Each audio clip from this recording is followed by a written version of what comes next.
with what's its name? Is it a MOBA? No. I remember, for example, seeing what was one of the new heroes in Dota, the one with the big hammer and the like weird healing powers. Dawnbreaker, yeah. Yeah, like she's obviously like the way the gameplay is obviously inspired by how by like League of Legends heroes. I feel like. Know what I Is mean? it? I don't get that impression at all. You don't? Oh. No. Well, the like the three sweeps and a slam reminds me somewhat of like Aatrox and stuff, but it plays completely differently. maybe I haven't really tried her out. It's just it looks like a League hero. Like The thematic. yeah, the design, the oh god, change, fuck. It switched the resolution of my screen. I need to. Oh yeah, this is on the StarCraft engine, so it's gonna be real spicy. The graphics are fine. It's just it's really fucky when a game changes the resolution. It's not handled properly, and because like I set up all my windows on my other screens and stuff to be able to read just, chat like, and everything, and it just shuffles everything around and fucks it up. Yeah. Very annoying. I know what you're talking about. I probably should allow access to Heroes of the Storm, the internet. I received rewards. What? A 6.5 year anniversary portrait. Your desktop is so cluttered. Yes, it is. No comment. I've just stopped worrying about the state of my desktop and just hidden all the icons.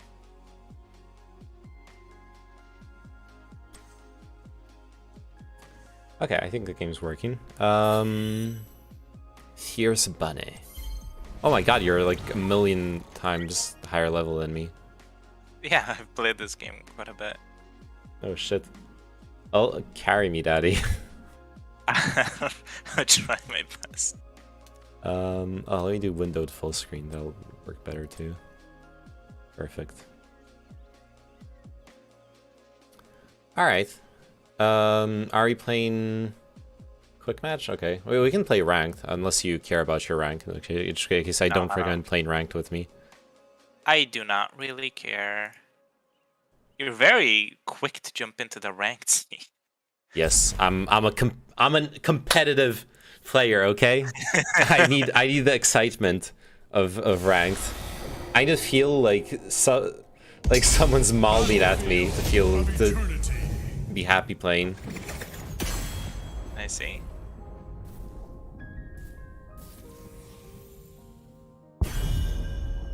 Okay, thank God neither of us are banning because I'm not fucking Yeah, ban. I wouldn't know who the fuck to ban either. Oh, I can join voice chat. No, Yes. don't do it. I did it. I fucking did it. No one ever fucking joins it anyways. No, but because nobody wants that. It's nice to have, but like, no, thank you.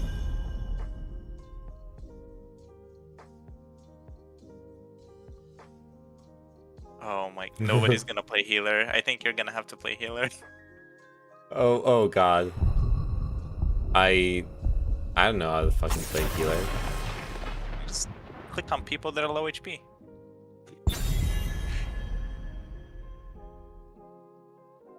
Or I insta-lock Jaina, okay? That's another option. And let someone else deal with it. Do it. Just spam it. Do it. I fucking got it. Oh my god, you're such a shitter. I don't care. Hunt is Yes. Yes. The unhappy emote. Selama Ashalanore. Heh. I can try heal, but heh. Wait until they discover I suck. No, seriously though, do I even have a healer unlocked? I don't know. I don't. Crusade calls. I genuinely don't. I only ever play tank or healer. All shall suffer. Oh wait, I do have Lulu. Fuck, I forgot. I forgot I had Lulu. Never mind. Spam the buttons. Click all the buttons. It's all good. Yeah, it's fine.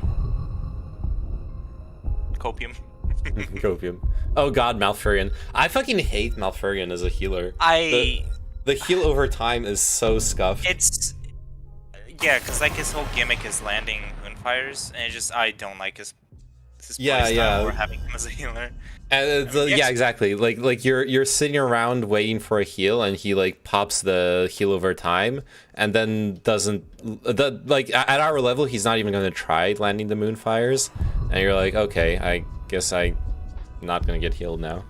I mean, like, there's a button there. He should click it, right? It's not like, it's not rocket science. But Oh. I don't know, I just don't like the gimmick. I think it's shit.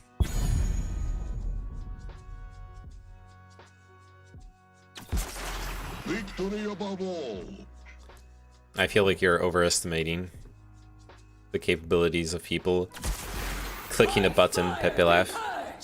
How many assassins is these motherfuckers gonna have? Holy shit.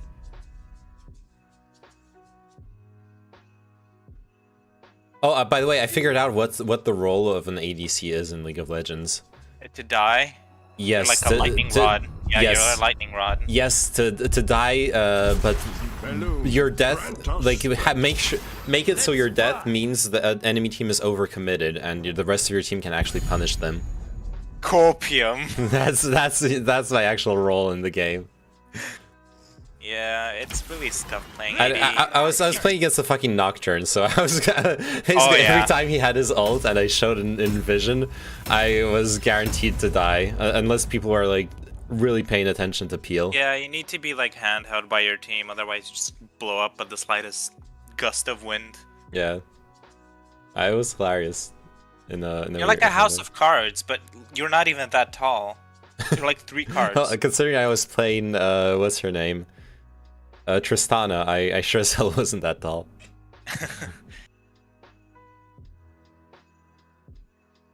Okay, Ragnaros on Battlefield of Eternity. That's a mistake by the enemy team, no? Or I don't it's think not? so. I think it's probably fine. Because there's only 2 lanes. Yeah. So, and the like objectives, he like his powers don't do anything for the objectives. Ah, so it's you. That'll make things easier. well, they... Come, the I battle suppose so. awaits us. Depends on which one he gets. By the way, I have a crab. You are a crab. Crab boys. The battle begins. I mean, one of his powers is like good if they lose the objective. But he's probably gonna take the other one, I'd imagine. 4, 3, 2, 1. Okay, I The battle hope I begin. remember the builds correctly. I'll take care of it. It's been reduced by 2.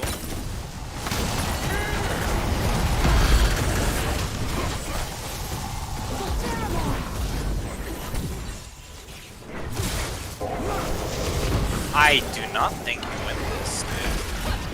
How much is Fuck.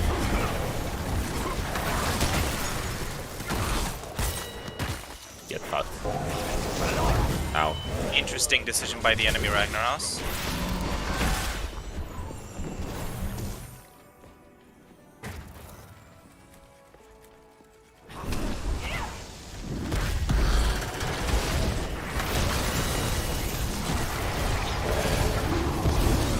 If you're sure.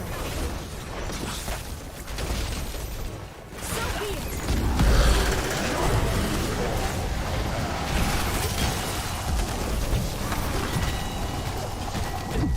Okay, never mind. You're sipping. I'm sipping. Nice. Pretty good. You got him. Ooh, and she did die. Nicely done. I wasted my mana.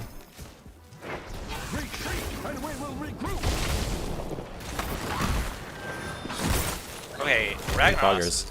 Oh, there he is. Sounds good.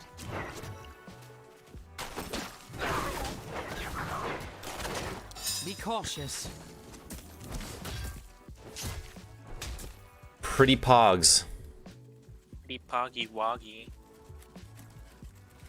I don't want to say that again.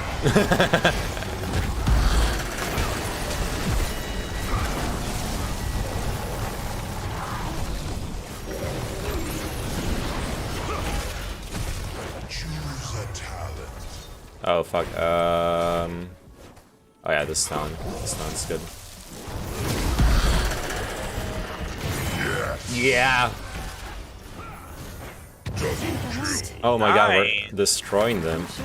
I am impressed. I hate resorting to violence. here and help me. I shall land shortly. I expect you. I could use your assistance.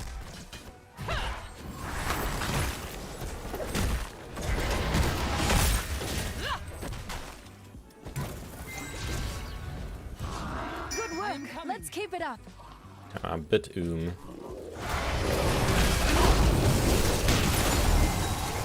no escape for you but Ah. death, Angel. On my way. I'll take care of it. This is fine, just go hit the objective. Oh yeah, The there's a secret Ragnarok is objective. on Never ours, mind. but it doesn't really matter to have mercenaries. I forgot about the objective. Fight me!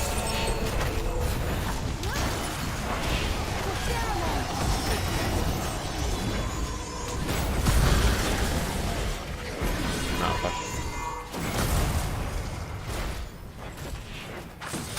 Oh, thick!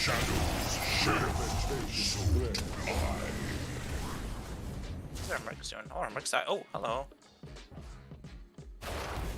Sounds interesting.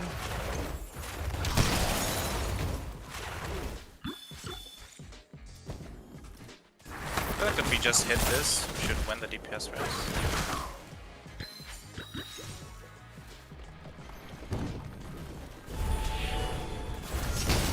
Just surrender.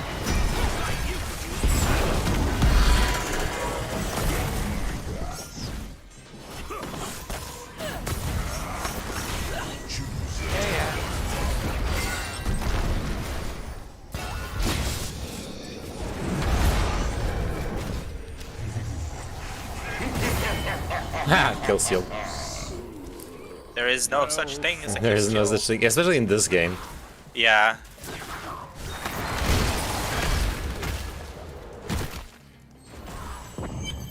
Hurry, mortals! I move for the gates of heaven. I hate resorting to violence.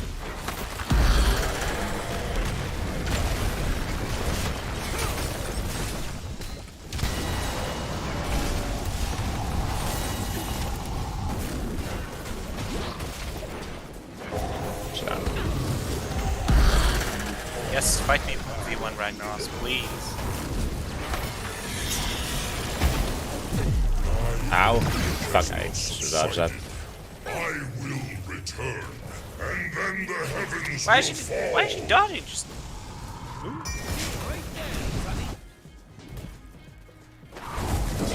How are you doing up top? oh, I'm cruising. I'm just vibing. Nice. Guy can't really fight these.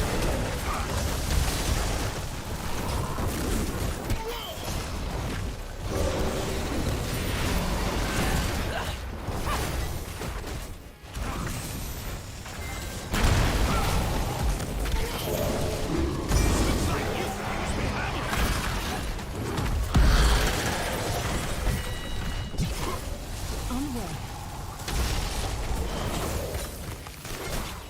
I hate resorting to violence.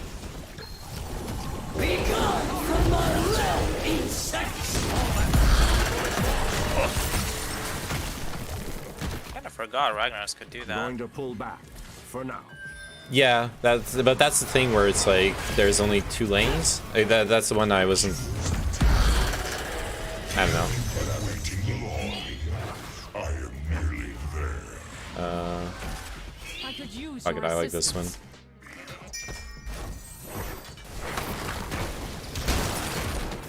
You better get feeling about this? Oh, I don't know if we're gonna get that. We have ultis though. We should win that. That hero must be taken out. We hate resorting to violence.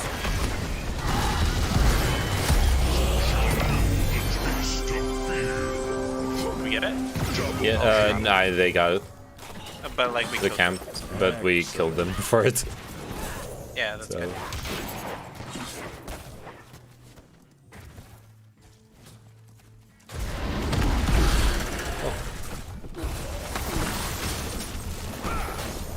If you're sure.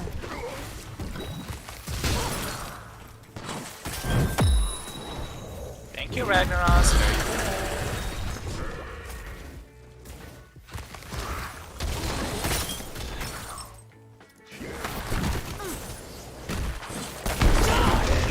good. Pause game. I'm playing against the bot. She fucking walked into my AoE and died.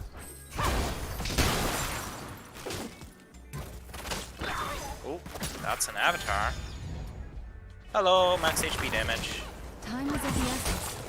Ooh, I don't know if Oh, there goes the fort. Good work. Let's keep it up. Oh, I need to kill this guy. I gotta move away. I go take a sip.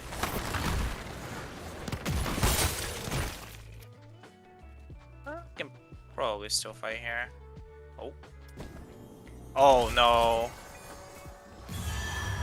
A big mistake.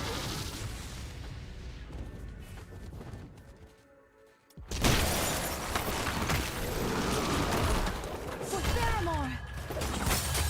If you're sure. Be alert. You need to come help us. Yeah, oh, sorry. I had to defend the push though, because it was the like wolf summoning guy.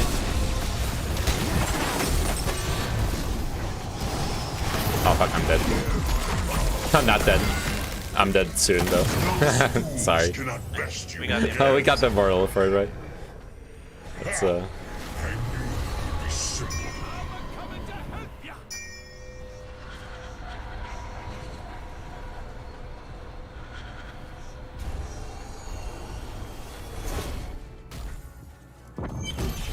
The gates of heaven shall lie. oh, kill the fucking what's his name? Hello. Oh. Like that. Begone from my realm,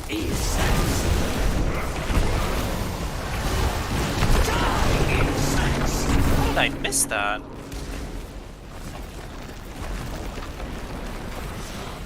Ooh, I don't want to be here, actually. You can just kill the fort for now. Yeah, but it was focusing me. Oh. I don't want to be the punching bag.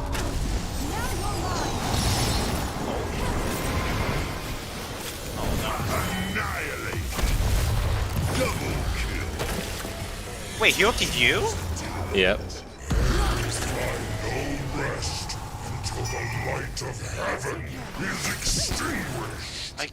I could have caught her. Just back up.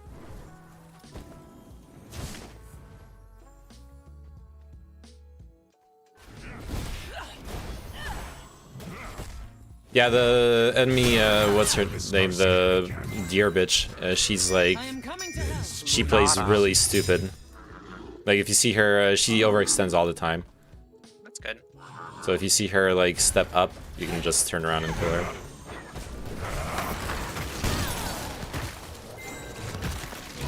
You can probably meet them at the bottom or something. Yeah. There should be somebody taking them Sounds interesting. on their side. Otherwise, just free XP. They are taking it.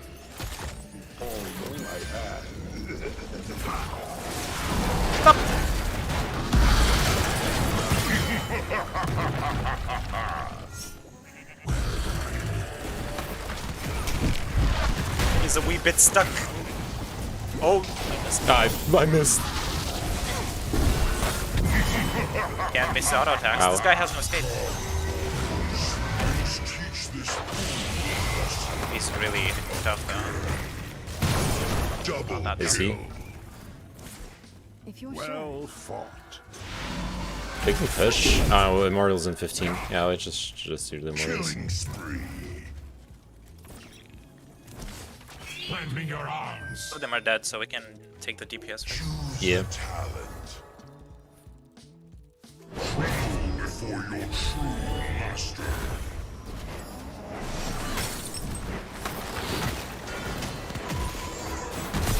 Ow. Oh, with Pega. My foe will not expect this. If you're sure.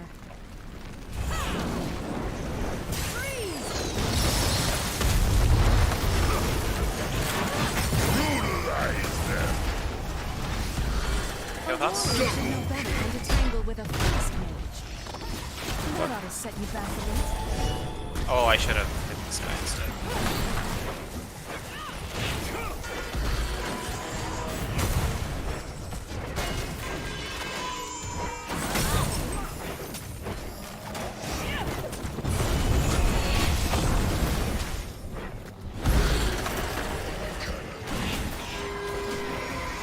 So be it.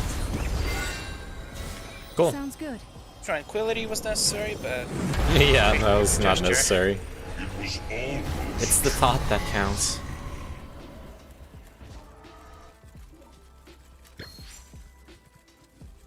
We have like a talent advantage right now, right? oh yeah.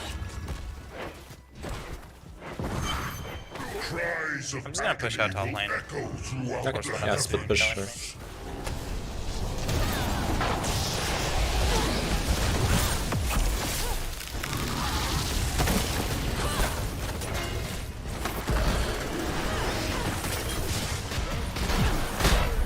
Thank the light. Either Ragus feeding? Sounds interesting. I don't know. Some weird ass shit. We'll love to hear it.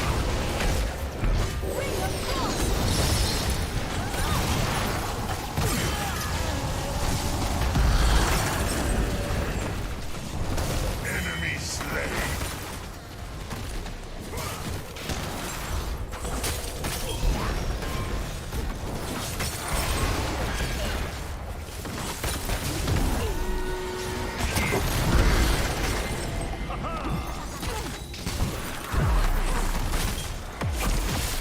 So glad you have the stupid slowing effect from the keeps. Good hit. It was so annoying. All right with me. Wait, are we just pushing to win? Yeah, we are. Annihilated. I mean, I've started this, might as well finish it. No one can stop me from. That was a quick one. Yep. Victory. Gigi. Wow, look at you! VP. Wow. Pressed all your buttons correctly. I was pressing buttons. Yeah. Love to hear it. Wait, So- I'm gonna go have dinner now, so Okay.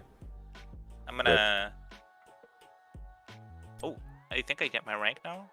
Ooh, what rank are you? Oh my god! But I got placed in Diamond 4. nice. Okay, I'll leave you to it. Stay safe, buddy. Alright. See Bye ya. for now. Bye.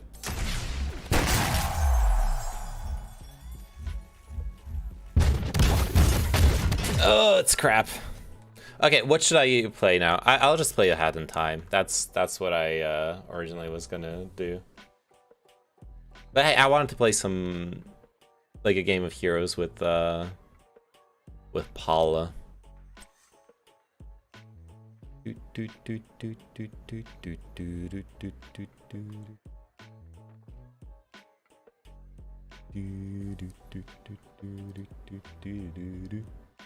All right, yeah, let's do the.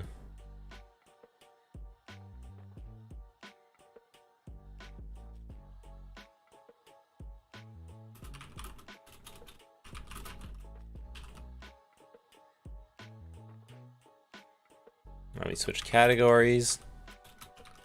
A Hat in Time.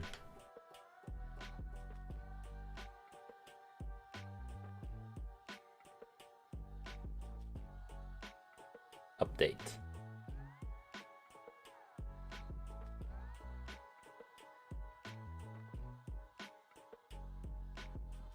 Is it updating? Yes, excellent. All right.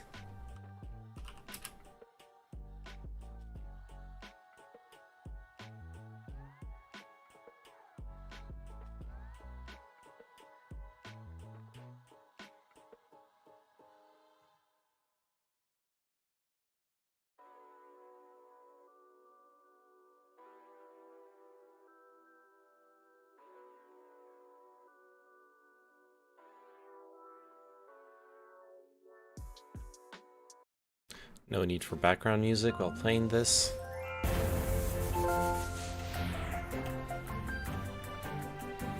Awesome. Hey Kino, how are you doing?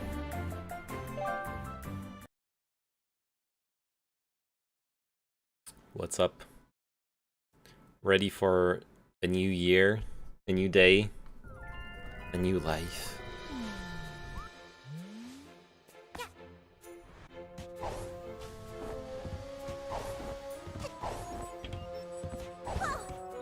Whoa. Okay, let's get used to the movement again.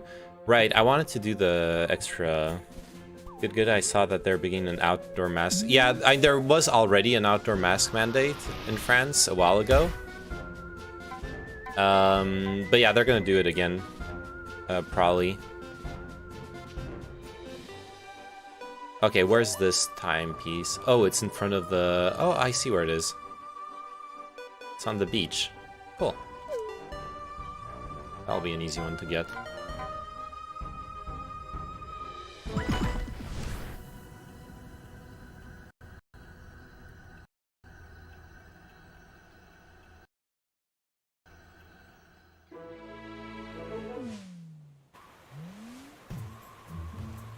Yee.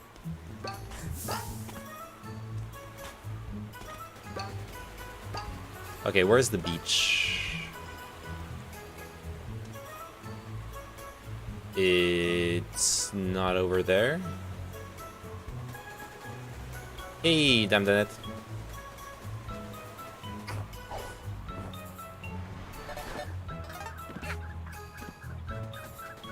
Where is the beach?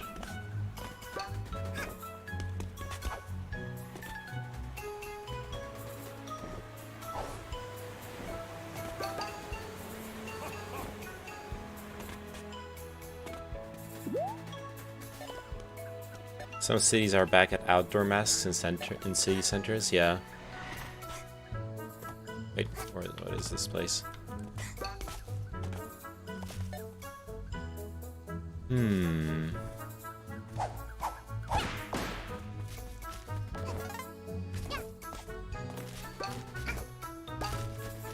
Yeah. Oh, what's here? Oh, this is the starting place. Never mind.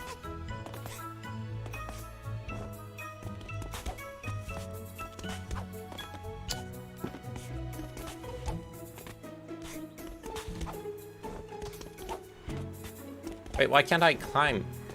Okay. There we go.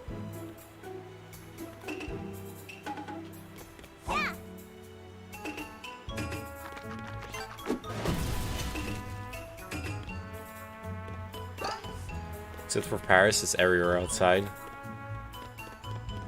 Well, yeah, because Paris is a city center.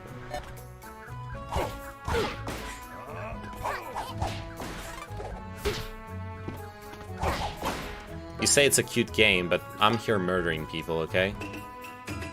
So I don't know. Murdering people, blowing things up. I don't know if it's that cute.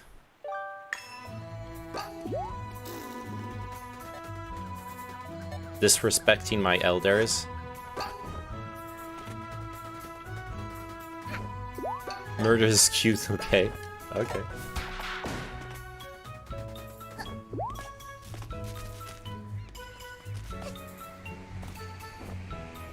Yeah, this is the place. Okay.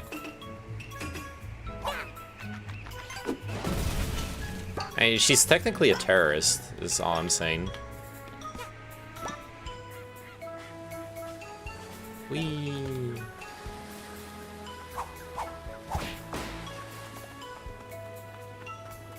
Okay, oh, there it is.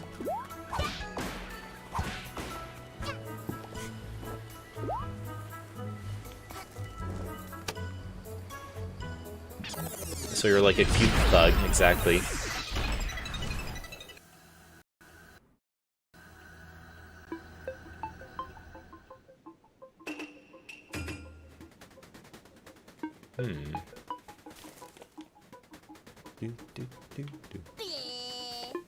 Hello, little child.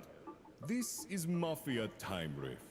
Timepiece hit Mafia in head, and now Time Rift filled with Mafia thoughts and dreams. This Time Rift is simple. Simple like Mafia. Just how Mafia like it. Yes, yes. Rules of Time Rift. If you die, you start over. You need Rift Pawns to go deeper. That is all the rules. Please, tread carefully in Mafia Time Rift. Mafia like to experience past. Yes, yes.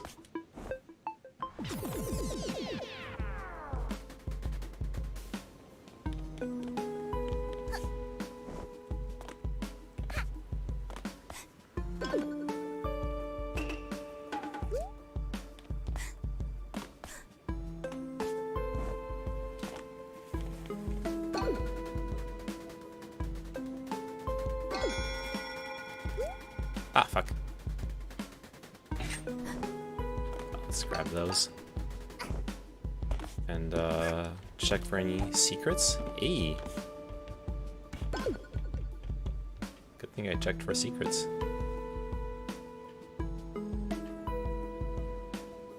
Yeah, that's everything.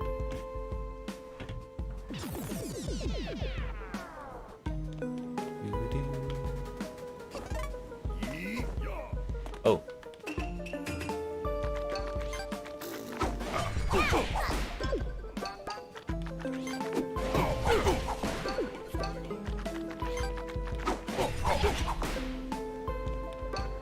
Murder them. They call it murder. Welcome to Jamrock.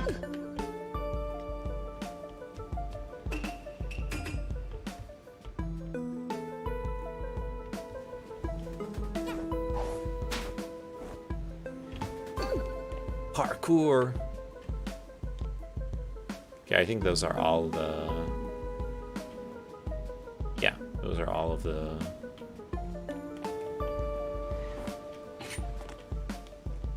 thingies.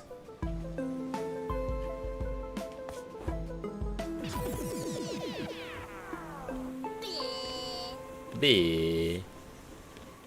Wait, what? Has little girl noticed that unspent rift pawns are kept each floor? No. Good luck. Mafia has opened every...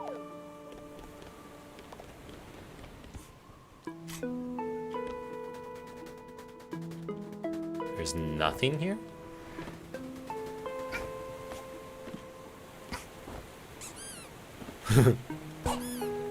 Okay. There's nothing here.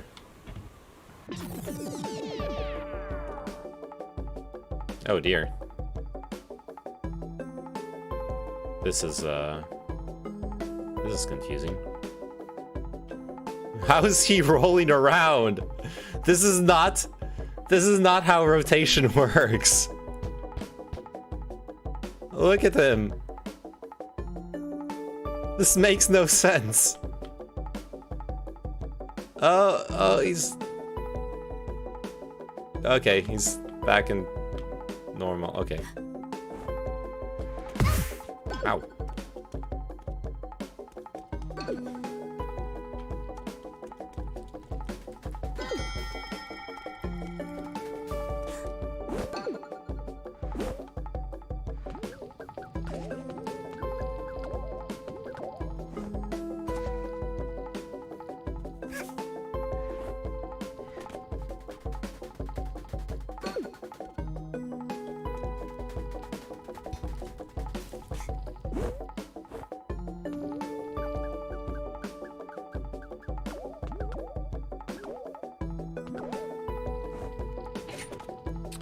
Okay, when you said parkour, it made me think about this scene from The Office.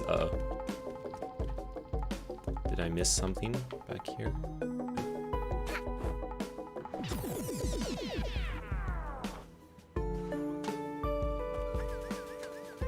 He's throwing cans at me.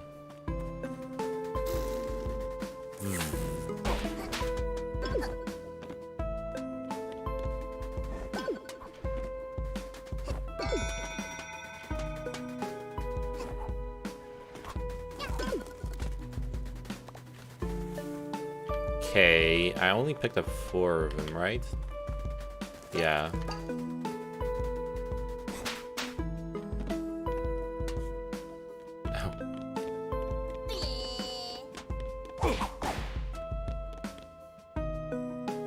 Unless...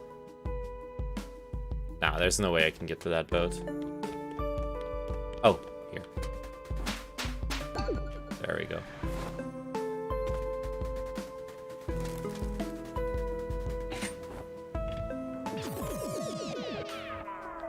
Nice.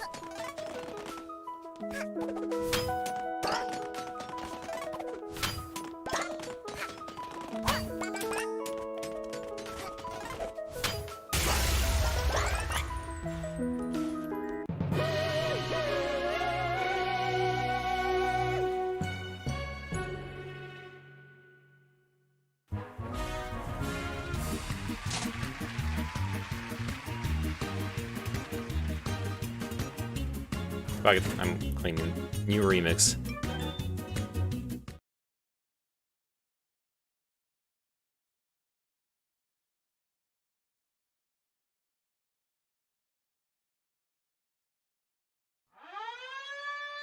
Intruder alert. Who? Oh, I have a jazz band? Is that?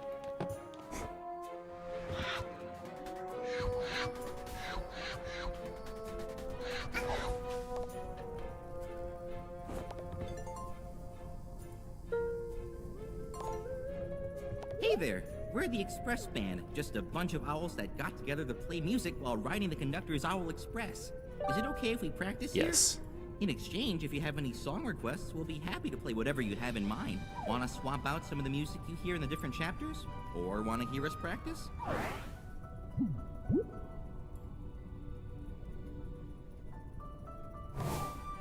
Want to swap out some of the music? Alright, listen to this one.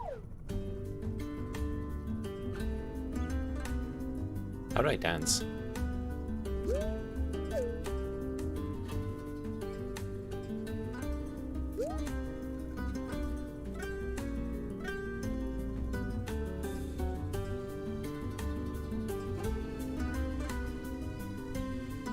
Banger alert. I know there's like different idle animations. It's a bookcase. Also known as a cool word zone.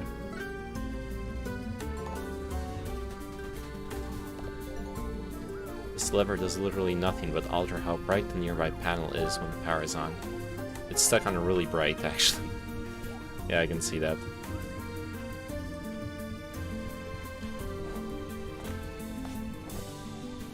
Okay, I want to actually continue the... finish up the Mafia levels. How many... I have 7 timepieces.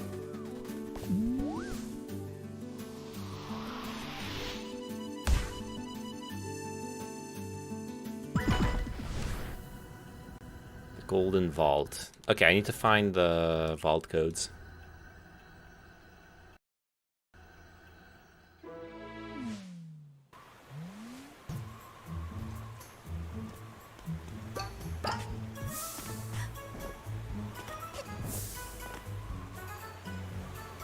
So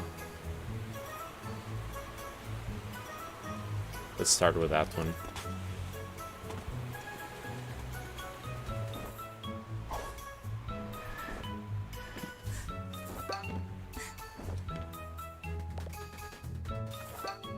It's not here. Oh, here it is. What? Oh, I wonder if I can get that ball of yarn. Probably not.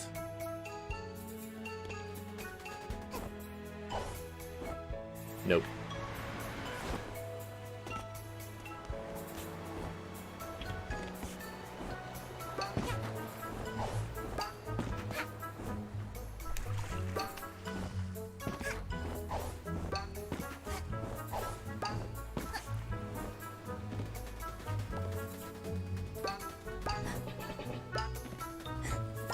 Pitter patter. I love the sound she makes while running around.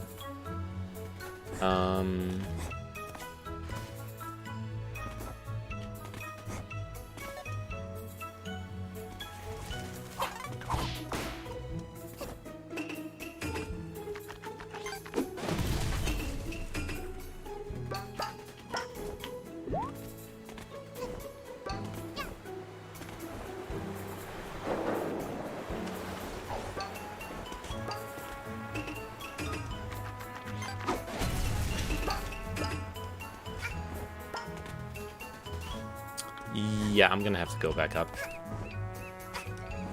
I think you see the other indicators.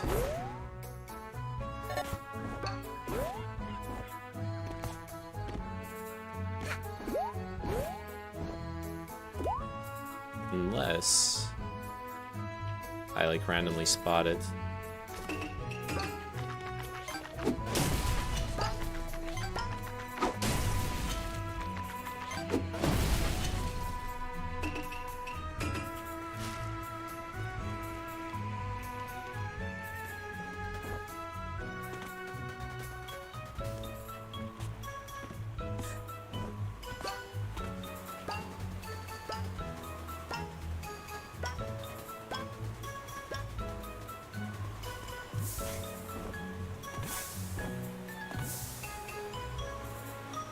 Okay, let's see. One down there.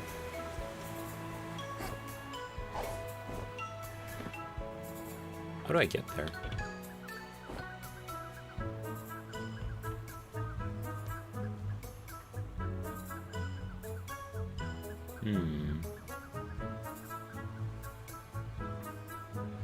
Unless...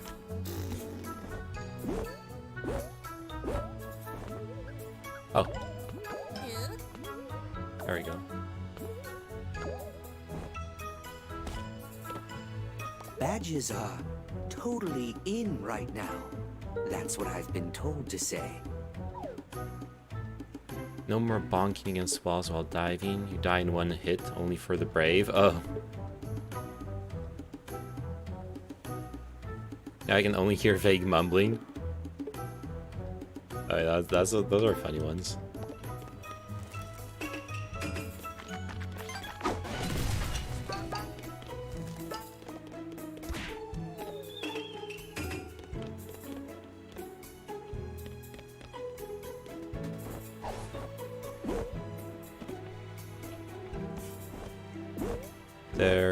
Oh yeah, there were more codes to get. But the problem is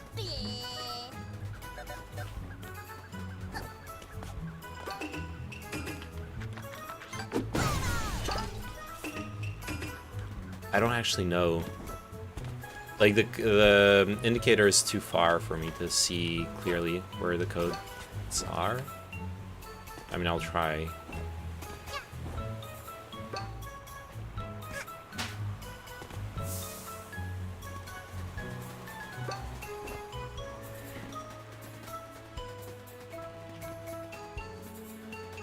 Oh, there you go.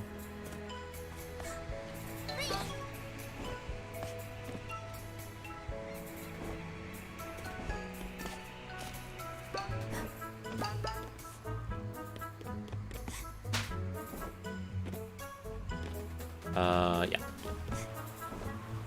No! How do I get back up?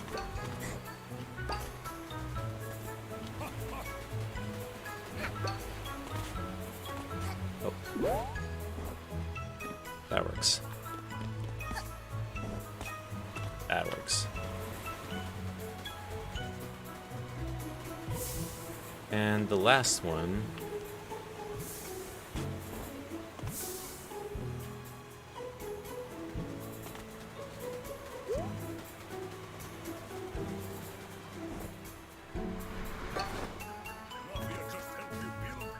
Wait, over there? What?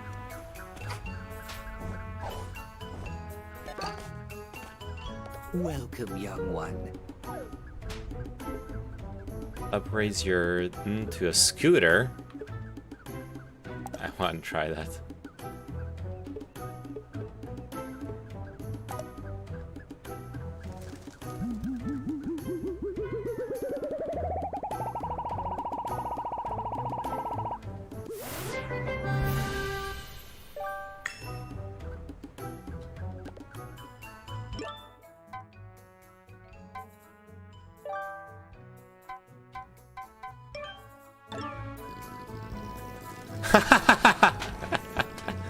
So fucking cute.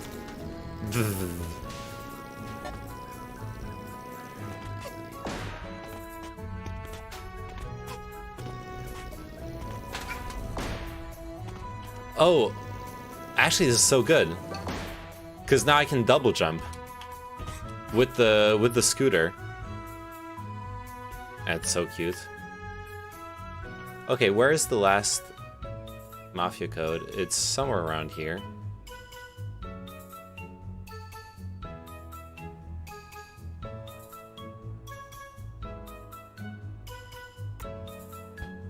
It's a bird. It's a bell.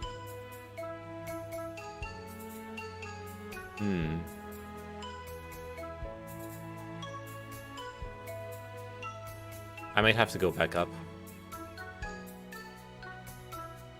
Yeah, I'm gonna have to go back up.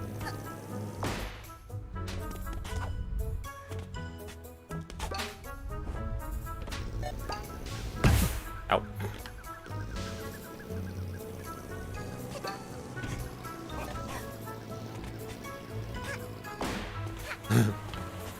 It's so dumb. I'm not gonna use this that much, but it's fun.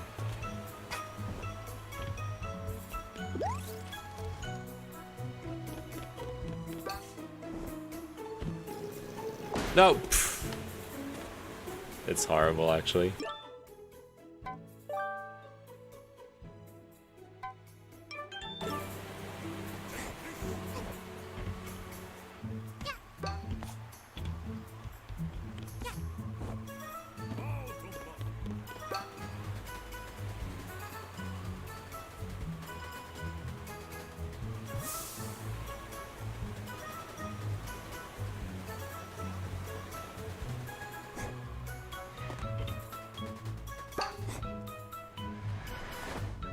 Ooh, it's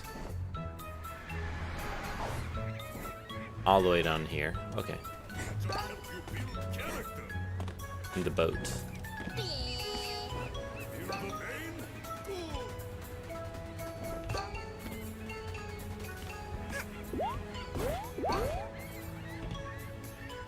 Oh, there we go. Nice.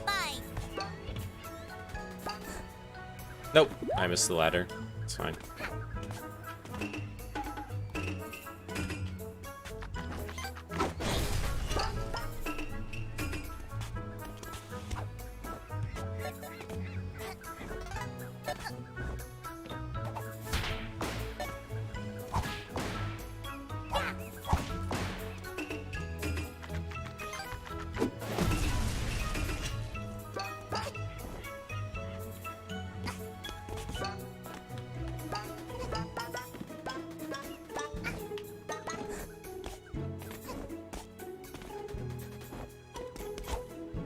Oh.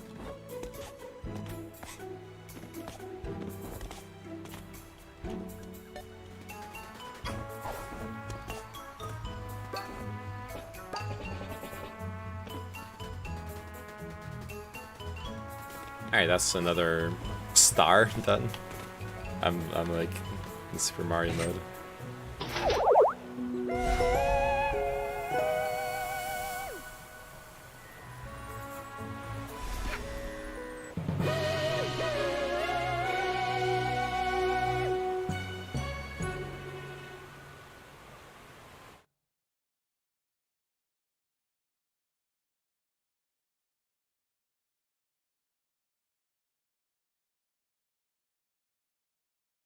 I have to say, the like looking for the thingies.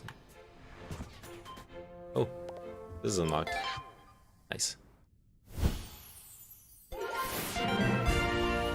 Power has been restored in the bedroom. Oh, we have 2 areas we haven't even started exploring yet, so... why am I 100%ing it? It's... like I want to. Lots of fried mafia. Cool things down. Respiration, yes. What? What? What's going on? It's the lava world.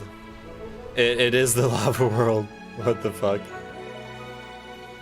Yeah, I'm assuming I should not fall. Look at the lava. This is terrible. Someone turn on all faucets in Mafia Town. Same faucets that control the town volcano. Was it you, child? No?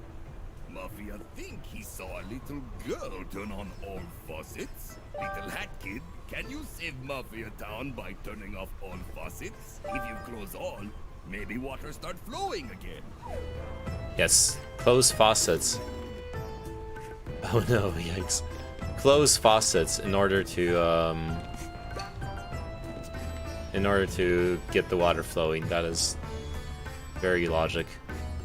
Bing, bing, bing, bing, bing, bing, bing. Okay, there's one right here.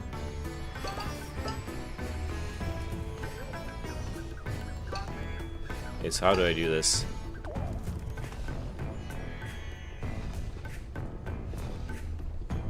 I don't know how I do this.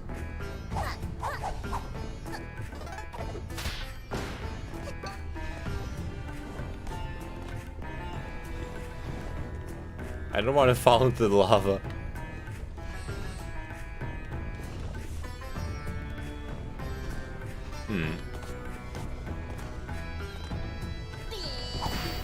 Oh, there you go.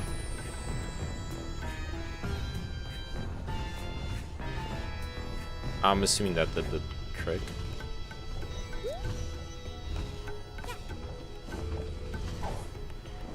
Yeah.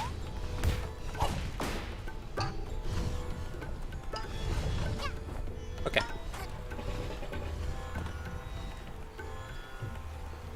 Oh, I have to hit it again.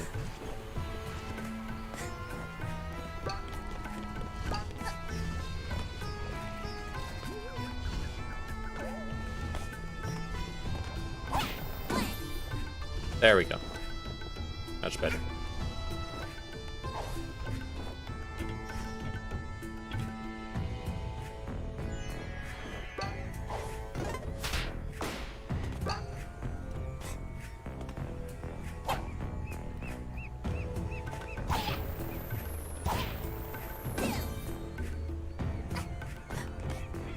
Nice.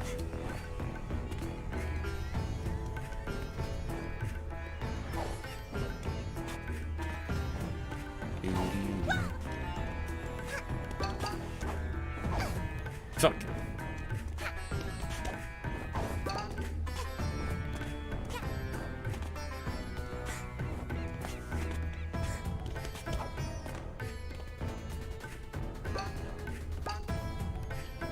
Wait, how the hell am I supposed to get to that faucet? That's... oh. I have an idea.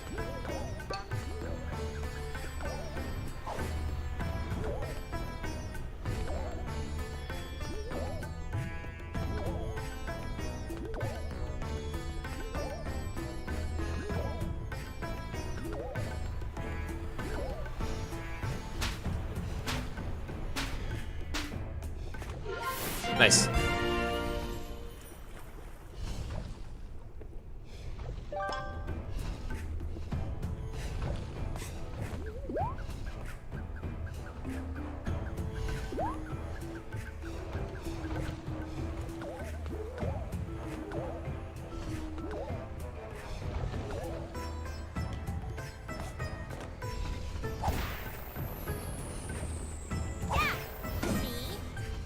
E. Okay.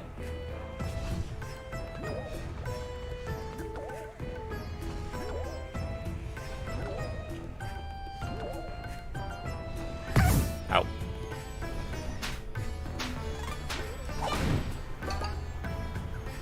No, I'm burned.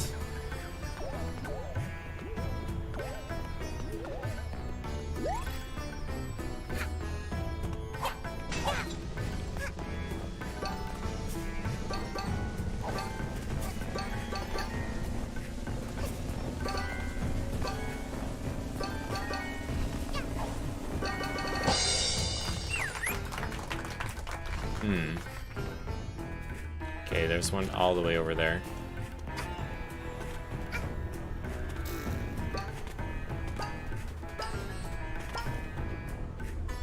Oh, I see. Yeah, I see how we get there.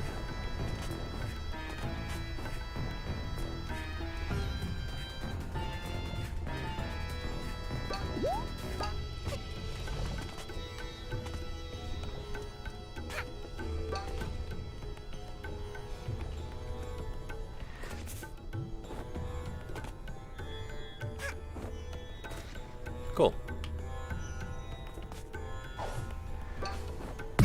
Ow.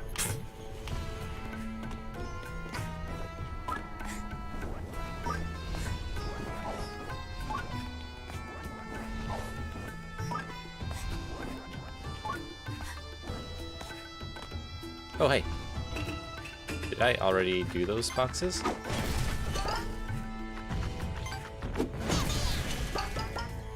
No.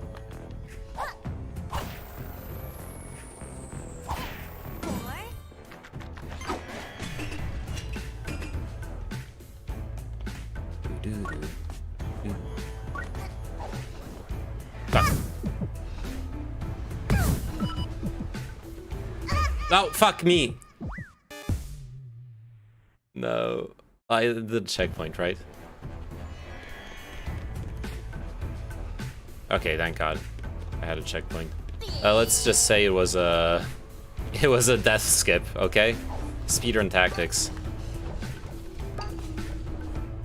That's what I'm going for.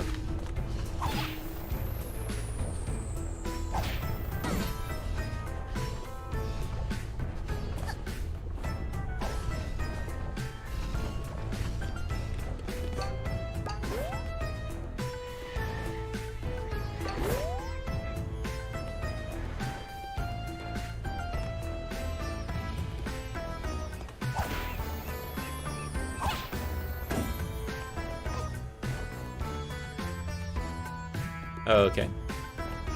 Nice.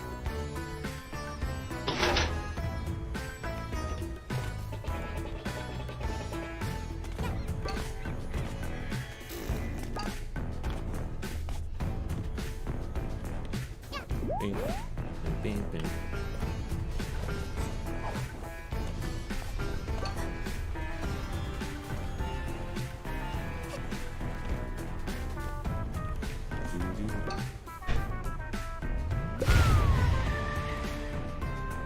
Yes. You did it! Small child saved Mafia Town! Now Mafia no longer need to eat lava for breakfast. Amazing! Please, take this as trophy. You are truly the hero of Mafia Town!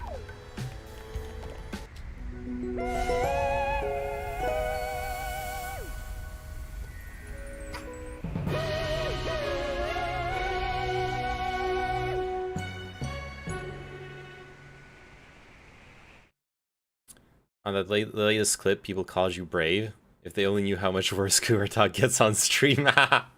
Oh yeah, I need to look through the comments. Oh no. Yeah, if only they knew. Well, no Cougar Talk. Not many, just a couple. Okay. Hey, I just say it how it is. Oh, there's one more level and a time rift. The heck?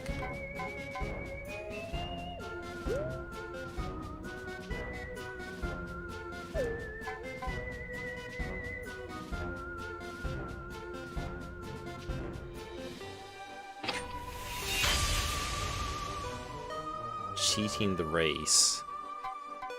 Also, where is this timepiece? That looks like a tunnel. 24 likes, 7 dislikes.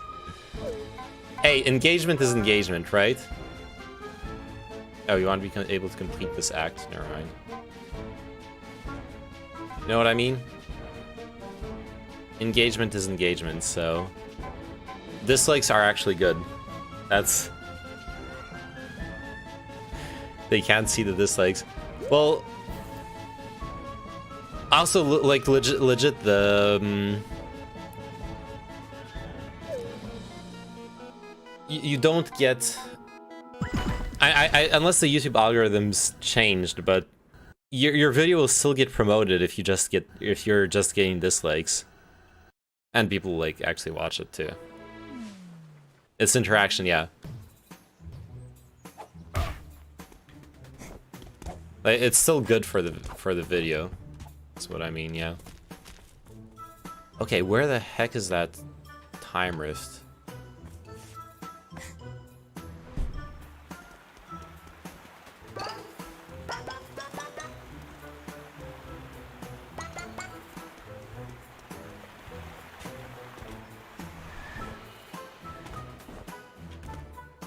Oh. I think it's in here. Okay, it's not here.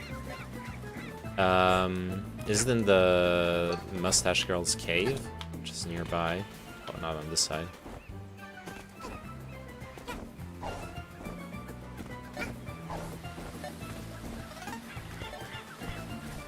Not on this side either. Name is so brave. You know it, Chinchilla.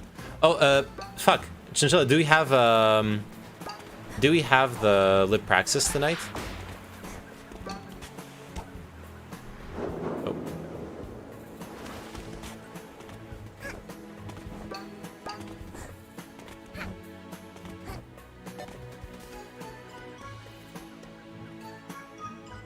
Nope, not that I know. Oh, okay. I forgot to ask in the Discord talk.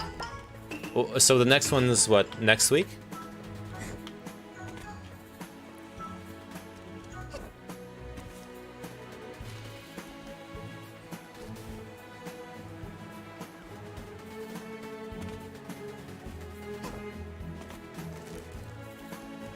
No, it's actually next year. True. It actually is next year. Huh, I think... No one allowed into... I think it's in the cave. So I should just leave and come back later when I have stuff unlocked. Oh wait, I also got the photo thingy for... I can go find the guy on the bridge. Would I be welcome to join your stream and talk anytime that suits you? Sure. Well, what do you want to talk about, Coop? Next week, Elysium is in Germany and shit. Oh yeah, true. There's the Germany thing. I'm looking for a bridge.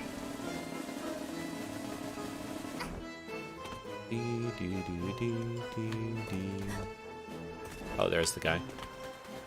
This town is so big! Oh, okay, he doesn't care about his camera anymore.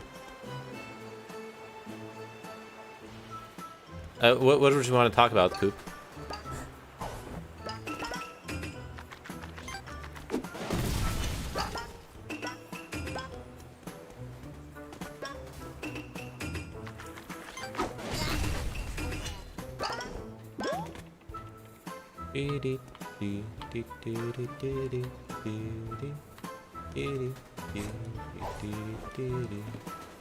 Oh wait, there's a thingy here.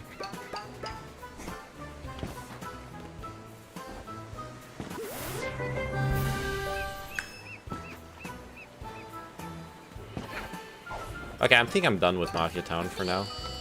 Ooh, that's a gifty thingy. Politics, religion, technology, climate change, COVID, open to many topics. I've been on several streams and debates this week. Sure. Then pick one. Not that we can't, like, you know, derail and go on different topics, but I find conversations to be better when you like pick a topic. And I don't know, I guess it's okay if it's a topic we agree on, but probably more interesting if it's if we find something we disagree on. To like compare arguments and stuff.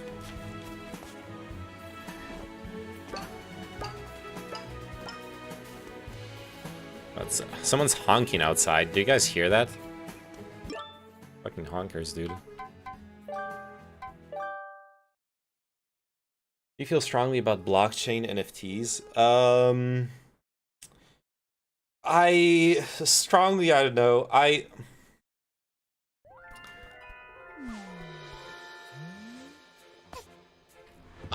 don't think there's anything wrong with blockchain per se.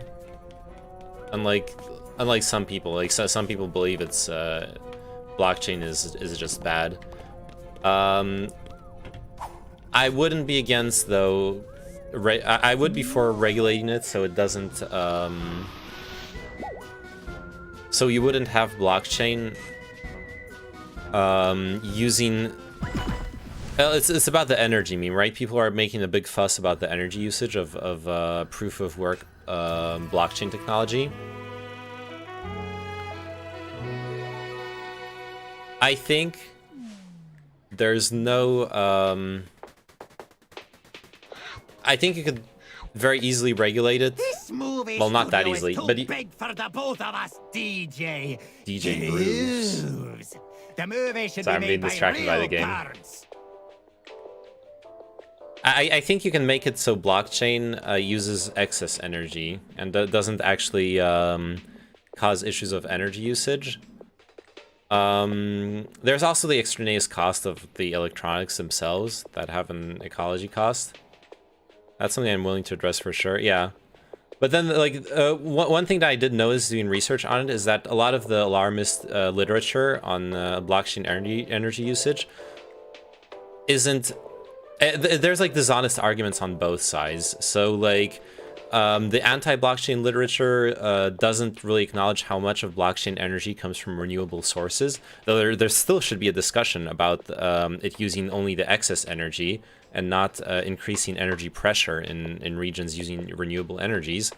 But on the other hand, like pro-blockchain literature will be like, look, we're so good with energy, forgetting that the first biggest region in China for blockchain mining, which is Sichuan, is really big on hydroelectric. So yes, it's renewable, lots of excess energy that might as well be used to mine blockchain if it's not being used for anything else.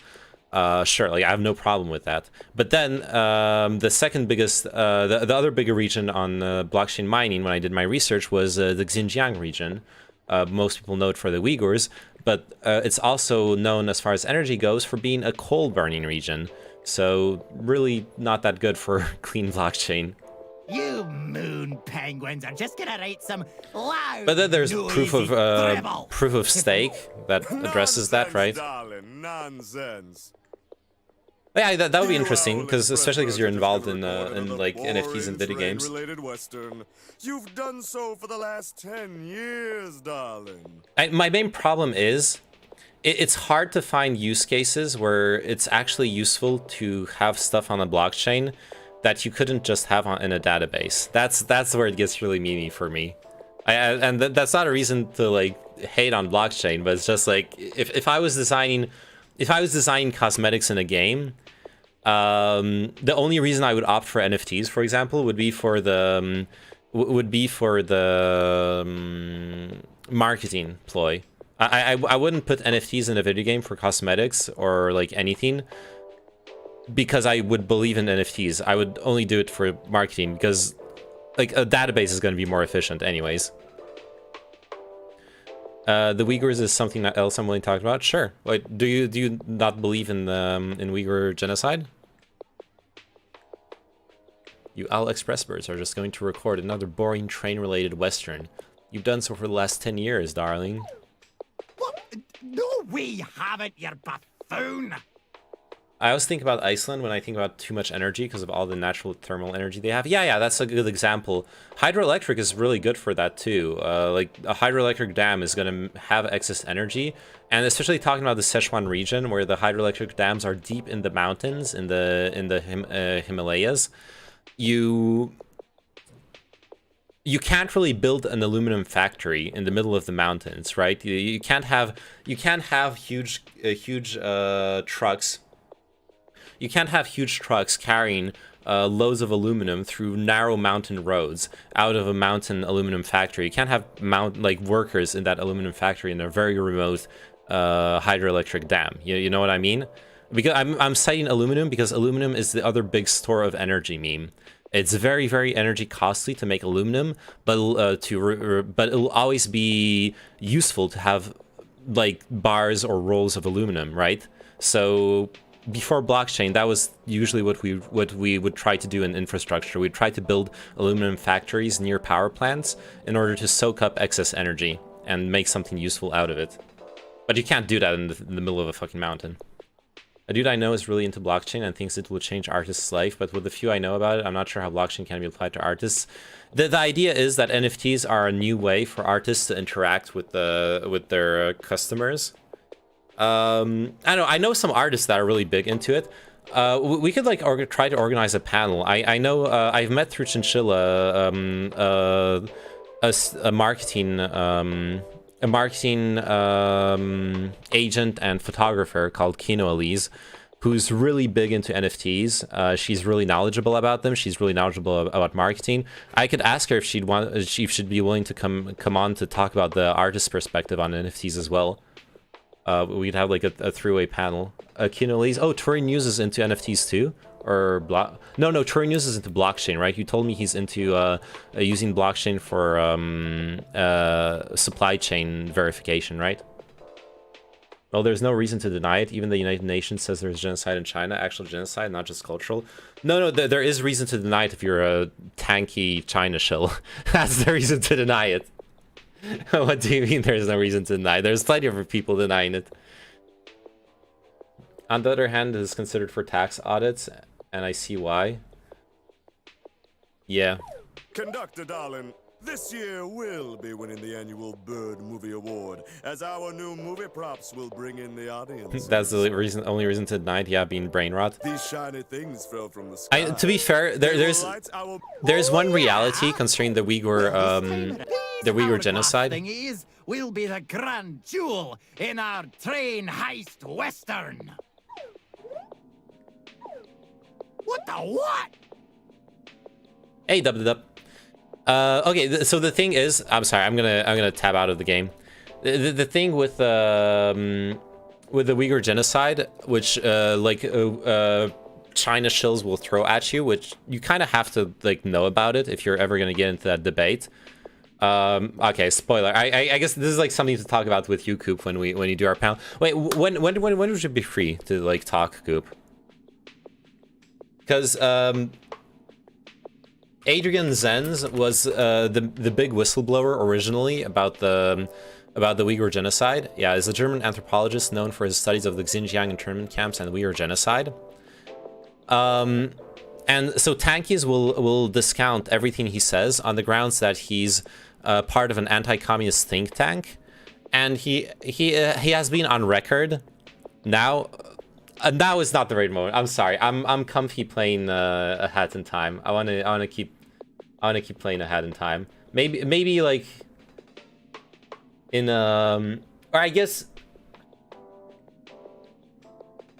Fuck it. I guess we could do it now. And we're on the topic. But I was thinking of doing something more organized and like seeing if Kino Elise would be down to hop in, and we could like talk about blockchain and stuff. Get some like different perspectives and opinions. It would be interesting for Kino Elise and Turing News, especially because the few I read about NFT was from drawers opposed to it. Yeah, your stream, your rules. Well, yeah, of course, but hey, I appreciate you coming back and hanging out and showing off your video game the first time. We can do both, yeah.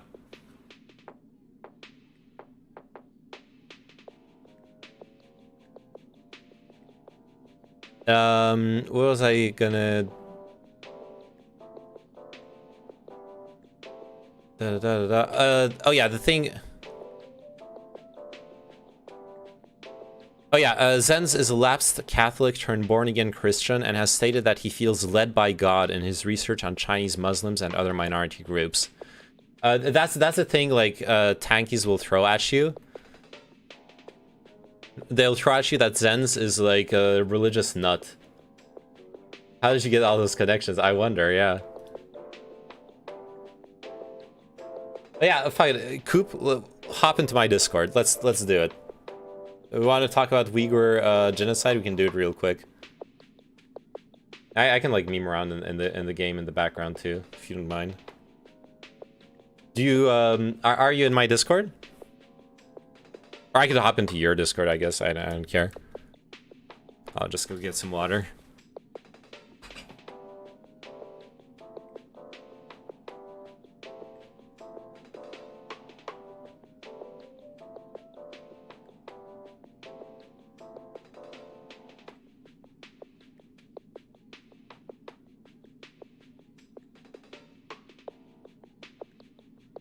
And also, I don't know how much there's to talk about if we agree, if we agree on it.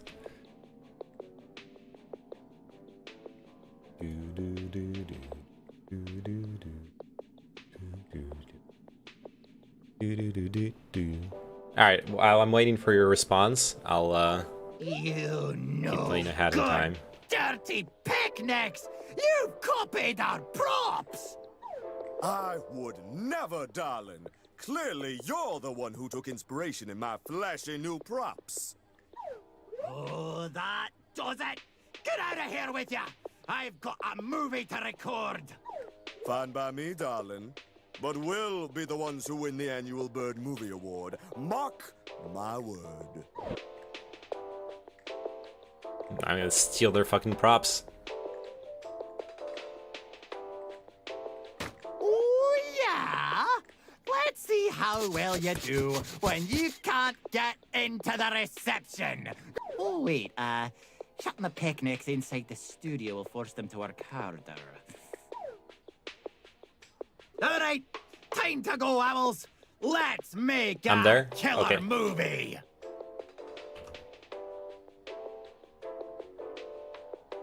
Hey, buddy. Hello, can you hear me okay? Yeah, I'm hearing So you let good. me just mute and do some moral throat clearing before we begin. All right, all right. Yeah, the last thing I heard before I joined was saying that is it Zan? What's his first name? Something Zanz. Adrian Zenz, yeah. And Adrian Zanz. The name rings a bell, but I wasn't actually so sure that I don't want the he was the smell one of that penguin to come anywhere revealed near it all my to us. crew. But I'm very grateful to him for doing so. In a funny sense, like he's being dismissed for being, as he claims, led by God in his condemnation of the Uyghur genocide. Yes. I'm an atheist, and I feel like I'm led by God in my condemnation of the Uyghur genocide, in the basic sense of a just a moral imperative. Yeah, I get what you mean. For sure. The way it's presented is that he's like a religious nut. He's part of an anti-communist think tank. So tankies will basically tankies like attack his character through religion, and also will claim that he's an unreliable researcher, or a biased researcher with the anti-communist stuff. But like, yeah, at this point, it's not. And there, like, the thing is, also the thing that's problematic, and that like we have to acknowledge, is that the U.S. has fabricated testimonials of war crimes or crimes against humanity in the recent past, notably in the one that's cited often by like pro-China shills is the fake testimonial that was used to justify the first Iraqi war in 1990. There was we have disagreement already. Disagreement already. I'm willing to accept there are fabrications of fake war crimes and stuff like that. And even if you want to take the let me do Godwin's law already. if you take the Holocaust, there are propagandistic fabrications about the Holocaust, although the basic facts of it, I believe, are true. For example, I mean, Jews being turned into lampshades and that kind of thing, something which never happened. Sure. But yeah, that's an interesting topic as well. The authoritarians. Let me not pull you off your train of thought too much, but I had a disagreement with like trans leftist activists recently where there is, let me start by, there is oppression of trans people, there is cruelty towards trans people, but they're in the middle of claiming that there's a genocide against trans people in the UK, and they work themselves into an amazingly interesting position where they believe that there's a trans genocide in the UK, but they don't believe that there's a Uyghur genocide in Xinjiang, which I thought was some amazing mental gymnastics. Yeah, that's I've never heard of that.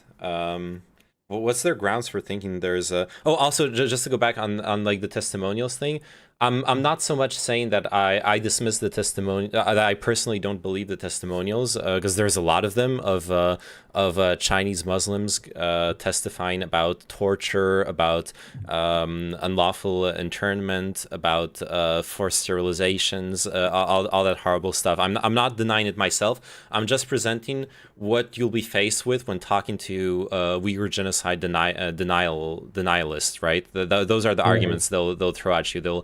They'll dismiss the testimonials because there's been fake testimonials in the past. They'll dismiss the data because Adrian Zenz is supposedly biased. But I'm saying that because I've talked with someone who is skeptical about it, not as much as denialist, but just skeptical. So I did research. I actually read Adrian Zenz's original reports, and like his data, his reports are based on it's like partially conjecture, but it's conjecture that's based on the official census data of the Chinese government. Like he isn't pulling numbers out of his ass. And he isn't like pulling them out of a biased source either. It's the Chinese government census data to show that the Uyghur populations are in decline and that Han populations are rising, and there is a specific point where the population changes very, very abruptly. That is when he thinks the sterilization campaigns start. And then on top of that, there's the testimonials. So like it's to me, it paints a very clear picture. But yeah. So it's like China's or that the CCP's big data's kind of been turned around against them in a funny way. I don't think they would have seen that coming. Yeah, they removed the census. Since then, they've removed census data from public from public domain. They don't want people to do that again. This is maybe a bit of a tangent, but I think, in France it's illegal to keep this kind of data. Yes, and you just gave me the concern, like, of course France is very unlikely to ever do this, but if they did, we wouldn't be able to catch them in the same way that we caught the CCP engaged in it. That's a common problem or a common criticism of France. France has this idea that inequality should be, racial inequality should be addressed through the ideal of colorblindness, and it's the point where the word race is prohibited from any official text, any text of law. The common saying you'll hear from French people is that race does not exist. Yes, but that's the left, what do we call it, the civil rights activists or the Black Lives Matter, anyone aligned with these, they say that colorblindness isn't real and can't exist. So they'd fail to appease those people. My understanding of the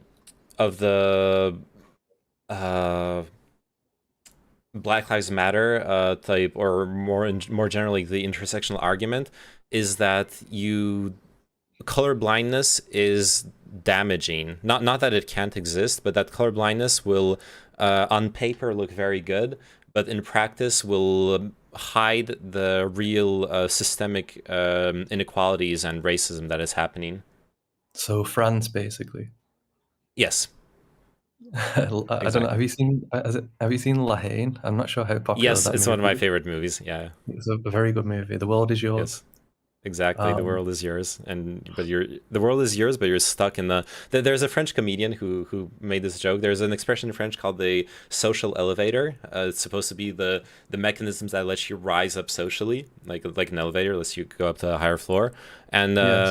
in one of his skits, he says the French social elevator is broken down, stuck on the first floor, and smells of pee. I like that. I like. So there's a few things like. So let me begin by not begin. I've already started. One of the reasons I followed you and I was interested and keep coming back to watching your content is you seem to be unafraid of any challenge and unafraid of any question, whereas there are people that be asked a certain kind of question, whether it's on Uyghurs or racism or racial slur, whatever it is, and you're willing to engage in everything that I've seen. That's something that I admire a great deal. So thank you for that. Thank you. I appreciate that. I do go back and forth on it personally. Like, first off, if someone like wants to hit me up on something I'm not equipped to deal with, like some deep conspiracy theory stuff, I'll be more like, it's happened. Someone, like, I'm streaming the politics section, and someone comes in, and there was like a hardcore race realist type person coming in and talking about like haplogroups and genetics, Oh my god. and that's like okay, I can actually have that discussion with you, but I'm gonna need to put in like at least a few hours of research, reading what you actually believe in, and preparing for it. If I like dragged him into Discord right away, like the way he wanted me to, then I was just not prepared for it. He would have like, I don't have a big audience, so I'm not even that afraid of like platforming like fascism or racism or whatever. But it's more your responsibility. That makes complete sense. Yeah, exactly. So I don't blame anyone for being like, you know what, I'm like, I can't address your question, I can't address that topic, and not acknowledging it for that reason. A leftist that I was speaking to that will obviously be for racial equality, allegedly, that they were reducing me down to my own haplogroup, and I'm kind of convinced that a lot of these people that are throwing around haplogroup, I don't think they actually know what it means.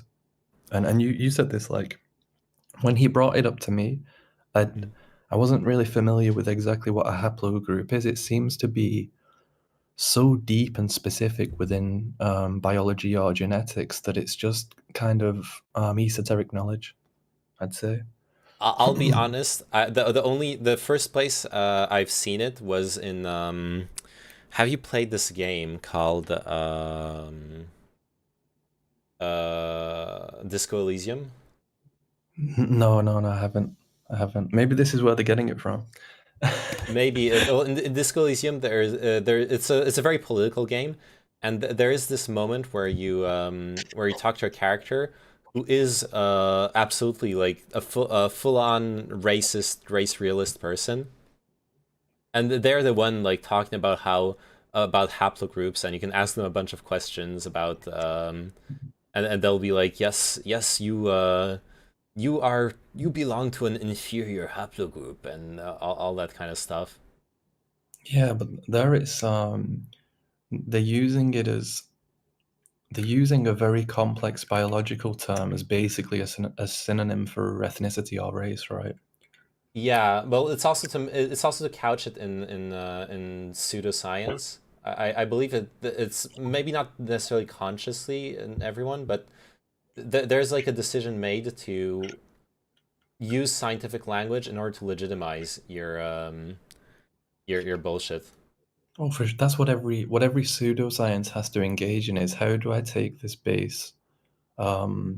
this bias that I have and make it sound like science? And the flat earthers do a wonderful job of this. If you go on the Flat Earth Society forum, it all looks like real physics. It all looks like real geology, but it isn't. Yeah, and that's why it's hard to address. That's also why I was talking about how like you can't really look at someone like that and be like, okay, I'm gonna unless you're already prepared, you can't just be like, okay, I'm gonna engage with you now, and I'm gonna own you in this debate. You need to like know. A good example I have is I had a friend who was a Holocaust denialist, and he showed me this video of like a fascist French influencer who was like basically doing Holocaust denial, and the video shows photos of what supposedly are the gas chambers in Auschwitz, and he's like, look at those gas chambers. They don't look like gas chambers. They aren't properly sealed. There's a gap under the door. There's a gap under the door, and everything he says is true. Like in the photos, which you look at, those aren't functional gas chambers. It would be insane to pump toxic gas in there. You would kill the guards standing outside. Yeah, if they had guards standing outside. Well, the trick is he's not showing pictures of the gas chambers. He's showing pictures of the fucking showers. And he's like, those can't be the gas chambers. And like, if you aren't like a historian or someone who went deep in researching, like specifically Auschwitz, and who's seen all the photos of Auschwitz when it got taken over, if you haven't done that research, you can look at that video and you're like, you know the Holocaust was real, so you're like, I know something's fucked with this reasoning, but I don't know what. I don't know what to tell this person. I don't know how to dismantle what I'm looking at. And you need. There's a burden of proof on you when discussing stuff with conspiracy theorists. Your burden of proof is way higher than theirs. They can just like pull shit out of their ass constantly, and you have to disprove everything. Yeah, because they're taking a critical position rather than making any positive claims. It's like you have the positive claim that this did happen, so you have to prove it, even though it's already established history and science. And you, with a person, it could be true.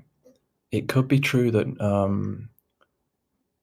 Let me be very careful in saying this.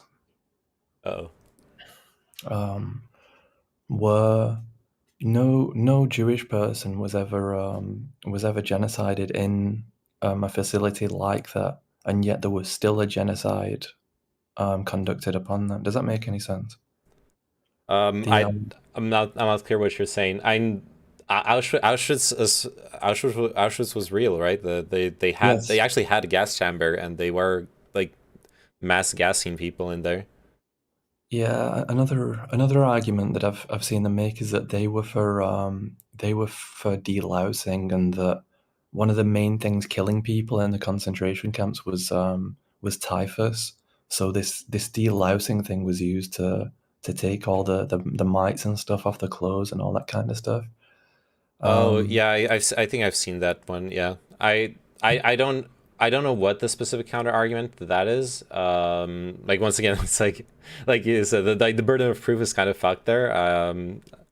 I would assume something along the lines of like they were producing all that Zyklon gas, and it was being shipped there. So plus like at the end of the day, there are like the pits full of bodies right next to the. Yeah, exactly. Yeah. That's why I say I'm willing to give up. Maybe it wasn't even gas or gas chambers, but we know that they were all. If you're rounding people up, and you're rounding people up based on an immutable characteristic, and then you just happen to have mass graves. It doesn't take a rocket. It doesn't take a genius, does it? Yeah, for sure. Oh, I get what you mean. Yeah, like people are spreading doubt about specific aspects of it, and it's like it doesn't matter because in the end there's all those dead people. I get what you mean. Yeah. Yeah, and as well, sometimes it may help your argument if you say, okay, this bit that you're saying is true, and then you move on from that and you take down the rest of their argument. But with somebody so extreme and harmful, you don't want to encourage them at all. You don't want to accept that anything that they're saying is true. Yeah, absolutely. With stuff like this, there's two reasons why, like what you just said, I wouldn't like want to give any ground to someone who's like full on Holocaust denial. Even for the sake of argument. Well, maybe a little bit for the sake of argument, but then there's the second problem is in France, just like in Germany and a few other countries, it's actually illegal to do Holocaust denial. So like if I'm on record saying something like even something like half baked, like Jews were still killed, but there weren't gas chambers. That would that is saying that would actually be a crime under French law. Yeah, this is actually something that I've lived in Germany as well, so it's something that I'm opposed to. I am opposed to that. I think that you should be able to engage in Holocaust denial, because I strayed into a lot of that material when I was younger, and I found a lot of it pretty persuasive. But it was only through further free access to research that I was able to, I guess, de-radicalize myself. So if the conversation would have ended there, then I'd have been in a lot of trouble, because there'll be people that like when the government makes something edgy or rebellious like that, then there'll be people that are drawn into it just for that reason alone. Yeah, to a certain extent, yes, but to on another level, I think what's played a lot in a big role in the rise of far right movements in the past like 20 years is really the fact that despite all the censorship and shame associated with ultranationalism and opposing all those ideas on the internet, there were platforms that were truly open to all those ideas. Like I used to be a lot on 4chan, and I could have very easily gotten radicalized if my education was like just a slightly bit different, or my life circumstances or anything. And the reason I'm saying this is that like I hear what you mean, and I understand. It's like I think people call it the Streisand effect, when you try to hide something, but it just shines the spotlight on it.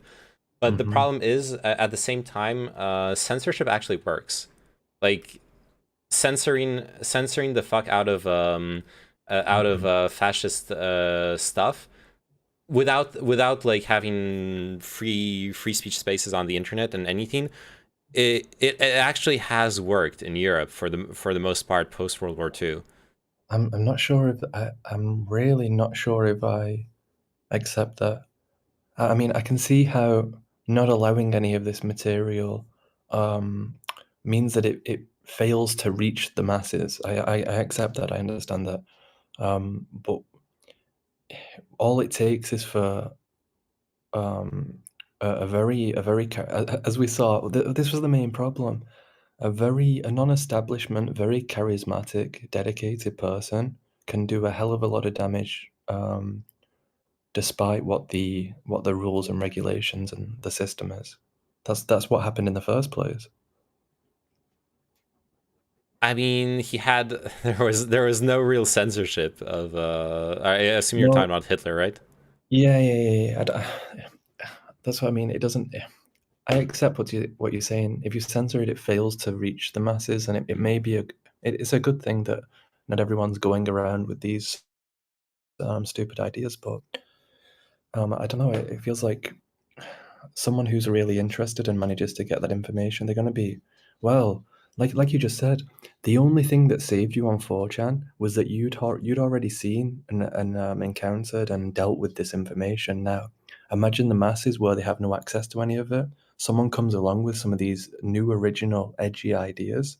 They're going to be like fish in a barrel.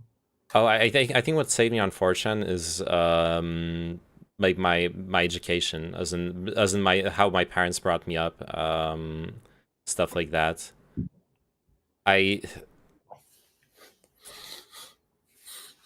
Also, hello, Peter Parker.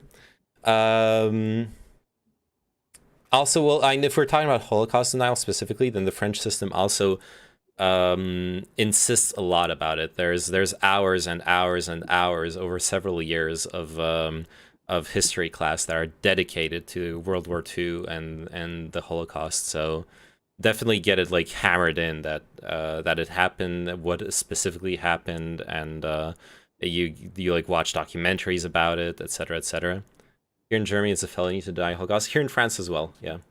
That's a bit where we were talking about Peter Parker, like, and we're like going back and forth on how like I'm saying that the illegality of Holocaust denial and such stuff seems to have been actually pretty effective in Western Europe at stopping those ideologies until the internet arrived, and the internet had this characteristic of not really being regulated as far as that was concerned.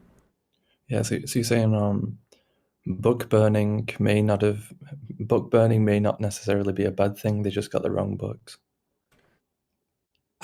Taken to its extreme, yeah, that actually is the argument I'm making. Yeah. And I do feel weird about it, where like Mein Kampf is a hard is like hard to get in France. It's hard to read through. It's so boring. It's a pretty terrible book, yeah.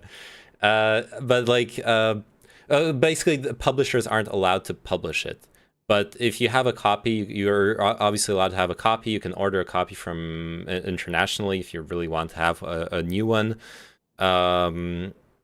I have a friend who has a copy, so I got to peruse it a little bit, and yeah, it's not great literature, but the only thing I really got from it actually was maybe what we're talking about now. Well, and as well to bring you back to the CCP and the American propaganda. One of the only interesting things in Mein Kampf is how he talks about media propaganda, and I believe that's valid and accurate and actually useful information. To the intent that he has with doing so is not something I agree with, but he's still correct in his analysis of how it functions, something like that. Okay, that's not a part of it, of the book that I did read. I guess that the way you put it reminds me of there's an old French book from Les Chiens de Garde, the guard dogs, which was written by a young philosopher after World War I, denouncing how the French thinkers and the French media of the time were complicit in the sacrifice and arguably even just murder of an entire generation of young French people in World War I, which like was basically just like a pointless massacre for the most part. And then the ideas in the guard dogs were adapted in a movie or documentary years later called The New Guard Dogs, which is exactly that, like denouncing propaganda and media. Or I guess we could also talk about like Noam Chomsky's Manufacturing Consent, if we want to talk about that. I'm just saying that because there's plenty of people who talk about that without writing a book about fascism. Yeah, I don't know. I've heard of Chomsky's Manufacturing Consent, and I know of Chomsky, but that isn't one of his works that I've read. What was the name of is it Gaul, the philosopher, the guard dogs? Let me see. Les Chiens de Garde. So there's like the old one. Paul Nizan is the original one from 1932.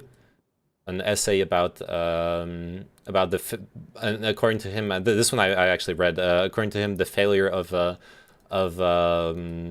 intellectual class to lead the people properly. He was a communist philosopher, so it's also really couched in like class struggle and that kind of thinking. Yeah.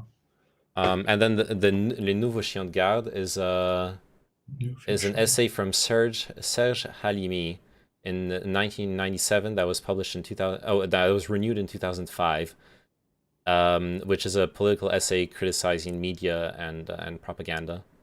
Can I take some links to these? It doesn't have to be now, but I'd be very interested. Sure. I guess I'll have to like try to find the English links for them though, because they're both French books. Okay, thank you. There was something that's been happening. Are you familiar with George Orwell? Yes. What's been happening recently reminds me of what you were saying about Zands, where in the historical context, Orwell really despised communists, but the USSR communists, the real communists, you know, and He's accused of being. I've heard people accuse him of being a CIA shill, even though the accusation is to MI5. But they say one of his friends approached him, who was a writer for the British Ministry of Propaganda, asking, who'd be effective in writing against them or not. And he gave them a list of people that he didn't like, and he thought that wouldn't, they'd be no good at doing it. They'd either be actively harmful in that they were communists or secretly communists themselves, or even openly socialists, openly communists. And that, so the accusation is that he has no credibility because he's a shill to the government. I think this completely misses the context of what was happening at the time. Like he despised them so much that he was willing to tell the government. No, he didn't even tell the government. He told. Can you see the parallel I'm trying to draw with Zanz, though? That this is someone he's dismissed for an action that, in the proper context, isn't really as questionable as it seems. But then they completely disregard all of the scathing analysis that he has on communism and the USSR. Maybe a little bit. I'm not that familiar. Like I know about George Orwell being like hated by tankies for criticizing communism, but then he's also hated by like conservatives because he actually was a communist. Like he social. I don't know exactly what he was. I think it was he fought with anarchists in Spain, right? He fought on the side of anarchist resistance against Franco, something like that. He fought against Franco, and he ended up with a bullet through his neck, and the BBC would never allow him to speak based on that. Whereas now, the BBC makes these really lame reconstructions of him. They're so willing to have him now he's not here. But when he was here and when he was relevant, when he was influential, they had no interest in platforming him. He's definitely an interesting character, but I'm not that familiar with like his exact ideology. It's a bit hard to figure it out because of the whole like. It makes sense if he was more of an anarchist, right? Because the USSR was statist, very very very strong state control over everything. And if Orwell was an anarchist communist, then it makes a lot of sense that he's still communist. But like 1984 makes a lot of sense as a criticism of state tyranny, and why he would be against the USSR, right? Yeah, that would make sense, and I think it's merely a coincidence that he was fighting alongside the anarchists in Spain. I would call him a socialist. In the sense that he's somebody that internationally he was willing to give up a higher living standard in his own country in order to see a better living standard abroad, specifically India. Let me double check. Orwell set out for Spain on about 23rd December 1936, dining with Henry Miller. Henry Miller is one of my favorite authors. I didn't know they knew each other. That's fucking amazing. And Paris on the way. Miller told Orwell that going to fight in the Civil War out of some sense of obligation or guilt was sheer stupidity, and that the Englishman's ideas about combating fascism, defending democracy, etc., were all baloney. That does sound like Miller. Miller was a hedonist. He did not support fighting for causes and stuff. Orwell met John McNair of the Independent Labour Party office, who quoted him, "I've come to fight against fascism." But if someone asked him what he was fighting for, I should have answered common decency.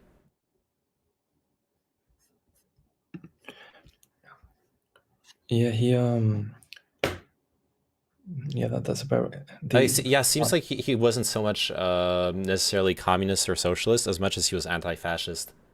Yeah, he was very strongly anti-fascist, but I think if you go through his, I mean, it is so hard to prescribe a label to somebody, but I think he openly avows himself to be a socialist. I'm not sure how this changes when he starts being attacked by the tankies now, but the pro USSR, the pro Stalin socialist. But the thing with Franco is he went off. He didn't even write about it. He didn't want any kind of he didn't want any attention or praise for it or anything like that. He just went off in order to fight Franco because he felt like he should be resisting fascism. In the same sense that I think the only modern day equivalent would be a lot of people wanted to go and fight ISIS.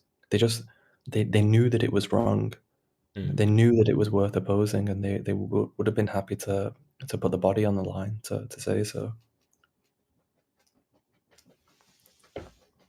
Yeah. My advanced intelligence can be used like an octopus. Hey, thanks for to the follow, suffocate Wooden and pull apart my Alphadar. enemy's arguments. We're talking about. Can we go back to the? You mentioned something about Iraq and. We were talking about way earlier. Yeah, the false testimony for that played a part in the declaration of the first Iraqi war. Oh, the Gulf War. The first Gulf War. Sorry, yeah, that's the name. Yeah, then that one's not so. That's not something that I'm so familiar with. I'm one of the few people that I seem to encounter that's in favor of the Iraq intervention, the second one. I'm talking about the first one with that testimonial. But even with that, when we talk, hang on, I'm not sure that.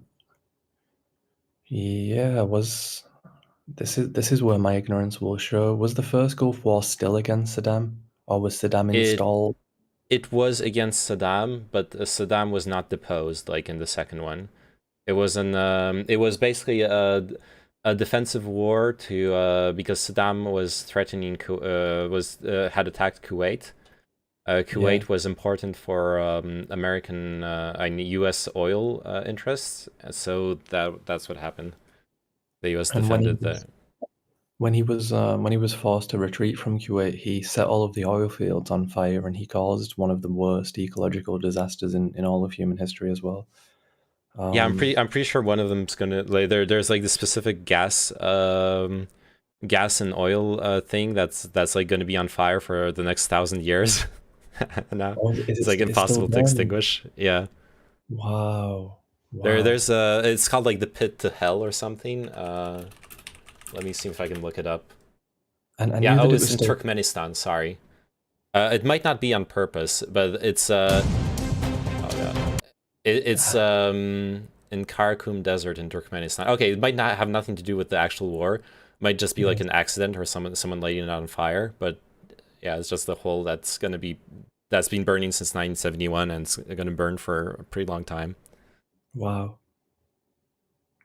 But the recreation of hell on earth is what Saddam intentionally chose to. He intentionally chose to create this.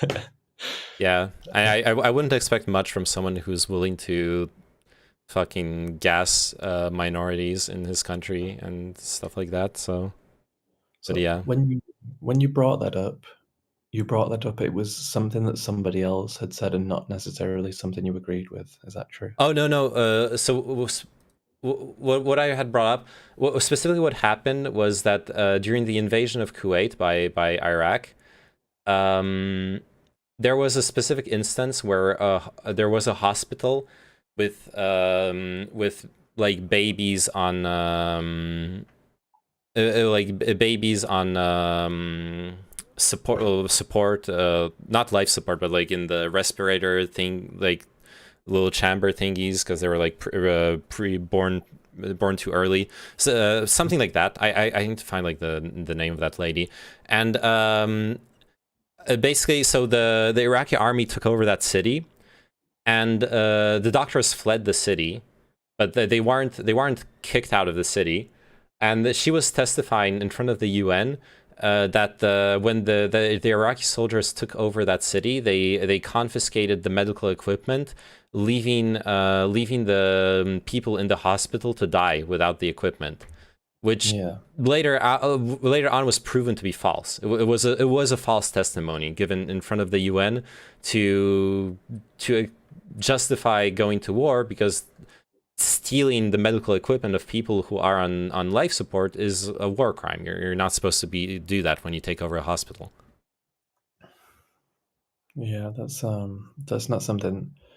I mean, it sounds like it could be true. You wouldn't expect the military to go out of the way to steal equipment and to just kill babies for the sake of it, but you never know. It almost makes me wonder if not to drag you back to everyone's favorite topic again of World War II, that maybe the Allies were engaged in propaganda against the Germans to make them appear as evil as they possibly could. And only when they got there did they realize that they were actually correct. So maybe what a lot of the revisionists are doing is they're finding that a lot of it was propaganda and shallow and empty, but the reality is that it's even worse than what the propaganda was. My understanding is that to a certain extent, a lot of the atrocities going on were more or less an open secret, but definitely, like, not necessarily the atrocities, but I don't know. My understanding is it was kind of weird, where like Mein Kampf was openly published. Like everyone knew what was Hitler's goal with acceding to power and what he was going to do with it. But the specifics seem to have been kept, not necessarily even secret, just that no one really talked about them. So definitely my understanding is that when the U.S. soldiers were discovering concentration camps, for example, it was their first time seeing that and their first time hearing of such things. They did not realize what they were stumbling on until they started investigating. Also, I can link you the testimony I was talking about in Yeah, please do. She lies like an eyewitness. Yeah, I'm linking it in the Long Reads channel in the Discord. Okay, thank you. In Naira testimony. So as well, this is my lack of knowledge here, is that I'm not sure. I'm not from what I know. I don't know if there's any precursor or hint about genocide within Mein Kampf. I'm not sure if there is. I know a lot of the book strikes me as anti-state or anti. You know, he's against the government and he's against the leaders. Before he openly says to like that like Jews are destroying society and that you have to fight back against them, pretty much. Yeah, that's quite unfortunately, especially like with the Russian pogroms and stuff like that. That's unfortunately quite common material. Oh yeah, anti-Semitism has a long history in Europe. Yeah. To me, that's separate from anti-Semitism is a mental illness, basically. But to me, to criticize the Jews and to say, oh, the media is all run by Jews or finance is all run by Jews, is different from saying, here's how I have a plan to solve the Jewish question, the final solution. Those are two separate things, and I'm not sure that he does lay out any kind of plan within Mein Kampf. I don't think so. If I recall my history classes correctly, the final solution was something they arrived at in the late 30s, or maybe even in the late 30s. Yeah, I think you're right. And at one point, they were contemplating sending them to Madagascar, which is just so strange. I remember that. Yeah, I've had enough of Hitler for one day, but the tanky. I just wanted to. Maybe this can be the final thing that I don't want to take up too much of your time, and I've had a lot of joy talking to you. You're a very intelligent person. Oh, stop. When you were talking about we talked about authoritarianism before and the tankies and how the tankies, like you say, infrared show and all of the idiots that talk in the. I get when I criticize them or I question them, I get messages from people in all caps that begin, Stalin did nothing wrong, and I think, oh God, here we go. Here we go. So, do you have any insight into like what makes somebody so ready to be such a cretin, such an apologist for authoritarianism and fascism? I don't know. It depends on every single on like the individuals, but the feeling I get when people have really weird, or in general when people, and this goes with people like I'll agree with politically, if people who who build their identity all around politics, in my experience, are people who have who are very unhappy in their day-to-day lives, and they need to have some big problem outside of their lives that they can unload all the emotional weight of their shitty lives on to feel better about themselves. And I'm not saying this out of a sense of superiority. I'm saying this because this is the mindset I was in a few years ago. I was really into politics and watching debates on Twitch. I used to watch a lot of Destiny and his debates, and like be really into the like online Fight Club debate scene, whatever. Reading them and not reading them, like watching them and thinking about them, and etc. etc. And at some point I realized I was not being like a concerned citizen, informing myself about politics. That's what I would like to think I'm now, but back then I was actually just using it as a distraction from my own life, pretty much. And accidentally being a useful fool at the same time, by falling for whatever kind of emotional appeals were thrown at you. And it seems to be like the media now and culture has people in a reactive state where they don't really have any values or principles. They're just ready for the next. They're ready for the next impulse to be applied to them, so they can be against something else. But it isn't what you said at all. So I agree with you, but there was no. What did you say? You were suspicious about yourself for a second there, but it was unwarranted. Oh no, I was talking about myself a few years ago, like going back 5-6 years ago. I was not in a good place in my life, and I was like getting into the way I was approaching political content online was very much what do I call it? I have a term for it. Outrage porn. Like I would feel joy, but it's like a weird kind of joy. It's like some kind of Schadenfreude at like getting outraged at like listening to some like racist talk about stuff, and I'm like, fuck, I'm getting so mad, but at the end of the day, it's just entertainment, like. And it's not just them either. If you look at the Young Turks, a challenge for anybody is go to the Young Turks YouTube channel. Go to the YouTube. Why can't I speak? Go to YouTube. Go to the Young Turks YouTube channel and click on one of the first videos, and I guarantee they're outraged about something. They're mass producing outrage porn. Anna Kasparian only has one mode, and it's moral indignation. There was something interesting in what you said as well. The bit where you blame if you used to fall for racist speech, then you should be blaming yourself.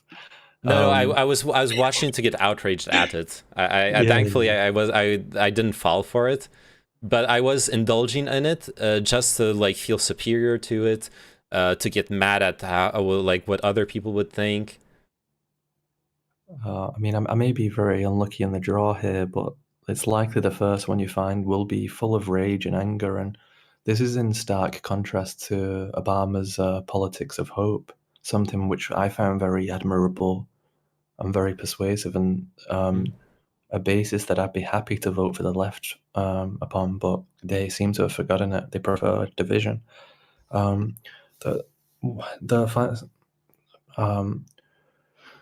You were completely correct when you said when people are in that kind of state, then what helps them is to find something bigger than themselves to dedicate themselves to. This is what therapists recommend to people. This is what therapists aim at helping people with. So you're so right. And what the tankies are doing is, if you need to find something bigger than yourself to dedicate yourself to, how about totalitarianism? It doesn't get much bigger than that.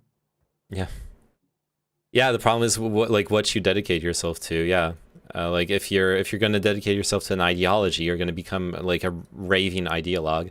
And you were totally right about the Young Turks. It's like it's all outrage. wanna, like 6 last uploads.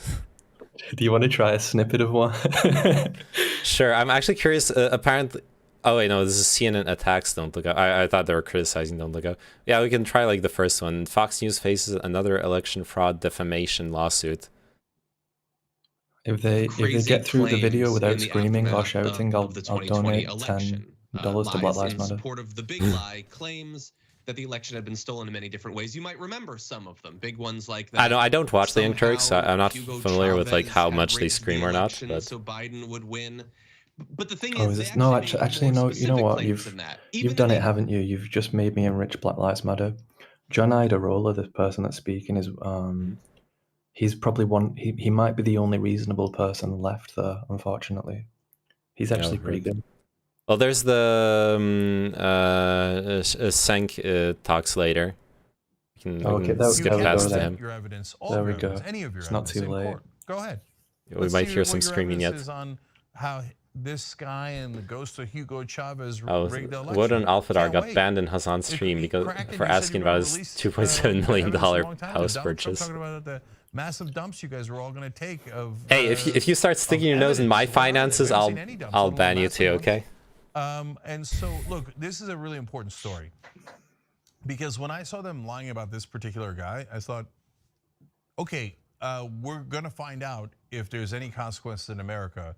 This doesn't seem to be a very like yelling type video. I think it's just John Idarola is moderating influence. Right? He's a random guy in Venezuela. Maybe this is more long form, it seems, than a lot of the stuff they do. What they seem to do normally is little fragments and little snippets of maybe 2 or 3 minutes long, where it's just all hatred. I got banned from Hassan's stream for calling him an anti-Semite. On what subject?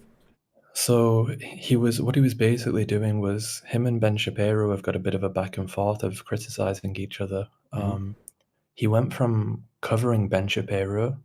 And I promise, with no segue, there was nothing in between. He went straight from covering Ben Shapiro to talking about Benjamin Netanyahu, and then he did about a 2 or 3 minute Hitler impression, where even his own chat was saying this is an awful impression. I called him an anti-Semite, and I was just immediately banned. And then a few hours later, or maybe sooner, he denied the ban appeal, which said something like, "But I was only telling the truth." Yeah, honestly, I don't know if I would still say that. I would need to like do some research because it's supposed to be like a grave accusation a bit, but I do actually believe, or I used to believe. I would need to double check on that, but I used to believe that Netanyahu was basically a fascist, or at the very least, something I can say with certainty, he's at the very least a proto-fascist. So like I think I get what Hassan was getting at, doing like a Hitler impression about Netanyahu. No, no. Oh, I'm misunderstanding maybe. Actually, you know what? Maybe I was wrong. Maybe I was wrong to call him an anti-Semite, and I'd say that that Wodan in chat may be contributing to the harassment of Hassan, which he doesn't deserve and could be pretty detrimental to your health. There's a fine balance between criticizing someone for being a champagne socialist and joining a mob and just hating on a person all day, all the time. And it's a hard balance because we should be able to criticize hypocrisy, and we may not even realize with the internet, the frequency of speech that person is subjected to. We may not even realize how much of a mob we're contributing to. It's oh, sorry, go ahead. So sorry, no, I want to cut you off. I was just gonna say because I remember I was asked a couple times when it was like relevant drama, the whole house thing, like what was my take on it, and thinking on it, I can't help but like want to kind of go the middle of the road, where on one hand, yes, it is hypocrisy, to a certain extent. Like he probably doesn't need that big of a fucking, or that expensive of a fucking house. But on the other hand, I also don't I don't like this idea of crucifying people for hypocrisy, because it's so much easier to do against public figures, and I don't think people realize that. I don't think people are conscious of how much we're hypocrites all the time in our lives. I have ideals that I want to live by, and that I don't achieve every day in my life. Every day I am being a hypocrite every time I don't achieve those ideals, but I strive for them. I think it's the at the very least, I hope, maybe I'm just like coping and rationalizing, but I do believe the effort is worth something, and the striving for perfection without achieving it is still worth something, and that no one really will ever be perfect, as in like perfectly espousing ideals anyways. So I don't like this cutthroat judging people on things. Like you can still be a socialist and have a $3 million house. I don't think that's that insane. That doesn't strike me as something that completely destroys his character and whatsoever. No, it's just a cheap point on which we can engage in this moral outrage from a different angle, but you're still playing the same game, and I'm almost at the point now where we should be treating the streamers and stuff like that like if not a friend, at least an acquaintance, and if not an acquaintance, at least a human being. So even Destiny. So I don't like the word hate as well. So I don't hate Destiny, but I strongly dislike him. But it may be based on some of his past positions, and it may be like you said, he needed this moral outrage and these kinds of extreme ideas before.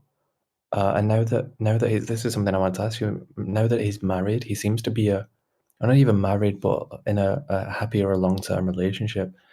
He doesn't seem to need any of the same positions anymore. And it's interesting I was listening to him yesterday, and I thought he made a few mistakes when he was speaking, but overall I thought, that the guy's not so bad. And then this is like, I'm his worst enemy. I'm his at least in chat anyway. I'm his worst enemy. But yeah, then I thought we should. Oh, sorry. No, I'm done. Thank you. No, he can be very reasonable. Like there are times where he can be very, very eloquent and reasonable and have really good takes and so on and so forth. But there are times where he has like really, really bad takes, and the part where I couldn't stand him anymore is he doubles down on them. He doubles down on them so fast, and the second he feels like everyone's bandwagoning or like attacking him, he will go 0 to 100. Like that's what happened when he got banned for the mow down go out on the streets and mow down protesters thing. Yes. It's not that he actually believes that people should go into the streets with assault rifles and shoot protesters. It's just that he was so far into this reactionary discourse of like all those socialists, lefties are attacking me for like defending what Rittenhouse did. I'm like he went so far into that into like hyperbole, probably maybe like playing it up for the stream too, because like hyperbole is good for like streaming and for like entertainment purposes. Outrage, etc., all that. I think that's just him. I don't think he's playing. I don't think the stream has anything to do with it. I think that's just him. He's doing. To be fair, yeah, like he definitely seems, and I agree with Pure Par. He definitely seems like one of the more genuine streamers in many regards. Like what you see on camera is actually mostly him. So like a few, I'm not so familiar. I've seen less than. I saw him on the Jesse Lee Peterson show. Which was obviously antagonistic towards him. If you're a JLP fan, you'd be against his whoever he has on to speak. I didn't like him very much then, but there must be some kind of evolution or change with him. Could you imagine 2 or 3 years ago Destiny agreeing with the Rittenhouse verdict? Because personally, I can't. Yes, absolutely. He's always been pro Second Amendment. Destiny's a proud gun owner. He like basically his political evolution is like 10 years ago he was a conservative, and he evolved kind of in a reactionary way from interacting with like actual neo-Nazis and racists. He got pushed to the left, and also just growing up, he realized that not everyone's social situation is the result of their decisions, that in fact there's a lot of determinism going on in there, and that a lot of that determinism is material and social. And the ideologies that address social and material determinism are the ideas that are more on the left. The trying to create social security nets. That's a more a socialist idea. Trying to reduce racial gender inequalities. That's also like a leftist idea. And so he found himself more aligned with the left. And then he realized that he was getting like Twitter socialists in his viewership, and he decided to start being reactionary to that too, and shit on them, and try to like find some sort of like enlightened centrist path. But like when you actually talk to him or listen to him like give his actual policy points, honestly, he's basically like a social democrat. And he's been that for quite a few years now, like quite a long time, ever since he stopped being a conservative, basically. Interesting. Yeah, I may have him completely wrong, and this goes to. Let me ask you about one more thing, but that's a nice thing to wrap up on. That I also, do you know who Dylan Burns is? Yes. So I've debated him once, and then I've had an argument with him again, or a conversation. The first time I went in thinking, you're a political figure. A lot of people are spreading rumors about you, like that you take Clinton money or whatever. So I went again. I never hated him. He may, from the messages that I was sending, he may have thought that I hated him, but I didn't. I just disliked him. And I went in and I had a conversation with him on censorship, on free speech, and I accused him of, if you're a political figure, or if you're a political campaign advisor, any of these things, you're going to have no flexibility. And he turned around and he surprised me in 3 or 4 different ways with pretty original positions and stuff. And by the end, I was pretty shocked. And this idea of treating the streams and stuff with a bit more tolerance and a bit more peace and love, as Ico Rules promotes, is something that's occurred to me recently, and it's quite. I challenge everybody to do so.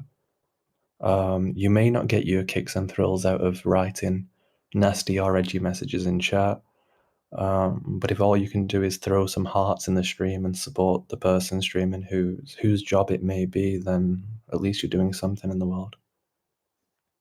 Yeah, that's something I would advocate for in general on the internet. I personally, just as you say that, it's not in Twitch chat. Someone in the other chat messages me, "Fuck you."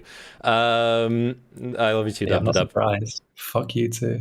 Something I truly believe in is that the internet, by making people dehumanizes us. When you're in a video game, for example, you're playing League.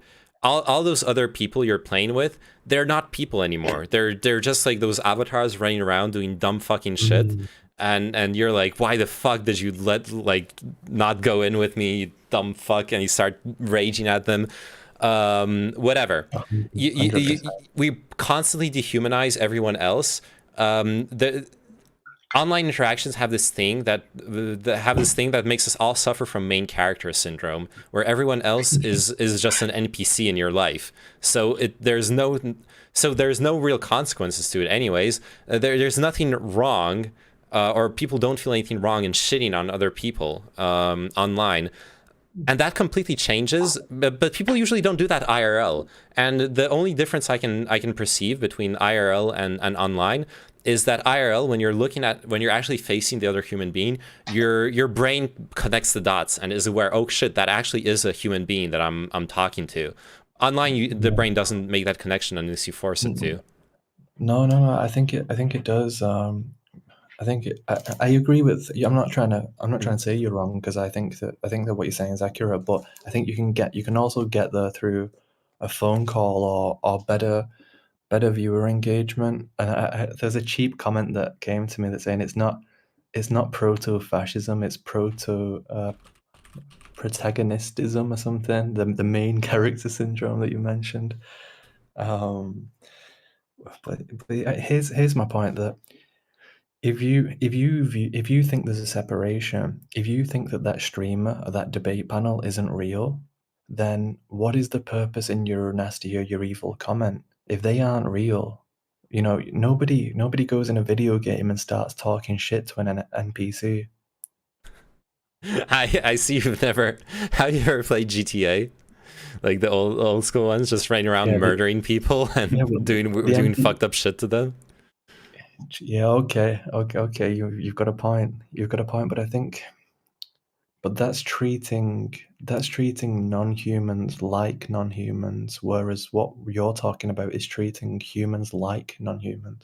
No, but yeah, I get your point, and you're right. There is still there is a perceived point in like being shitty to them, and that is human. Actually, you're right. Yeah, it's catharsis, isn't it? I'm gonna attack you, and there's so many, that Discord of ban thing. Discord should almost make it a part of its marketing campaign. The fact that like evil people are being shut down by simply being told Discord or ban. Discord should really do something with this. But how many of those people, as soon as they say, let's have a conversation, the person either disappears, completely stops talking, or joins the conversation and ends up gaining some sort of respect or admiration for the person that they previously hated? Yeah, and like you said, like even just like hopping into a Discord call, there's already so much more of a rapport and awareness of dealing with an actual human being on the other side, that you can empathize with and come to an understanding with, and when it's just text and so on. Yeah, for sure. I think I've taken up a hell of a lot of your time, and I learned many things. We've got some good book sources there. Oh yeah, let me link you the books if you're still interested. The Guard Dogs ones. See if I can find the. Is there like an English article for them?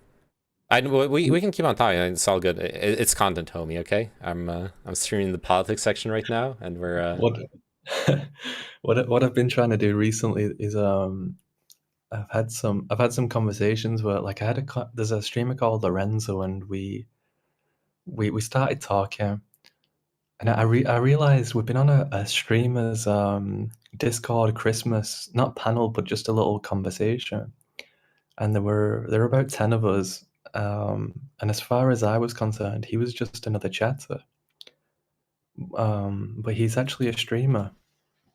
And he was raided by Chud Logic, who I don't. Do you watch Chud Logic at all? I know him. Isn't he friends with Hans? I'm not sure. They may be. As far as I'm, yeah, you know what? I have seen him come and talk on the panel. I don't know if I'd call them friends, but they're in some way acquainted. Yes. Yeah, I haven't. I don't think I've watched him. See, I like the politics, like the political discourse. I feel weird about the politics section on Twitch in general, and I've been thinking about it. Like, so much of it seems to be like what Irrelevant does. Not I'm hating on Irrelevant. Like, Irrelevant does it really well, but like sitting around listening to a debate and reacting to it. I used to do that. If I started streaming 5 years ago, I probably would have done that. Exactly. But now I kind of, if I was doing that, I would want to Minecraft myself. I could maybe do it like once every month or something. But like, if we're gonna talk politics, let's like actually talk, or let's do research together, or I can't listen to like other people talking for 2 hours. Which is weird because I'm making you guys listen to other people talk for 2 hours, but you know, hypocrisy. Yeah, yeah. This is but actually, you're not just making them listen to you talk. You actually do a great job of reading out comments, and you address a lot of any questions or challenges people give to you. But this is what we were talking about before. The media, the culture and the media has people in a reactive state. So if you're in a literally reactive, we're literally reacting to. All they're doing is like you just said. If you would have started streaming, that's what you'd be doing. All they're doing is looking through the iPhone news app or Android news app or whatever it is and getting more and more unhappy. The difference between them and the average person is that they're doing it on video. Yeah. And there's no. Oh, sorry, go ahead. There's no like. Nothing productive can come from it. You can endlessly tear down this. I think this is why people feel censored or deplatformed, or why they can't speak, because their ideas are never engaged with or built upon or implemented, but they're just constantly torn down. Thank you for the book sources. I believe that may be what you sent me. Yeah, that's the old one. Then the new one is Serge Halimi. Let me see. Halimi. The new Watch Dogs, I guess, would be the trend. I don't know if it's. Oh, there's the documentary too. If you'd rather like watch a movie, there's a documentary. Is it the Watch Dogs? Because I thought you said the Guard Dogs earlier. Yeah, I like translated it. I did like my own scuff translation. Yeah, I do that all the time. There's a book about how women don't go from, since entering the workforce, they don't just do the shift that they normally do. They also take care of the children and do a capitalist salaried shift on top of that. And I thought that it was called the double shift, but it's actually called the second shift. Yeah.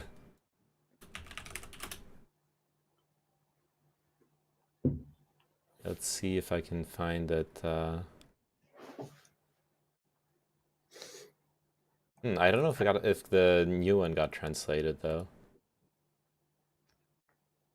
Yeah, I only have okay. Good luck. Good luck. I'm linking you the French book. Good luck.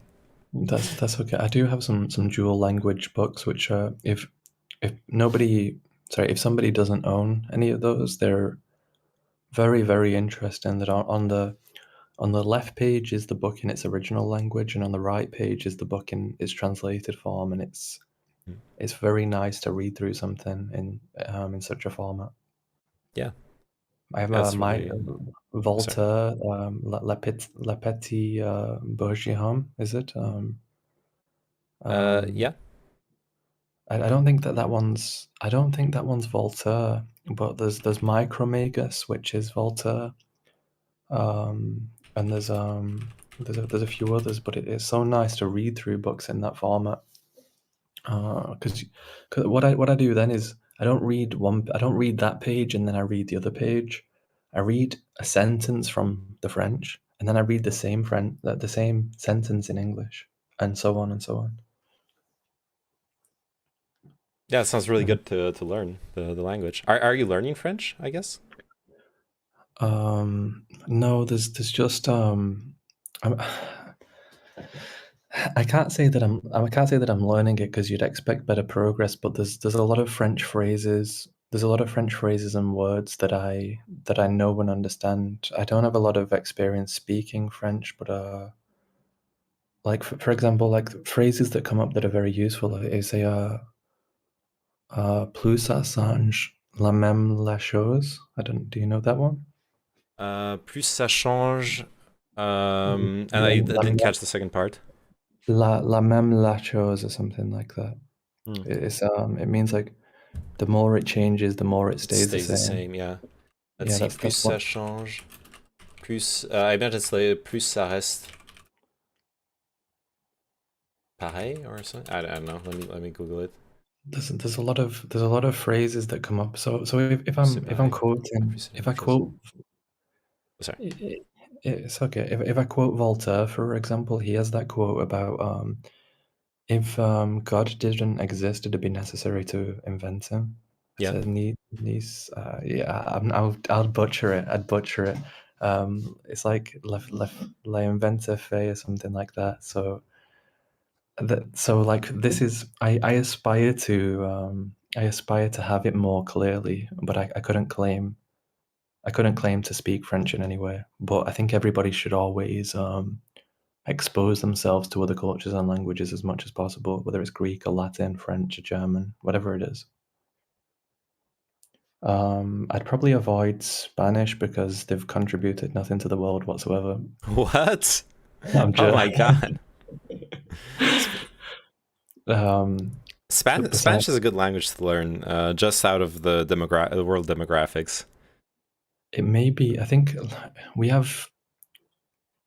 English, French, and German have the most in common of this kind of pragmatism. This is what Zizek talks about with his toilets. I don't know if are you familiar with that? No, not at all.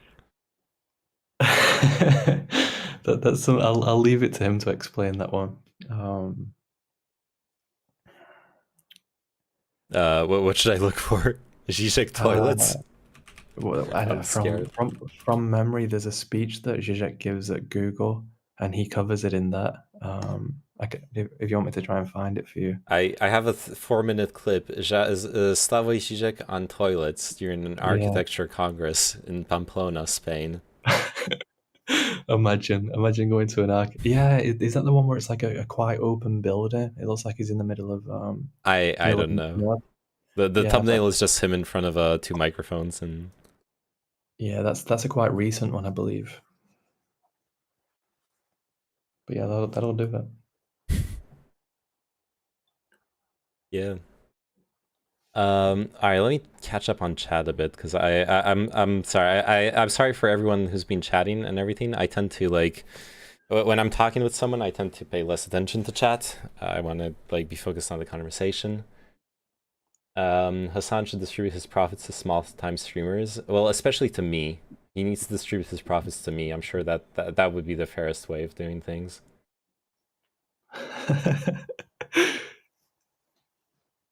Whenever I watch his stream, he likes to crucify capitalists with his language. It's very yeah, and he's very he like really plays up the lefty ideology, like language, yeah. That's why we should have that reason, not the hypocrisy, but the fact that he puts hatred out into the world is why we should have less mercy for him. But don't they say, like, be the bigger man and forgive him anyway. Be nice to him even if he doesn't deserve it. Yeah. And I'm the thing. Oh yeah, that reminds me. Since we're talking about outrage, the reality is. It's something that came out during the Facebook congressional hearings. What the whistleblower revealed is that Facebook studied and realized that outrage is actually extremely effective at engagement. So what the whistleblower lady was showing, for example, was that you could have. Especially in other languages that are poorly moderated, you could have a Facebook post that's really racist, and both the positive and negative engagement would play into the algorithm, promoting it more and more, because the algorithms are purely engagement based, and so much of social media follows that basic idea of engagement equals good. Whether it doesn't matter whether it's positive or negative engagement, anything that makes people react is gonna promote a specific post or a specific video in the algorithms. Is it that concept of no attention or what do we call it? No bad publicity. Yeah, no bad. Yeah. That's the one. Thank you. Yeah, absolutely. I feel like that's like what was brilliant with Trump's campaign in 2016. He did something stupid every single day, or said something stupid, and guess what? The media kept fucking talking about him every single fucking day, and then he gets elected. Like, yeah, his strategy worked. Good job, guys. You fucking gave him a free campaign. And they're still hooked on it. He's gone now. He's gone now, and they still can't get over it. They're still talking about him as if he's still here. Yeah. Just to clarify. Thank God they banned him from. Thank God I want to say thank God they banned him from Twitter, because imagine if he still had his fucking Twitter account. You tanky. So I didn't go like if you play the Zizek clip in a minute, there's no point me explaining it twice. But people are talking to me like someone said learn Italian, and they may judge me for not being against Spanish. All I can do is learn that which is most accessible to me to begin with. There are many. Sumerian's a beautiful language. Hieroglyphics is a beautiful language. My mind and my brain is only capable of so much, so I'll begin with what is most accessible to me. That isn't to put any other language down, but that's the shortcut that I'm taking. Oh, yeah, that's a fine way of choosing. Yeah. And Zizek talks about the differences between European states, which may give you a bit more understanding into why I've done so. English is one way, German is one way, and French is another way. He'll explain it anyway.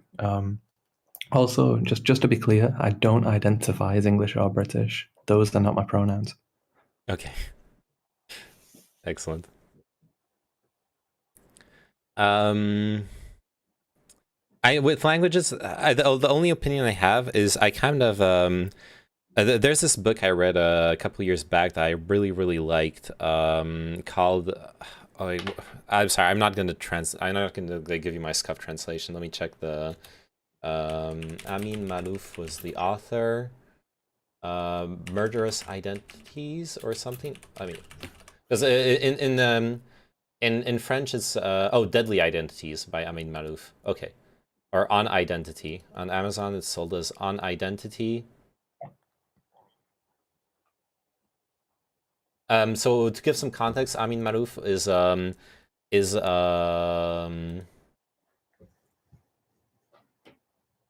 here, I'll link it to you too in case you're interested. And this one's been translated. Amin Maalouf was a Lebanese, is of mixed descent, Lebanese and French, and he wrote this brilliant book, basically like an essay analyzing what identity means on an individual human level, and he like discusses different concepts there. But the reason I'm thinking of it right now is because he mentions about languages, that he believes everyone should obviously speak the language of their main national identity, then English, because English is basically the universal language for most of the world, and then a third language to widen their horizons. And he takes example on how like cosmopolitan Europeans will generally have that. They'll speak the language of their country. They'll learn English in school because like you have to know English, and then very often they'll also learn a third language. Well, I mean, that is, I can speak to English or British ignorance, and also American, having lived there. This may be the biblical Tower of Babel idea in full motion, that Americans and English people don't have to learn another language because they're benefiting from colonialism or empire, but that can't last forever. And it also, if you speak multiple languages, you obviously have an advantage, and that advantage alone may be what takes us past English language dominance. But it won't be Esperanto. I can tell you that for sure. Oh yeah, no, for sure. The big thing that I see changing is if it depends obviously on how like our relationship with China evolves over the next 20-30 years, but China is a bubble. Like you go into China, no one speaks English. It's like you either speak Chinese, or you hopefully you have some friends there who speak like English or some other language that you also speak. or you're gonna be fucking lost. There's nothing you can accomplish there by yourself without speaking Chinese. All I know is like Hoshin Sinkola, which is from his Xi Jinping's military parades. Have you seen those? No. He's in the car going down, and he repeats the same thing over and over again. He repeats it to the infantry regiment. He repeats it to the artillery. He repeats it to the tank, and then to the aircraft, to the missile ones. And what he's saying is, what is he saying? He says, "Comrades have worked very hard to the regiment," and they reply back to him, "For the people." Okay. And that's all of it that I know. A part of what it seems to me, I get a lot of my ideas on China and Chinese dominance from Bertrand Russell. And let's take the bubble element of China to begin with. I see the Great Firewall of China as something which they put up in order to deflect misinformation and social influence from the West. No American movies, no American disinformation. I almost see the identity politics and this the identity politics in America, the UK, and the West almost seems to me to be exactly what Russia and China would do to us if they had the choice. So it's, to me, it's like you could almost, I believe in free speech and a lack of censorship, so I can't defend the Great Firewall of China. But its purpose may be not to keep people in, but to keep the Americans out. Oh, definitely, yeah. That's why they ban Western social media, and like the choice of what they ban is very clear on that. It's about control of the way the culture and society evolves. So this it's really hard to square the two positions of and this is what a lot of tankies are doing. They're saying that China is so egalitarian or communist or dedicated to Marxist principles that it doesn't matter if you genocide a few Uyghurs, nobody cares.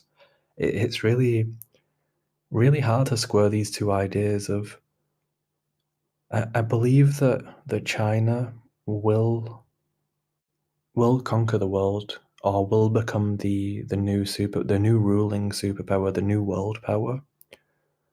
And I almost feel as if we should gracefully allow that to happen.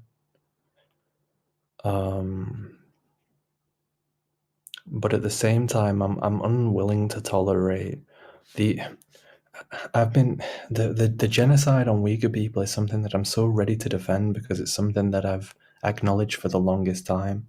And I think you'll be very well aware. The media is actively avoiding calling it a genocide because if we call it a genocide, we have to act. There's the UN Genocide Convention. If we are aware of a genocide, we have to stop it. We're all co-signatories to this: the US, the UK, Germany, France. We've all signed that declaration. And we're so comfortable and lazy that we're unwilling to do really anything about it. America has what do they call it now? An embargo or what do we do? A sanction. We have a trade sanction on things made in the Xinjiang province. However, if there's two problems with that. If they're made there, they can just be shipped to a different part of China and then imported into Europe or the US from a different region.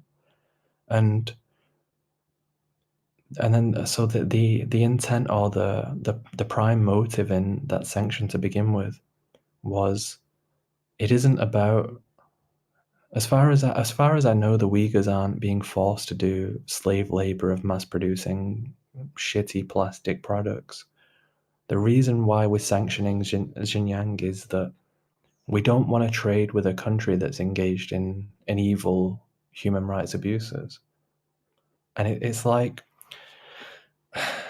the only purpose of that sanction to me is some kind of Western warning to China that if if you continue to genocide these people, we're going to expand this sanction to not just Xinjiang but all of China.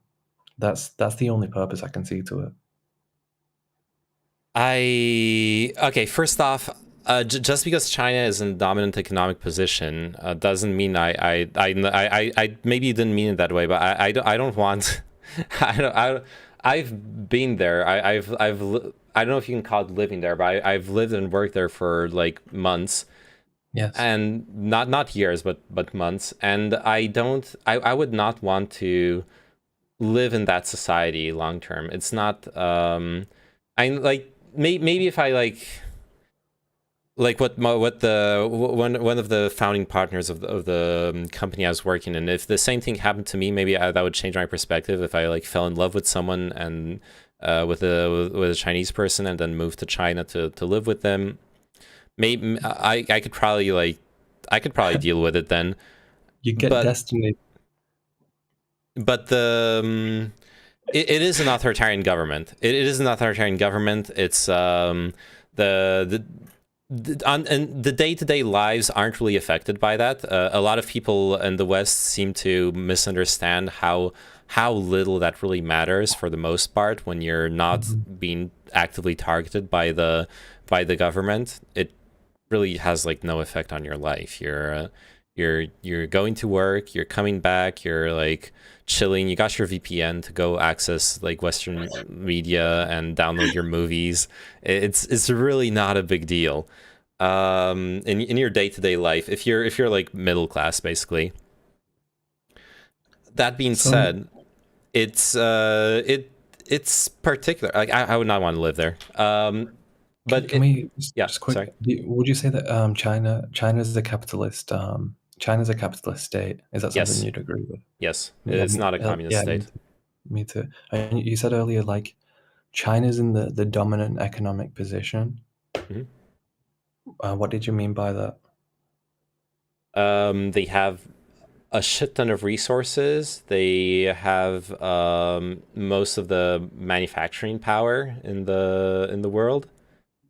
And although it's like they are transitioning towards like a middle class service economy, so that is going to change. But they're basically set up to overtake the U.S. in economic power. And that's I believe that's true, but there's a lot of people saying it like it's already true or it's immediate, and I'm not sure how immediate it is. I believe that there's a disparity. I think the average per capita net worth of Americans is around $50,000 or $60,000. With inflation, it's probably about 60 or 70 since the last time I checked that. And in China, the average per capita net worth of a Chinese individual is around, I'd say, $6,000 to $8,000, maybe less. So they get a lot of support and popularity from being egalitarian, communist, socialist, and yet when you look at the reality, there is massive wealth disparity within China. There is. It's a very very unequal society. What they do have just to give credit where credit's due, China is the single country which has pulled successfully the most people out of poverty in like the last 50 years or so. There's this interesting perspective on the United Nations poverty data, where they people who are like very pro liberal economy, globalism, etc. They'll often cite if you start like describing ways in which capitalism or liberalism rather and globalism have failed nations, they'll cite the poverty statistics by saying that, oh well, actually, even though all those people are suffering because of this and this, overall, the world has been pulled out of poverty. Like poverty has been reduced. However, if you remove China from the equation, poverty has actually increased in the world. It's only in China that poverty has decreased, which I think is very, very interesting to consider. Yeah, it's almost not surprising, but it's sad to hear. Oh, I have a question here in chat. Since you've lived in China, what do you think about when the living standards in China continue to rise? Will there become a point where the people are not cool with not being able to express their opinion anymore?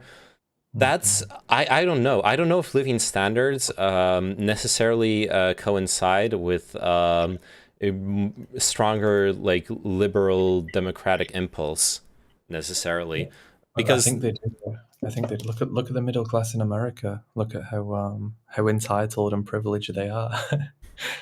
Well, the thing is, like talking to people in China who are middle class, who are well served by the way the society was set up, they were firm believers in the status quo. They trusted Xi Jinping in his anti-corruption ideology. They trusted him to have the interests of the Chinese people at heart. They trusted the government media about the Xinjiang internment camps not being just re-education camps and not hurting the Uyghurs. In fact, they like the people I've talked to who are native Chinese and middle class were very, very happy with the state of affairs in China. They were living their best lives. Of course they were, because they're an extreme minority. They may as well be Hasanabi viewers. It's not that extreme. They're like it's more. I think it's also a lot of just being in an urban environment. I was in a big city. So like a lot of people living in a big city will be like more middle class, obviously. Sorry, go ahead. I'm sorry if I'm being rude to you, but your viewer preempted my response to you in that I don't see the Chinese world power as a threat until you know how America.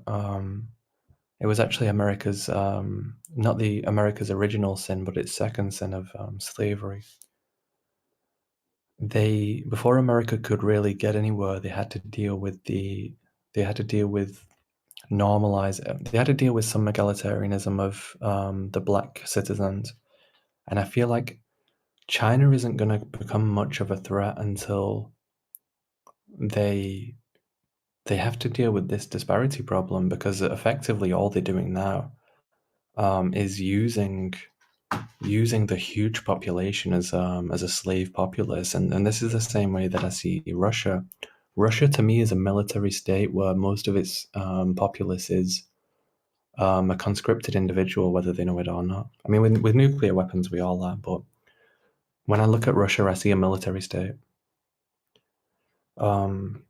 I don't know if I would go so far into like describing people as slaves or not, or in that case, like unless you mean like wage slaves, which we all are. Yes.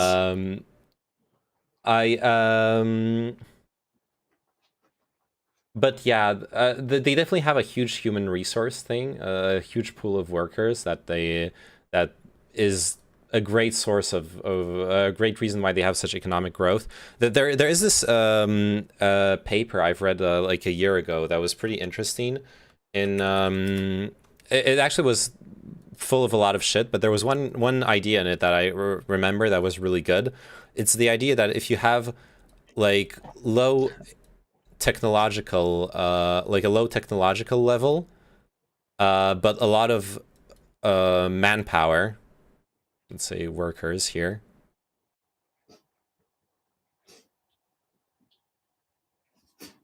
So let's say you have this many workers. If you have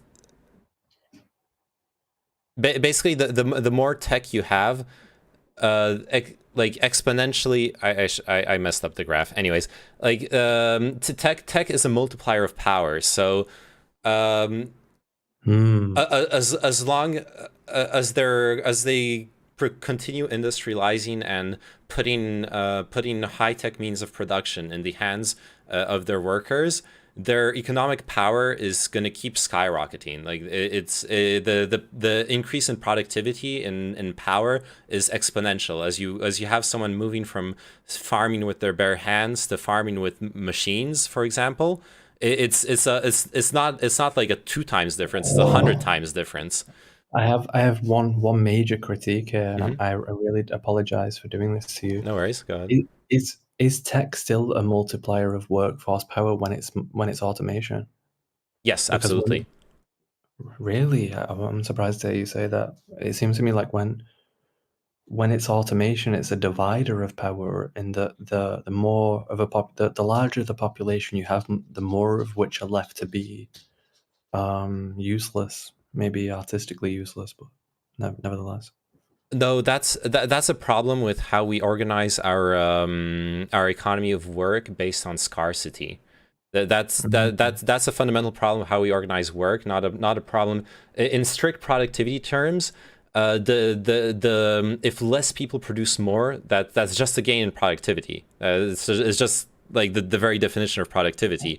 The fact that then there are social consequences to to employment is a consequence, but it's a whole other problem that can be addressed differently. You can address it with the UBI. You can address it with like permanent unemployment wages. You could address it in different ways and the reason why it's worth addressing it that way is because thanks to the exponentially increased productivity and benefits from the technology, you can take, say you multiplied your productivity by 100 times.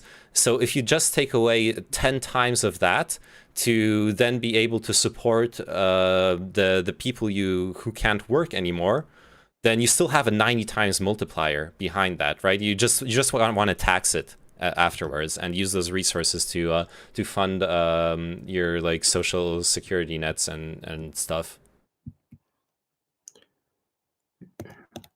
Yeah. I didn't want to. No, that's also a good point. Yeah. I was trying to prepare. To respond to you because there's Yeah, you got ahead of me a few times there with the universal basic income. I agree with you. If you have technology and a populace, then the technology is multiplying the effectiveness of your population. Yeah, so my only point was, since China, a large part of the Chinese population is, or economy is modernized, but there's still some way to go. So they still have a lot of this just explosive industrialization type growth ahead of them, economically speaking. I feel so when automation becomes far more wide, I mean, we're only just getting started in terms of automation. We're automating the most basic things now of self-service at the checkout, warehouses and moving things around, but we're about to enter a world in which trucks are driving themselves, fishing boats are fishing themselves, ad infinitum, really. There's no limit to it, especially if you're an atheist. If you're an atheist, there is nothing that humankind can do that a robot cannot do, right? And then, do you really feel that in that world, then does a bigger population not become more of a hindrance than an advantage? Depends on what you think by hindrance. If you more people to feed, more people to give. Yeah, I understand. I mean, rhetorically speaking, in the sense that if you look at it from a very like material standpoint, sure, like you said, it's more mouths to feed, etc. But at the end of the day, it's human beings who come up with the ideas of what to do with the automated labor. It's human beings who come up with with ambitions, ideas, who are creative. We are still very, very far away from some kind of strong AI that would be able to be creative on its own, who would basically just count like an individual. So I think you persuaded me. I think you persuaded me. Correct me if I'm wrong here. That it says if you have great advances within productivity, it doesn't matter how many mouths you have to feed because you have great advances within the productivity of feeding mouths. Is that Oh yeah, correct? materially speaking, yes. Like ideally, your advances in productivity make it so that you can keep on sustaining all the people, and then they can focus more on like what if like people like to meme on it that everyone will become an artist, which I'm okay with. Art is fucking cool. But like yeah, what if like only 5% of the population need to be the engineers maintaining the automation, and then you have like 50% of people are artists and 50% of them are researchers, and This is the real problem though. This is the real problem is do all of humanity want to become artists? Because we're talking about working class layman people that they get fulfillment out of making roads. They get fulfillment out of making buildings. And if all of this is automated, those people they won't choose to create art. They'll choose to take their own lives instead. I don't think people are that passionate about building roads. I'm sorry. We already see this. We already see this with the miners and the manufacturers. When they lose that job, the suicide rate jumps tremendously. Yes, but that is also because we are not in a world where their livelihood will be sustained and guaranteed once they lose their job. We're in societies where losing your job means losing like for the most part all integration in society. You become socially isolated. You become financially despondent. There are very tragic consequences to losing your job in our current in our current societies. Those are things that have to be addressed in an automated society. Absolutely. Yeah, because of the wage slavery in combination with no universal basic income, right? Yeah, and like I still see a problem with it eventually in that UBI. I don't know if you've ever what show. I think it was in. I don't remember what sci-fi show it was. There was a sci-fi show I watched a couple of years ago where they portrayed it where like there was. Sorry. Expanse.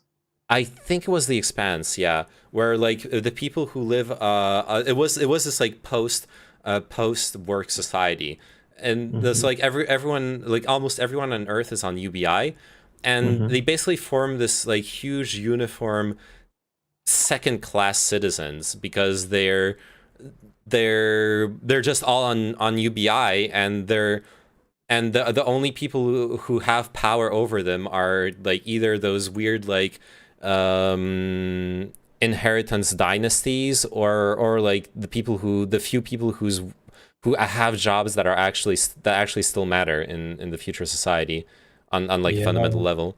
And yeah, sorry. No, I'm being rude. No, I was just gonna say like there's obvious problems to that. You still create a hugely unequal society if that's what you arrive at, and I'm not sure what the solution to that is yet either. There's it's definitely going to be a problem to address. But as far as the happiness goes, there's a Marxist principle that I personally believe in.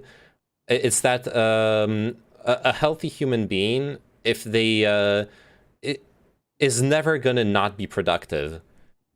You're never gonna have someone have all their needs fulfilled and want to do nothing. Like maybe they'll spend like a few months binging Netflix and whatever, but even then, like consuming art should ideally inspire you. It should have you come out of it thinking, damn, I wanna be like that person, or I wanna create an imaginary world of my own, or I know, like you were talking about workers. Like, sure, if you lose your job building roads and you're unemployed and you can't feed your family and everything, that's fucking tragic. But if you lose your job building roads and your wages don't change, you're just like, well, okay, now I don't have to break my health every single day to build roads. Then they can, I don't know, they can fucking make sculptures out of cement or learn stuff, or yeah, they can play video games 24/7. Peter Parker. I mean, there's a lot of people that don't want that. I don't want to be unfair to you. Yeah, no, go ahead. Because I'm criticizing you for your ideals, but your ideals aren't fulfilled by a wage slavery world. I feel like we live in a world where basically anything's possible. You can identify as any gender that you wish. There's no God. It's all materialism. Anything that you want can possibly happen. If you want to go and have surgery in New York, they can cut your penis into 2 halves so you can have sex with 2 women at once. Anything is possible except for a basic change to capitalism. And until there's some shift, maybe all we need is some kind of positivism of universal basic income or something like that, where the way that we think about the world and how we relate to it changes. But until then, without this universal basic income, that's it basically. Without something related to how wealth is distributed, there's not going to be much fulfillment for people. In that, if I'm not willing to work as hard as you, it isn't about art. It's about competition. It's about usefulness. It's still scarcity. Yes, those things will always be scarce, like recognition of others, etc. Yeah, I agree with that. So I may now begin to create my own world as I have for fun. But if people aren't willing to use it, and somebody else is willing to work harder than I am, they're gonna get food to eat, and I won't get any food to eat. This is James Brown philosophy. If you don't work, you don't eat, and this is still the world that we live in. Absolutely. And we have to separate the ideals from reality. And maybe, so I can't tear down your position based on you don't support wage slavery. You have these ideals for the future. Oh, also, just to clarify, I'm because for me we were discussing the hypothetical future where we have full automation, or strong, or at least we're on our way towards full automation. If we don't have automation, then it sucks. But our current waves of distributing wealth, for the most part, makes the most sense. I'm not contesting that. There's someone in your chat called Kino Mega Lol. Yes. They're talking about excess humans, and do you feel like this is what's happened before? When we do reach a point of excess humans, you made a very good argument about productivity and the technology. We could now probably feed even more humans than we have. The overpopulation isn't a real concern. In the past, the way that they seem to deal with overpopulation is to cull us in the sense of, let's have another war or another genocide. I don't think it ever was intentional, but yeah, sometimes it looks like that. Yeah. I mean, that's one of my real concerns or fears about society and the world, that there's so many people going around talking about overpopulation. It has a genocidal taste to it. If you're talking about there are too many people, there are too many people, there are too many people, isn't this somewhat of a genocidal perspective? I get, I understand what you mean. Yeah, like there is this idea that like if there's too many people, then just people need to die. Sure. Don't clip me, please, on that. Don't clip me out of context. Yeah, for sure. We'll get to the context now then, and then you can clip him. Do you believe that the world is overpopulated? That's a complex question, because it's also like the world can actually support more people still. Yes. And the demographics seem to indicate that people that with rising quality of life, there are the birth rates decline very strongly. So we don't have the classic problem that when I was growing up, there were the demographics, the graphs were showing that we were going to be like 20 billion in 2050 or something.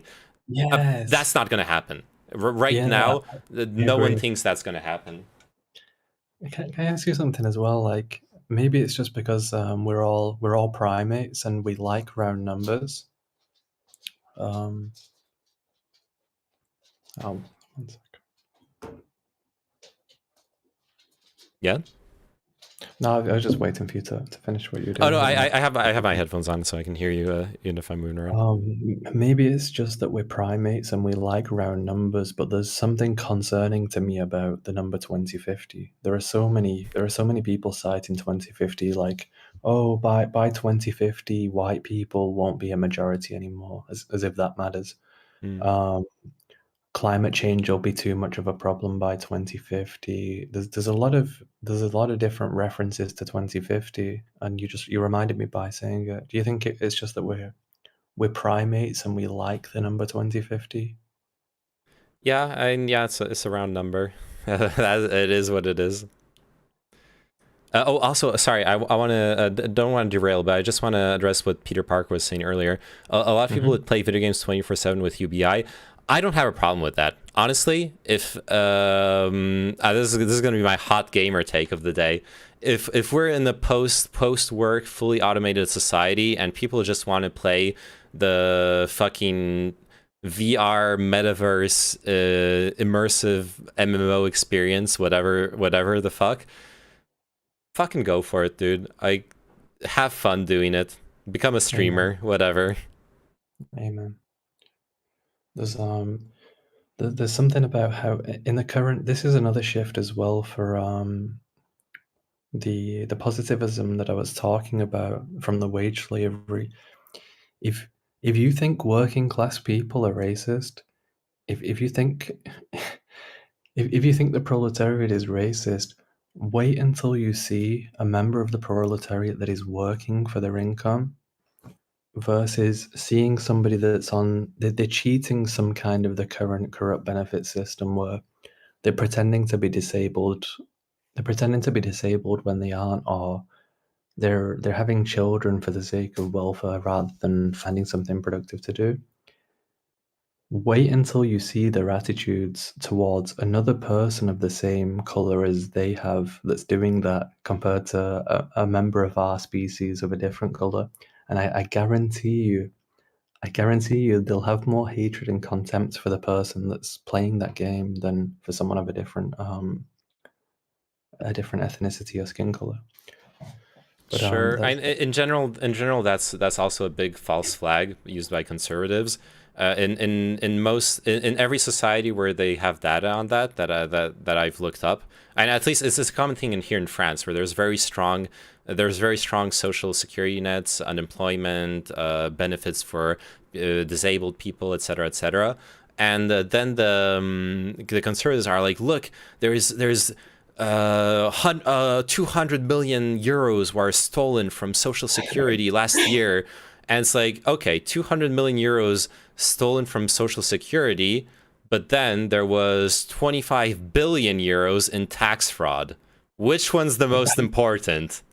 I don't use the word hate like Azana, but I strongly dislike you for doing this. You took the right, so I'll take the left. On this, the left, they generally respond to welfare and stuff like that by saying, oh, this person's a millionaire, why do they deserve this welfare or whatever? And I say, they're acting against universal basic income.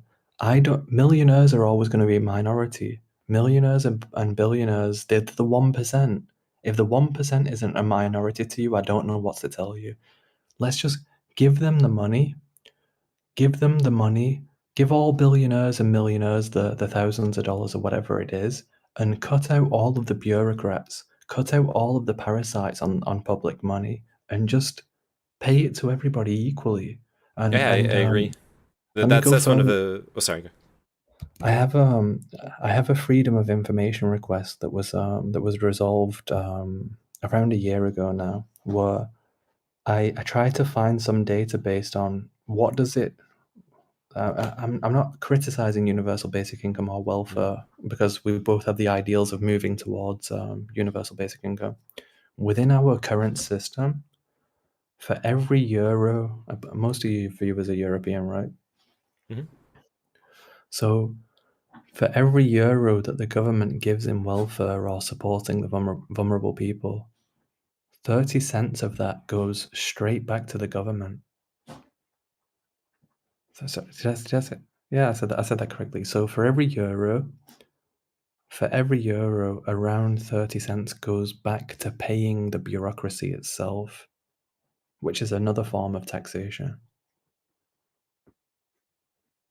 Yeah, but I agree. Like that's one of the biggest benefits of UBI is that when there's no means testing, you simplify so many things. Like another issue is also you can very easily need the government help, but not know how to access it or fall through the cracks because some of your paperwork doesn't check all the right boxes and like. But you still need like you're still a person who might need help, and I don't know. Sure. Yeah, for sure. Our current system is the one that's most. The current system that we have is the one that's most open to like social hacking or racism, or the means testing basically puts it in the hands of a bureaucrat rather than it'd almost be better if an AI was doing it. yeah. If you actually train a neutral AI, which we can't. Hang on, you can't train a neutral AI. No, because the data is selected by humans, so the human biases end up in the data, and the data, including the biases, gets parsed by the AI. So the AI then reproduces the biases. Some good examples, for example, was Amazon trained an AI to filter job applications, and the AI was sexist. The AI wasn't considering women's applications for tech, because it was using previous data where successful tech applicants were men. So it was like, okay, women aren't good in tech. I'm only gonna do this to you because you aren't afraid of any topic now. But we have a major ethical concern in what if we use AI, an AI which does come with objective facts, and the AI reports to us this kind of sexism or racism that you're saying. People have asked me. I was asked on Chud Logic's debate about free speech. Am I racist? And I because I knew the person that was asking me was a leftist, I paused for a while and I thought about it, and I said, do you mean subconsciously or do you mean overtly? And the chat was going a bit wild, thinking the only possible answer to why you were racist is no. But what? So no, you're trying to be intellectually honest. That's yeah. Maybe I was just trolling. Who knows? Or maybe you're trolling. But no, but I get what you mean. Like I think I would have that pause too, where it's like, well, yeah, I probably have internalized like certain forms of racism. I might not be aware of them. I don't think myself as racist, but like, am I racist? But when this when the AI reports to it, there was something you said that I agreed with, that the AI isn't real AI, right? We've done this shift away from that I'm actually gonna let's not go into what would happen hypothetically if AI is sexist or racist, because out of responsibility, I don't know how to handle that topic if that was even true. What I'm saying there is there are things that I'm afraid of being true. There are things that I'm afraid of knowing if they are true, because I'd rather live in a you know what? Fuck that. Even if the AI comes back to us as sexist or racist, we can still aspire towards and live our egalitarian society, no matter what the science or the data is. We can ignore the science and we can ignore the data, and we can choose to live the way that we would wish to live instead. Yeah, sure. Yeah. So the problem is when people start invoking AI, there is this presumption that the AI will be able to give us objective data on a situation, that like computers are purely rational. They just calculate things and they just print out the truth. The people aren't unless people are familiar with AI technology, in which case they're hella skeptical of it. You can't take results from an AI analysis with what we call AI today, at least, and be like, this is like neutral, this is objective. No, I accept you. I completely accept your position. The AI today is instead of regular programming where you give it an input and you calculate an output from it. The AI today is trained where you show it an output, you show it output, and then you give it an input and it says which one of those outputs it matches. The AI today is completely subject to human subjectivity, as you said. I completely accept that. You're correct. I mean, what's happened is there's been, I mean, this is the same, correct me if I'm wrong, but it seems to be the same stealthy shift from global warming to climate change as computer or virtual intelligence to artificial intelligence. Let's not get into the other topic, but artificial intelligence, as we refer to it today, isn't classically what we actually meant by artificial intelligence. Did we not mean artificial intelligence will be when mechanisms or machines are capable of thinking or having some kind of personality that we are capable of? That was what we originally meant, right? And it's been shifted to this shallow neural network definition. What we have now is what we call weak AI. So I guess Peter Parker is saying he's worked with neural networks at Siemens and is a mathematician and software developer. So correct me if I say anything wrong, Peter Parker. I apparently have an expert in chat. This is going to be sweaty. But my understanding is what we have right now is weak AI. And weak AI is actually really interesting. It can infer very interesting things, going out of biased data sets. Some examples of places where AI has been very useful. In the pharmaceutical research, for example, we know that molecules similar to that have similar shapes to a molecule that has a certain effect will probably have the same effect, but we don't know until we go into very expensive trials and experiments. So what a lot of pharmaceutical researchers have done in the past 20 years is they have trained neural networks on databases of medical data with medication, and then those same neural networks will try to analyze and classify potential new molecules in order to get a better idea of what new medication will be more worth the putting researching. And my understanding is that's been pretty effective in not wasting too much time in like research dead ends or like reducing them. So there are like applications that basically need us to simulate like intuition, air quotes. That is what weak AI is good at. Once you feed it enough data, it can basically present, like, it can act almost as if it intuits results, right? Yeah, it's pattern. It's like pattern recognition or classification, Peter Parker. Yeah, exactly. Aren't we still within the realms of just classical computing? Because you could run a Python script or any kind of script and try and find patterns that match your data set, which is what scientists have been, even non-programming scientists have been doing. Well, the problem is, if you do that, you need to. Oh, sorry, I cut you off. Do you want to? I just wanted to say that you mentioned Peter Parker's in chat, and then my spider senses must have been tingling because I just noticed that spider behind you. Yeah. Just hanging on my. Yeah. Well, in this case,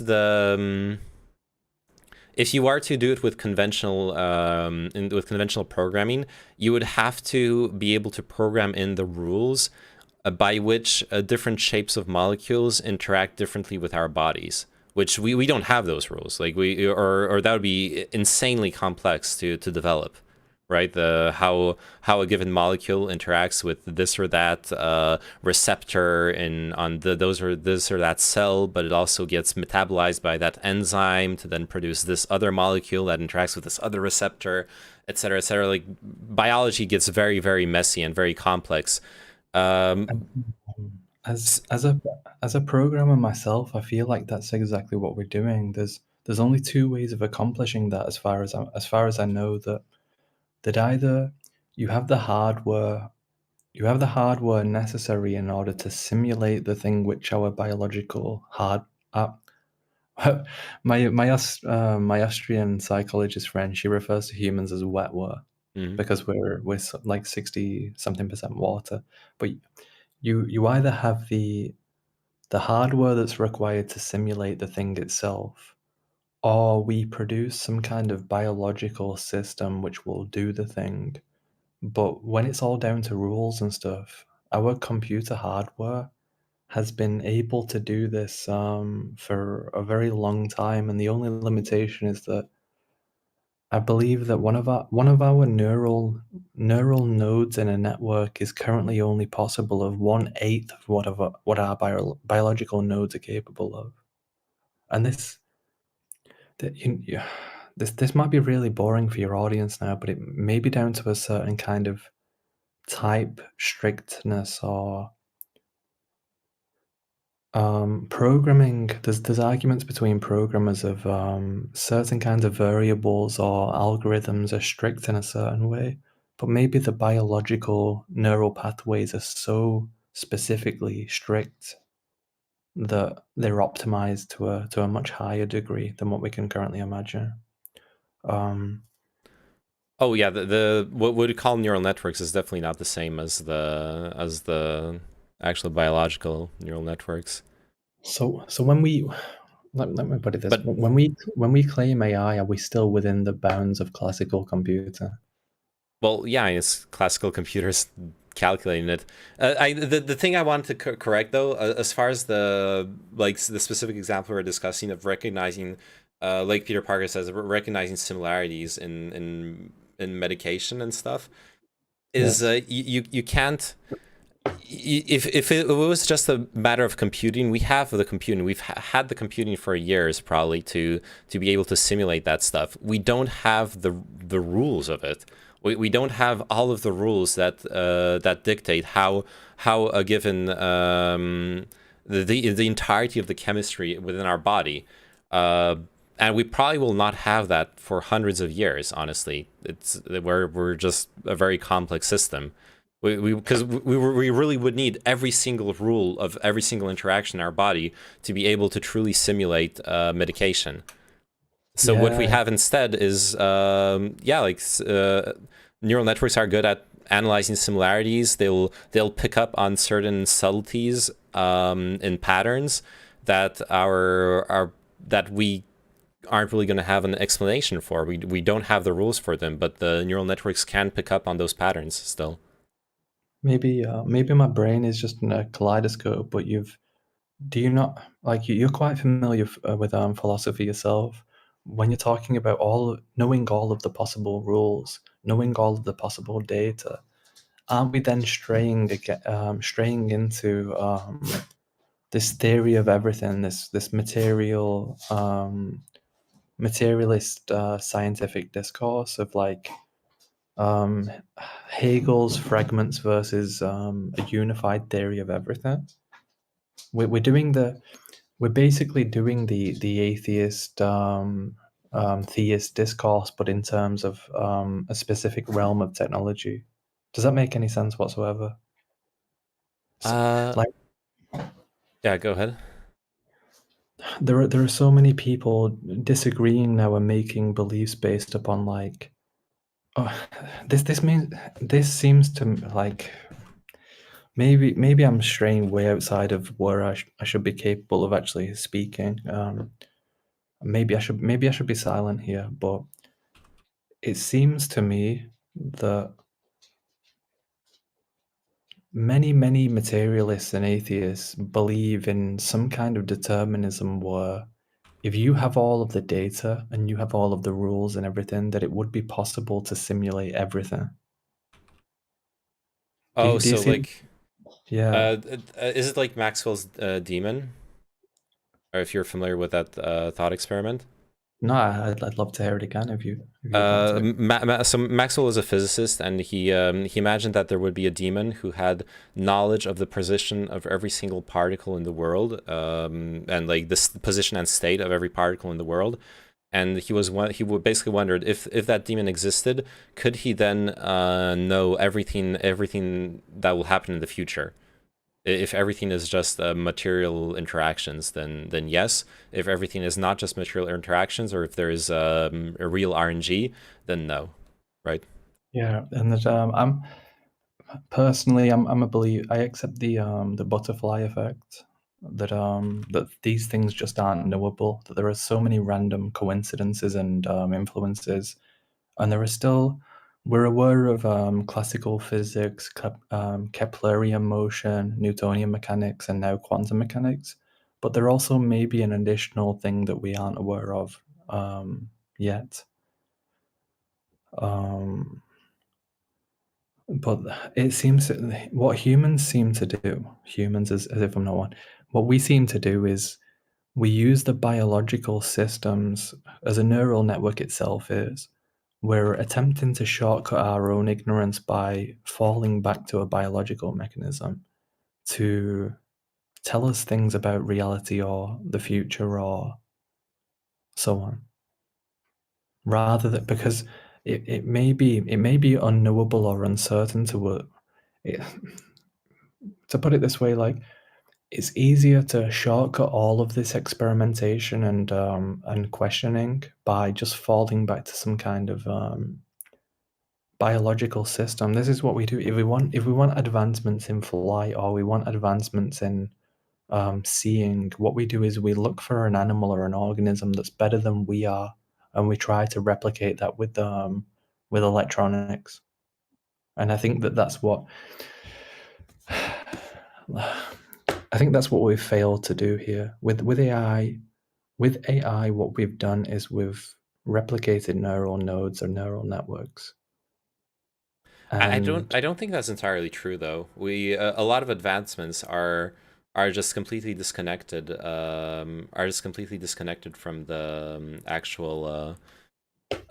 Oh God, Newman Leary. I remember you. Bye. Okay. Can I just out, we were talking about censorship before. Just out of curiosity, can I ask you? Yeah. Why did you delete? What did you go through? What did you go through that made you delete his comment? I didn't get to read it. There was nothing wrong with the comment. He just asked which part of the LGBT community do I represent. It's just that I remember him. Newman Leary is like a fascist, racist blogger who came into my chat and started derailing it with his bullshit and like being really obnoxious about it. So just for our personal amusement right now, like I have a strong contempt for homophobics and Nazis and that. Can you do Discord or ban with him? Okay, so the thing is, the last time he showed up in my chat, I actually offered him to like have an actual debate, but to prepare for it. Like I wanted to go through his blog and read through his stuff, and because he was gonna throw some like he was throwing some like insanity stuff, like going back to the initial start of our conversation. Yes. There was going to be a really huge burden of proof on me in that discussion, and I was not ready for that. So I was like, give me a week, let's set up a date and let's do it, Discord or ban. And he was being really bitchy about it, so I just banned him. So he's come back with a different account here. Yeah, he's ban evading. So yeah. So may I ask, is it okay if I ask you, like, would you consider yourself you are someone that you Free love speech, though. you Sorry. love other men, or you're somebody who I'm is that true? bisexual. Interesting. So Actually the correct term would be pansexual. I'll fuck anything that moves, okay? Holy shit! This I don't want to call. I'm going to be very lazy and call this person a Nazi here, so I'm not going to do that. But this is typically what would be done. Someone who's being annoying and abusive towards a member of the LGBT community would normally be called a Nazi. Did you ban him already? Yeah, I banned him right away. Like, it's just I didn't ban him because he did anything wrong here. He just asked me what part of the LGBT community do I represent. I just banned him because he's ban evading. I was justified in banning him the first time, and he's showing up again, and he's not there like sorry. We can actually have some discourse. No, I fucking remember him. So get fucked. Yeah, no, you're completely justified, and even somebody who's a free speech absolutist, in the terms of like private property or private intellectual property, if this is your stream, then you're allowed to. It's an expression of your free speech to decide who you want to engage with and who you don't. So that's no that's no problem. That is true. And a lot of the time, what people have to watch out for is that hateful people don't turn up and just present the most hateful argument. What they do is they try and engage you in semantics and language games of what's the definition of women, what's the definition of feminism, what's the definition. They take this. It's much more courageous and harder to make these positive claims rather than what they do of attempting to tear apart and getting to the minute minutiae details of a position. Yeah, I agree. Especially if you're not prepared for it. It's also very easy to get caught up in some contradiction and then get crucified on it. Even though, which, like, if it was the problem I have with those kinds of interactions is if it's proper discourse, then someone like making me realize I have a contradiction, I'll accept it. Like, oh, okay, I didn't realize I had this contradiction. I'll have to think about it. Maybe change my definitions. Hey, Dr. Meisel. Maybe like reconsider like how I define things or how I approach things, or maybe just accept the contradiction and be honest about it. But I'm not gonna. That isn't this. This is somebody. This is somebody trying to prove to you whom you should or should not love, which is entirely your personal decision. You're a free speech absolutist, Zili Kodrianu. Okay, good luck with that. Can we speak to this person? Because I've got into a lot of Zelia. I'm not sure if you caught any of my debates with Dylan Burns or anybody, but free speech absolutism is something which you're going to really struggle to defend. You're going to have a hell of a time with that, and I think I personally disagree with you. Yeah, but like, would okay? Say I accuse someone falsely of rape. Should that be protected by free speech? It's just speech, right? I'm just saying things. Like, the defamation is a really easy limit on free speech. Defamation. Physical violence threats. Those are the two that. Yeah, threats of violence. Absolutely. There's the classic example from U.S. Politics of the calling fire in a crowded area, even though there's no fire. Yeah, and Americans fail there with the sense that they leave off the end bit. They forget to say yelling fire in a crowded theater when there is no fire. So there are a lot of Americans that are. Scrubette's one of my followers here. She knows this is my favorite example. the case that you're talking about is Oliver Wendell Holmes. It's his ruling, I believe, in the Supreme Court, where it was a Yiddish-speaking socialist magazine where they were against the US or the US population entering into some kind of military engagement. And what they were doing there is they were yelling fire in a crowded theater when there was a fire. And also this yelling fire in a crowded theater ruling has been overturned, I believe, in 2007. Okay. So all we legally all we have to fall back to again, it goes back to our materialism of our deterministic thing. You're either a romantic where you believe in unknowable fragments, or you're a totalitarian, or someone looking to unify all of logic and theology and science. Where all we have to fall back upon is you know it when you see it, which is almost a playground argument, and this is the best that humanity can currently conjure. Sorry, can you repeat that? I missed the part of it. The best that humanity can currently conjure upon this topic of free speech, but across many different fields, is you know it when you see it. What defines pornography? What defines Oh, yeah. Yeah. Yeah, that's a rough one, because like a lot of people want very clear want the definitions to be very, very clear. I have a friend who's like that, who I remember we once got into a discussion about slurs and like why certain words I see you, Peter Parker. Thanks for hanging out. And hey, don't hesitate to give a follow if you want to come back to the stream anytime. You're welcome here.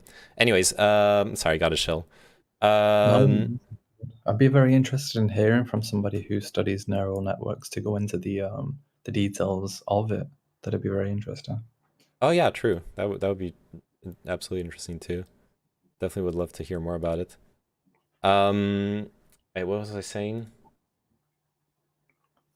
You were shilling. Oh yeah, before that. You weren't shelling. You were shilling. We should do some of that. What about neural networks? Oh, we were talking about neural networks earlier. Go up. It's not a. One of this is a point that I'm willing to abandon or to move on from, because what the fire that's burning inside me at the moment is to go completely against Infrared's community, to go completely against Tankies, and to go completely against authoritarianism. That there's just a fire that burns within me on a daily basis. However, what we were talking about was how we've managed to switch the definitions and the understanding of you call it weak AI, but I call it non-AI. That it isn't artificial intelligence. It will only be artificial intelligence when it achieves what we are capable of it ourselves. And if you're an atheist, if you're a scientific materialist, if you're one of these atomic determinists, you believe if you know all of the positions of particles and you can predict everything, then there's no script to reality. You're completely leaving yourself open to tomorrow or the week after or the month after there may be talking squirrels or an alien invasion. Yeah.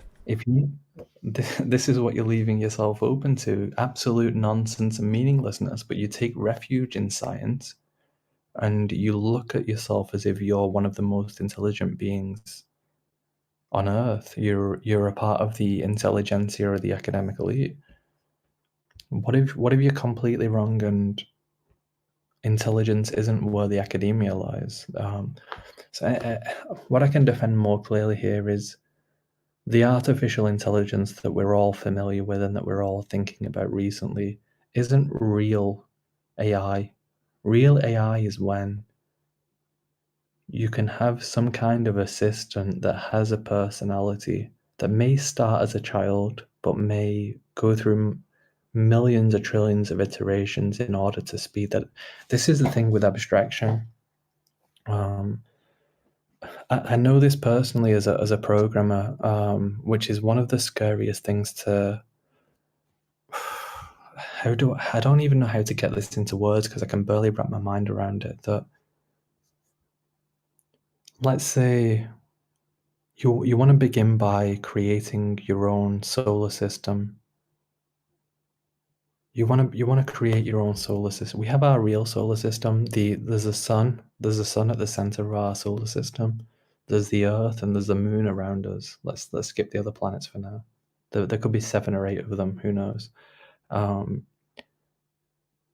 our reality, those are in their positions, and they may or may not move. They're in whatever position they're in. If you come to abstract this into science or into logic or something like that, then it's merely coordinates. And you have a start time. You'd have a start time of the universe. Can I just go completely crazy on you now? Sure, but yeah, sure. But I'm a bit lost, honestly, in the like what exactly we're talking about. So the point that I was starting with is what we commonly regard as AI isn't really AI. Artificial intelligence, whether we make systems that are made up of mushrooms and fungi or cells, or whether it's completely mechanical, it's a mechanical brain made up of gears and pistons and levers. That no matter which way we decide to create the thing, we are still failing in our objective to create something which represents ourselves. Like iRobot, it doesn't dream. It doesn't dream. It doesn't have a personality. Sure. It doesn't have any opinions. It doesn't have any beliefs or values. That's not what we're trying to do with it, though. The best. Well, not with weak AI. What we're trying to do is create something that, like the way I see it is really we're trying to create something that has an illusion of intuition.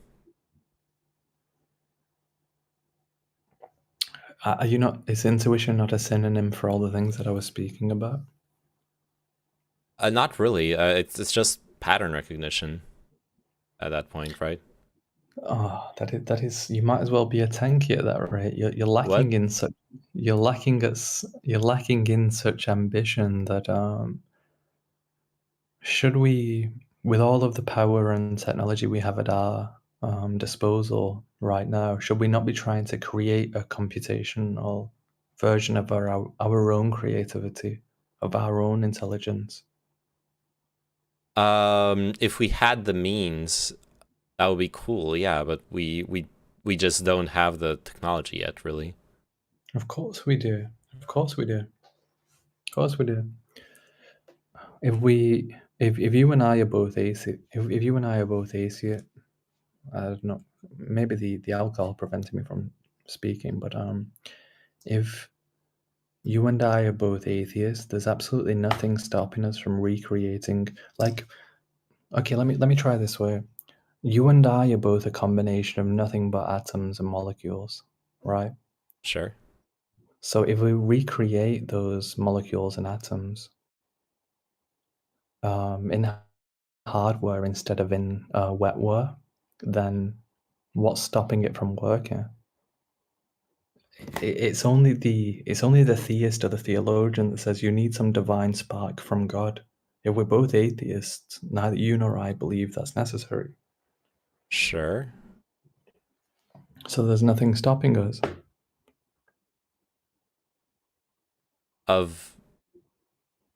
Well, the problem is, I'm just mean like literally, we don't have the capacity of to simulate anything close. We don't have the knowledge. It could be that if we had the understanding on how to combine the different aspects of AI that we have right now, if we somehow magically had that knowledge, maybe we could combine it in order to create a stronger AI, but we just don't have it. It would be like like it's at okay. Either it's something that we have the material capacity for in like our we have the computational power, which I'm not even sure we would have, but let's assume we have it. In which case, it's kind of like going to the to like the antiquity and being like, guys, E equals MC2. Like, why can't you just fucking figure it out? Like, yes, technically they can figure it out. You know, technically, in theory, the knowledge doesn't require anything more. But no, they can't figure it out. They don't have the knowledge, and we're in that position. Or we also just don't have the material computational capacity to actually simulate that. So, in which case, we're it would be like asking the ancient Romans to build a nuclear bomb. Like there's not neither the knowledge nor the physical technology. Let us stick to the material energy argument, or I'm not sure. It may be more chemistry than physics here. I'm not sure. I'd need someone more intelligent than me to decide that. But if you and I both run our brains upon so many joules of energy on a daily basis, right? Sorry. Oh, our brains on so many joules of energy. Right. Yeah. Yeah, I'm not sure. I didn't want to throw in kilojoules there, but well, let me be really stupid and put a number to my mistake here. Let's call it, our brains run on 3,000 kilojoules of energy a day. We definitely have this. This computational ability available to us right now.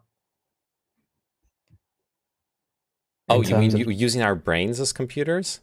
No. I mean, our brains are computers, but I mean, we can put together a computer that has enough energy available to it in order to do the same work that our but that doesn't work, because if our brains are very energy efficient, then we can have huge computational power with lower energy consumption. Like our computers use a huge amount of energy, but they're nowhere near the computational complexity of our brains. So you can't equivocate the energy consumption that way. Yeah, I'm inclined to agree with you. And this is, I don't want to bore anyone that's not into programming or computer science with this argument, but if we are ever going to get there, it will be through some kind of strictness or very, very, very, very incredibly specific rules of how these things are done. If we're ever gonna get that, it's like you said exactly what you said earlier, but maybe applied to us. We think of the ancient Greeks or the Romans as stupid. So it's like, tell us how E equals MC squared functions. We may be subject to the same challenge in the future where somebody's figured out the formula, but we don't currently have it available to us right now. If it's going to be optimized like that, it will be through understanding. It'll be through a very specific understanding and rules of how these but this is what the neural network mathematicians are engaged in right now, right?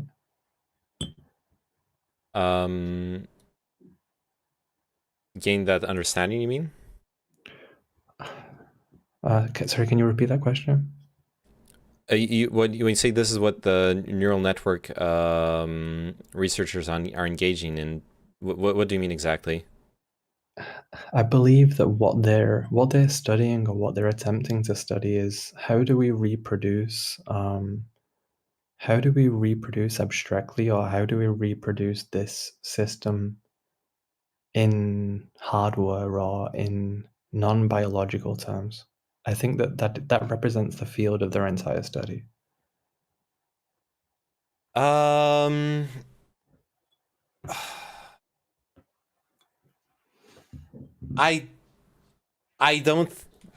don't know that I agree with that definition, honestly. The problem is you have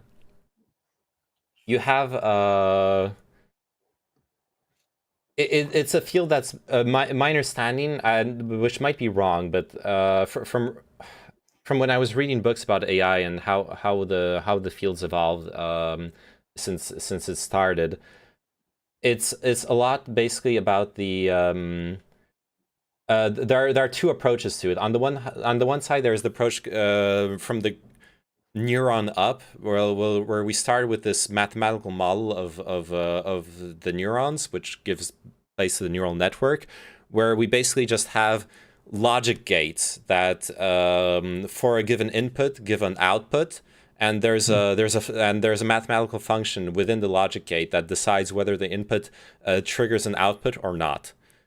Like, to simplify, perceptrons. Yeah, we start off with perceptrons using those kinds of neuron-like constructs inspired by biology, but not really equivalent to biology.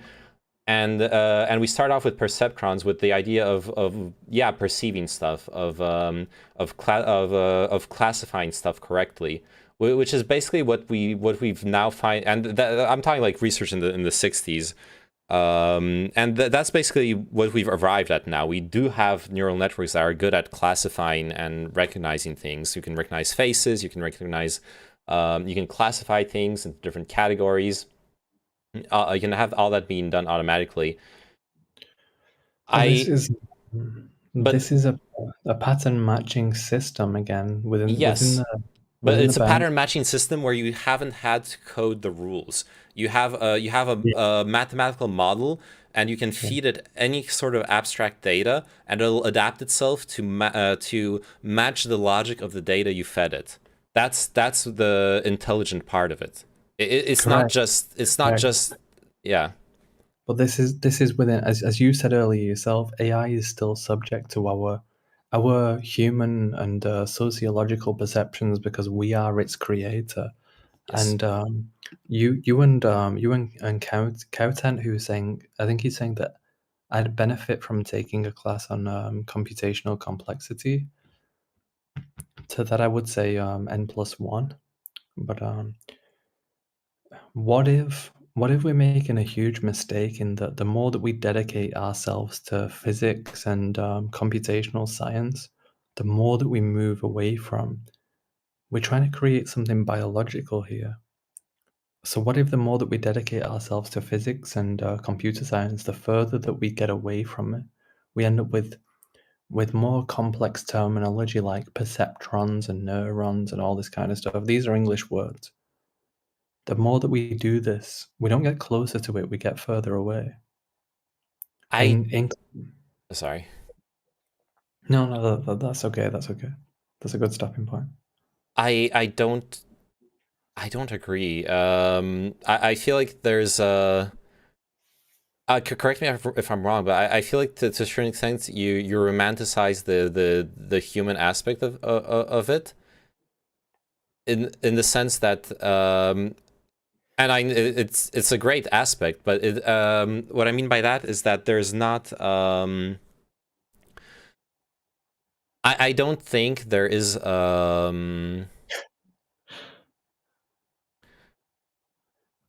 I don't think there's anything wrong with it being focused on the artificial construct part of it, because that's what we have that we can work with.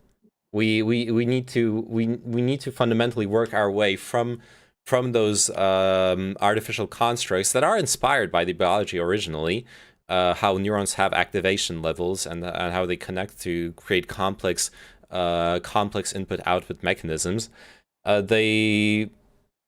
We've inspired ourselves from that, and we're developing something that's different.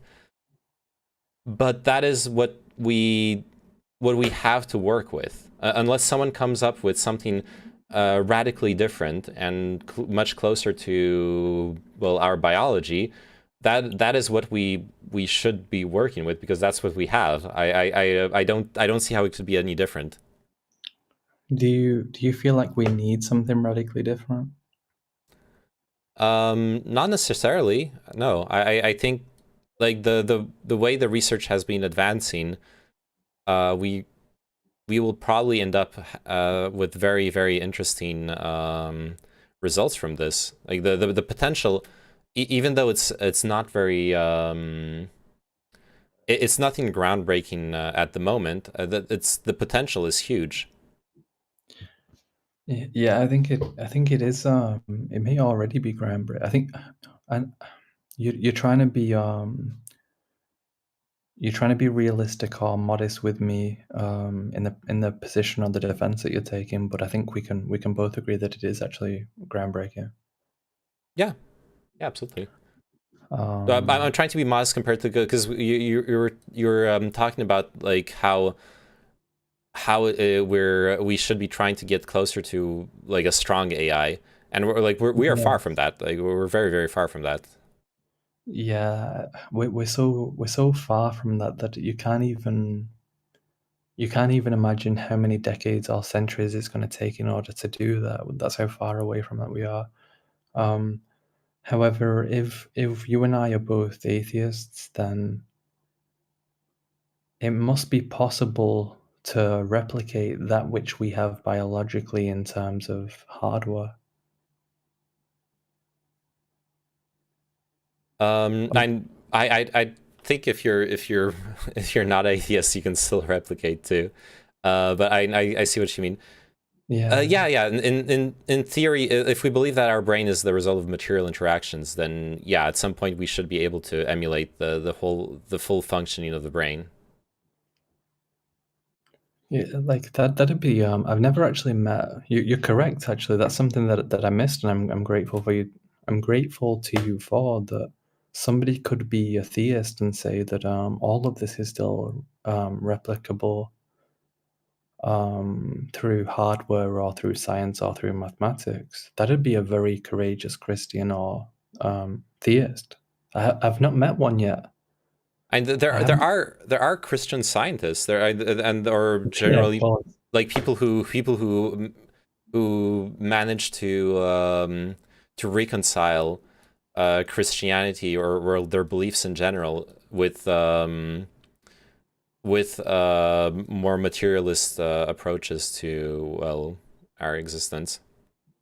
Yeah, and I'm normally like in talking to you, I just address the atheist element because I'm not looking for I'm not looking to bait you into any kind of teleological argument, but normally I refer to myself as a Christian atheist. Okay. But I'd still be surprised to find a Christian or a theologian, not a theologian, a theist that believes that we can reproduce, because that's a large part of their argument, right? That human life is sacred, human life is unique. So it'd be a big sacrifice for them to make that a lot of this could just be replaced by your GPU or your CPU. It'd be a big handicap to undertake. But one that's true. I think I could be mischaracterizing, but I feel like the perspective then would of most theists would be that you're never going to arrive at something that's human, but that you could create something that's very, very close, I guess. Yeah, I think I'd be in disagreement with them. If you create something that's if you create something that passes the Turing test of it has intelligence and it has creativity, it has dreams. I mean, isn't this all that we are? We're AI. We're strong AI, but in a biological body. Yeah. So, I mean, this is the position that any kind of Christian scientist should really accept, that this is all possible, but we just aren't familiar yet with how we go about it.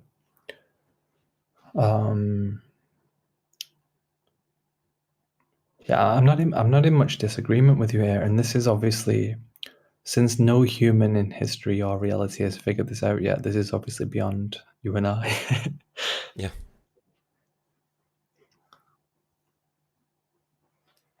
a lot of if you don't mind, I'm gonna take a break for a few minutes in a Yeah, sure. second.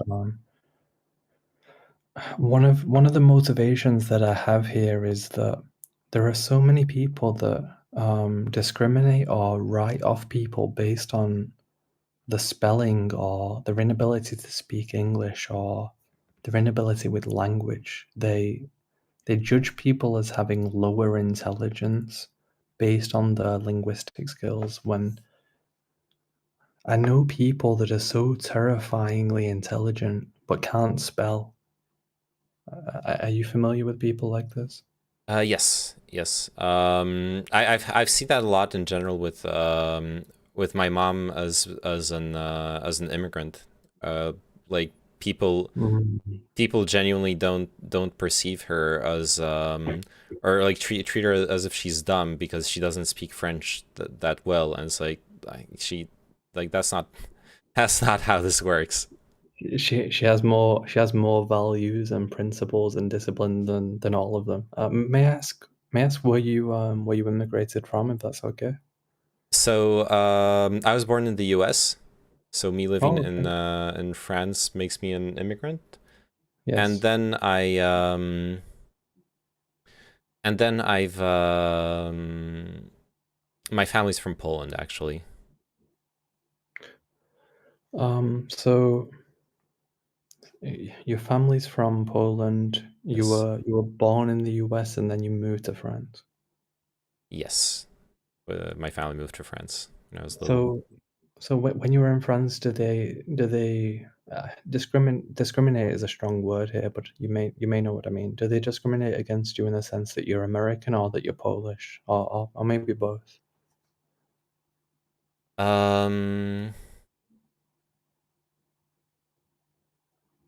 I've never necessarily felt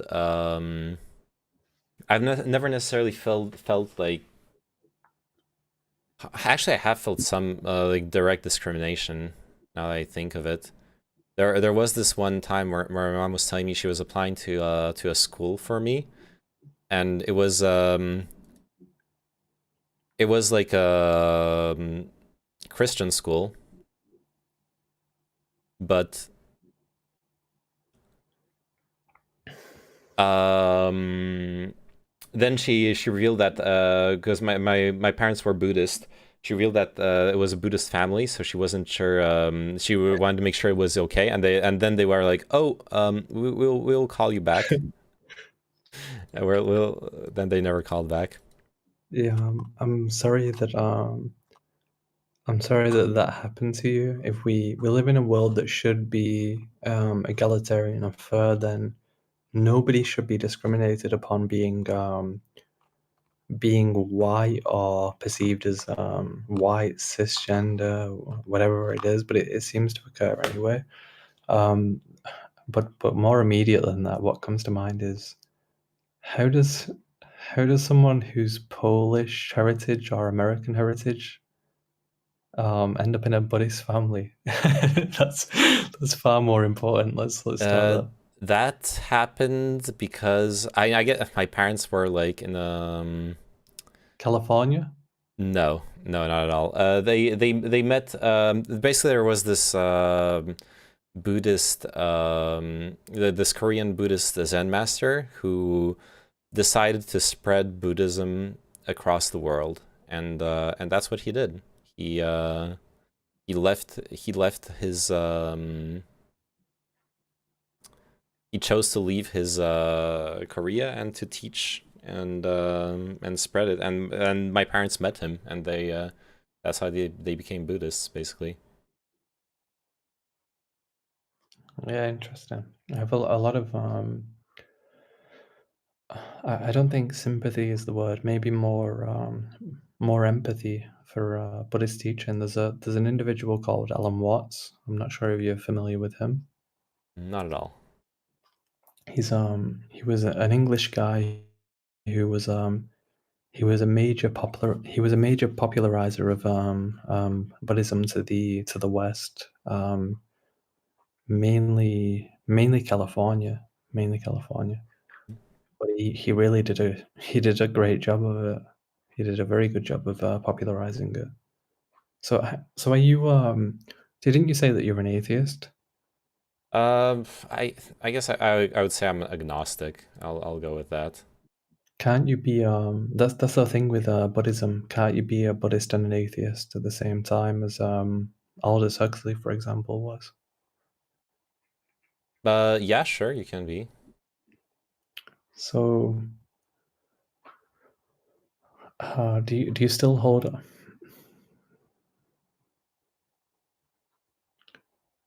I mean, rather than interviewing you and causing you a lot of problems, It's fine. I'll take a break in a second. But so you still have a lot of Buddhist values, right? Yeah, it's informed like who I am, like what kind of person I am, etc. For sure. That's how I see it. It's basically informed.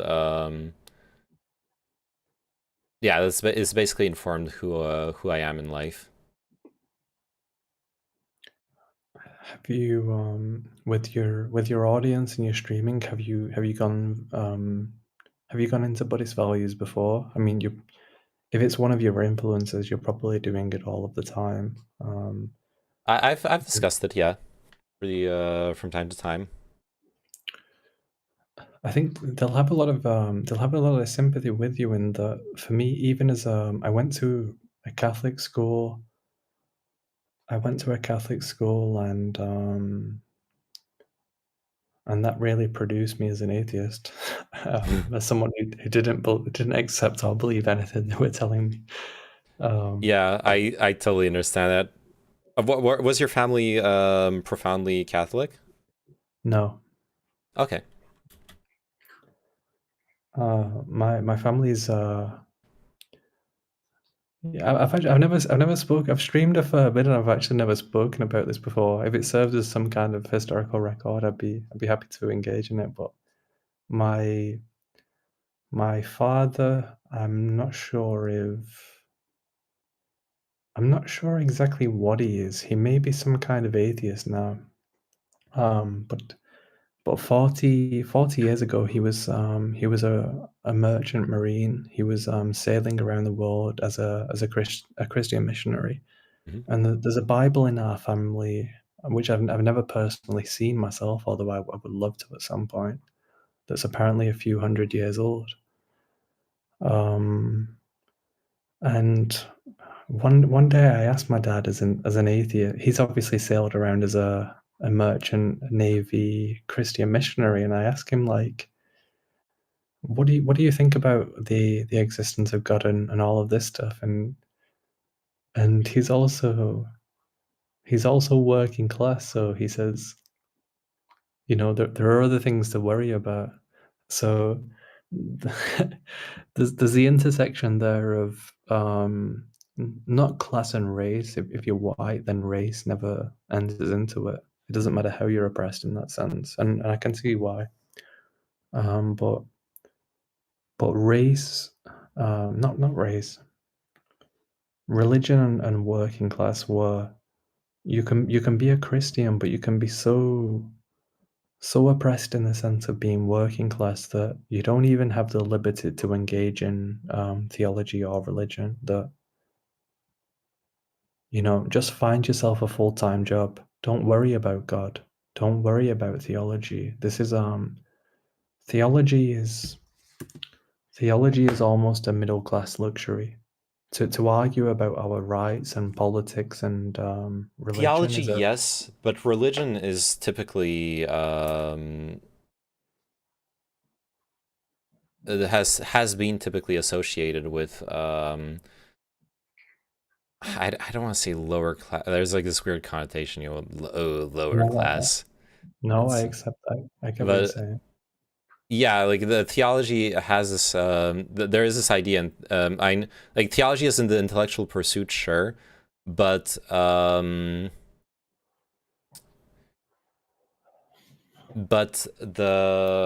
what's it called? The religion in this of itself is, to me, pretty clearly more of a proletariat pursuit. historically. Like if you look at how religion has been used by by the status quo to enforce itself.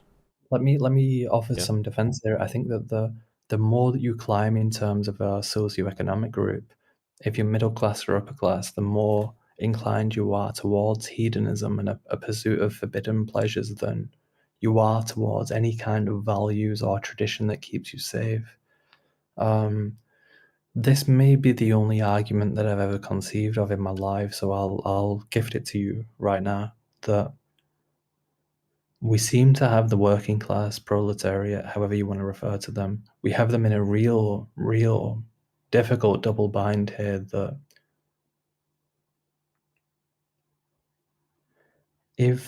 so your Christian values and all of your religion, all of that stuff is stupid. And you haven't been to university and you haven't engaged in any academia. You haven't engaged in any theology because that's a middle or upper class pursuit. So you have no access to the terminology of physics or ethics and morality, sociology being the main religion of today, it seems. So you're stupid if you have any traditional values, and you're also stupid that you're too busy working and you're too busy being oppressed by wage slavery in order to access theology, sociology, physics, and so on. Why do you call theology a religion, though? Oops, sorry, I just hit the microphone. I didn't hear that, but why do you call theology a religion? Theology has to be a religion. Not theology, sorry, sociology. Sociology seems to be the religion or the ethics, the main driving beliefs that you have if you were an atheist, but you had the luxury of engaging in ethics. So if you're an atheist, then you're probably going to get your values from Marx. Or at least Marxist movement. Yeah, that seems. Partially. I know a lot of people would get really mad at that because Marx is the bogeyman. I've seen it too as well. I'm opposed to. The people talk about cultural Marxism. They call everything cultural Marxism, which I have sympathy with people who oppose that. But I was talking about sociology with some leftists. James from the internet. I don't know if you know who he is. No, I'm not aware who that is. He's a streamer on Twitch, and he has some association to the Young Turks. He generally makes documentaries and that kind of thing, and he's a really sweet guy, quite honest, quite sweet, but he's engaged in that kind of trap that we were talking about of reactivity, this reflexive nature which used to be associated with conservatives. If you were reflexive and reactionary, you'd probably be conservative. So it's interesting that the left adopts it. Anyway, I said to him that sociology was founded by Karl Marx and Emile Durkheim. I'm so glad that the term appeared to my brain, then I nearly blanked on it. And they banned me for this. This is one of the weakest and most pathetic bans that I've ever been subjected to in my entire life. They were timing me out. When I was trying to talk to them, they timed me out. And when they had a very pointed and loaded question to ask me, they'd untime me out again. So what effectively happened was he banned me from his stream without me swearing at him, without me insulting at him, and despite me showing him a lot of kindness and affection. He banned me from his stream for saying that sociology's foundational roots are tied to Karl Marx. So if anybody would like to Google right now on, I mean, look on Wikipedia. I know a lot of people don't like it, but there's Auguste Comte. Is he American? Yes. Okay, that explains so much in that reaction. Yeah, that explains a lot. But I'm so sorry to the Americans listening, but you guys have a fucking allergy to Karl Marx from the Cold War. yeah, that explains a lot of it. But it was pretty upsetting to me to be banned from somebody that I respected and considered quite reasonable. That when I pointed out to him that Karl Marx and Emil Durkheim do the Frankfurt Schule that you and I both know, both which Frankfurt Schule is an obviously Marxist school. The entire thing of Frankfurt Schule is Marxist. Correct me if I'm wrong. I'm not familiar with. I'm not aware of the specifics. I'm not sure. I don't want to say something with confidence if I'm not sure. Yeah, no problem. So, no problem. I honestly I don't know. But to if you feel free to do this at any time. I don't want to pull you from what you're doing, but if you look at the history of sociology, what you will see is that there's Comte. Let me just pull it. There's one more stage before them that I'm missing, and I don't want to leave anyone with an incomplete understanding. I know Auguste Comte by name. I haven't actually read anything of his. The funny thing about Comte is that he disagrees with these people, because I'm talking to James from the internet, who's a leftist. He's in favor of radical revolution, unionization, these Black Lives Matter protests. One of Comte's primary points is that he wants enlightenment or advancement without violence. So these very violent radical leftists are citing a person for something they believe in where he disagrees with them, which I found pretty amusing.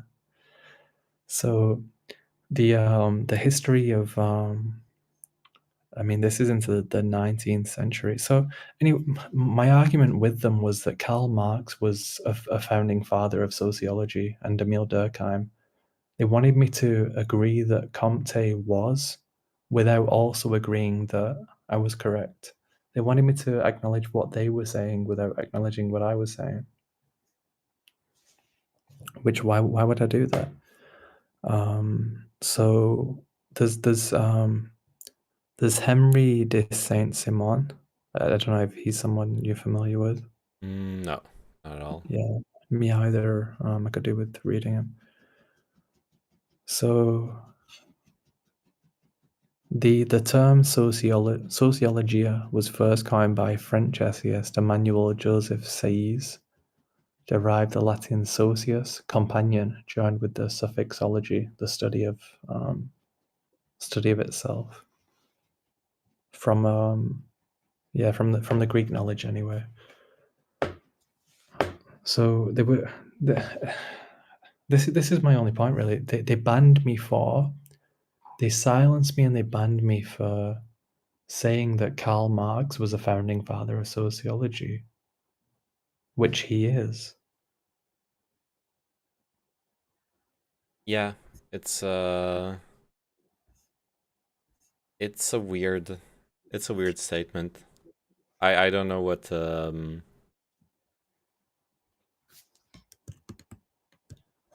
I don't know what to make of it.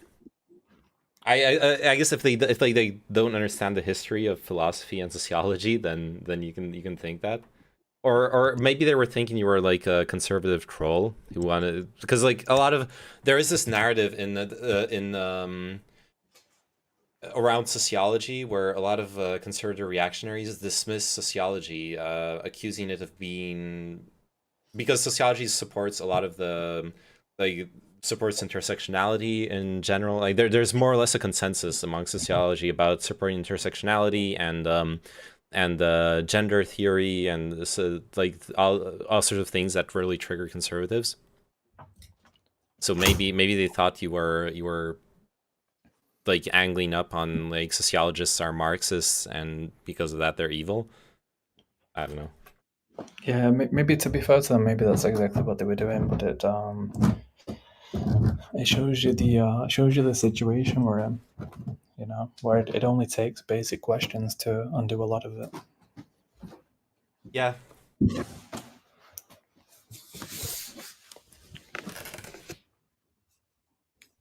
Wait, give me 1 second. I'll take a little break and then maybe if you want to talk, you can kick me off now if it's better for your stream, or we can talk about authoritarianism, something I'm interested in. What's maybe some other time. I think I'll we can keep on talking. I'm just gonna eat some pizza. That's what's in the box, Kino. I got some pizza.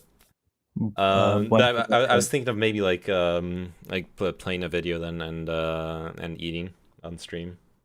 Yeah, no problem. But hey, we can I'll see. We can maybe set up a panel about blockchain NFT stuff one of these days. I'll reach out to people, see if we can if that interests you. Yeah, it's a debate that I've already won. There's a lot of misconceptions around it, so it'd be something I'd be interested in. But enjoy your pizza, buen provecho, and enjoy the rest of your stream. And thank you for having me. All right, thanks for coming on. Anytime. See ya. Oh, I think he. Oh yeah, he left. All right, thanks again for coming on. I guess you're probably, I don't know if you're like unmuting the stream or not, but it was fun. It was a fun talk. I enjoyed it. I hope I didn't seem too distracted with doing the Loop Hero stuff. All right, we're gonna watch some stuff now. Back to my staple, React content. React content and food.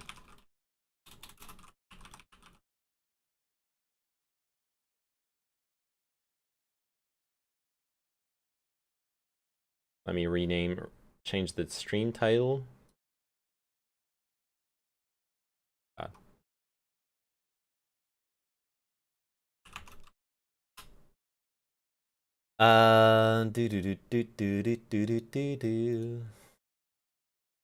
Sorry, there's something annoying here with where I need to change. There you go. Any suggestions on what I should watch? I know there was something linked earlier in chat, but I missed it. I was in the middle of my discussion. Okay, you know what? I've had this tab open for a while, so let's learn about spacesuits. Whatever. What's the worst that could happen?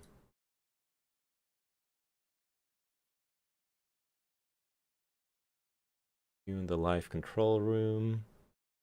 Let's just make sure I'm not streaming copyrighted content. Hey everyone, Norm here. Before we get started, I want to let you know that today's video is made possible with support from GiveWell. I'm going to tell you more about them later, but before that, here's Adam. Right, Hey everybody, Adam Savage here in my cave next to my summer build. This occupied all of the summer of 2021, and by now, hopefully, you have seen the epic 4-part build series of the weeks and weeks we spent building 2 of these in the shop to help G4 launch their network this fall. And for me, this was an entirely successful build. I had so much fun building these. They really kicked my ass. We had a small team here in the cave building them, and G4 could not have been a better partner. And nothing would make me happier than... Let me show off what I'm eating. So I decided to order some pizza, and the place had like a free pizza deal. If I ordered enough, I got a free truffle parmesan mushroom pizza. This is what it looks like.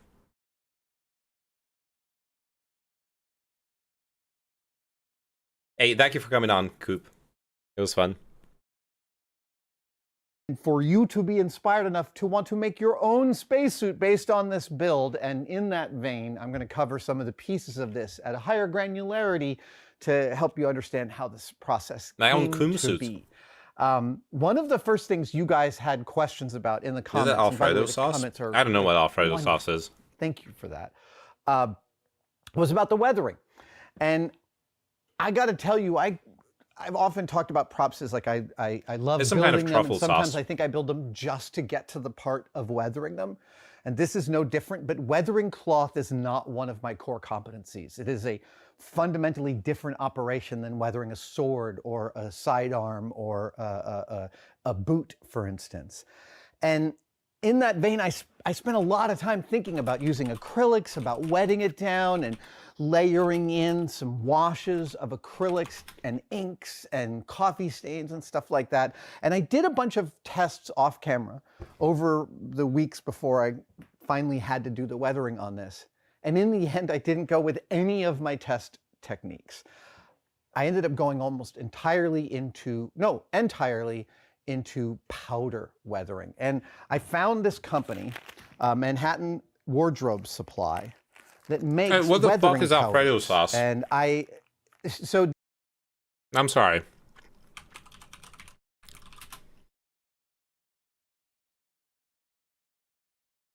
It is a simple white cream sauce made of butter, heavy cream, and Parmesan cheese.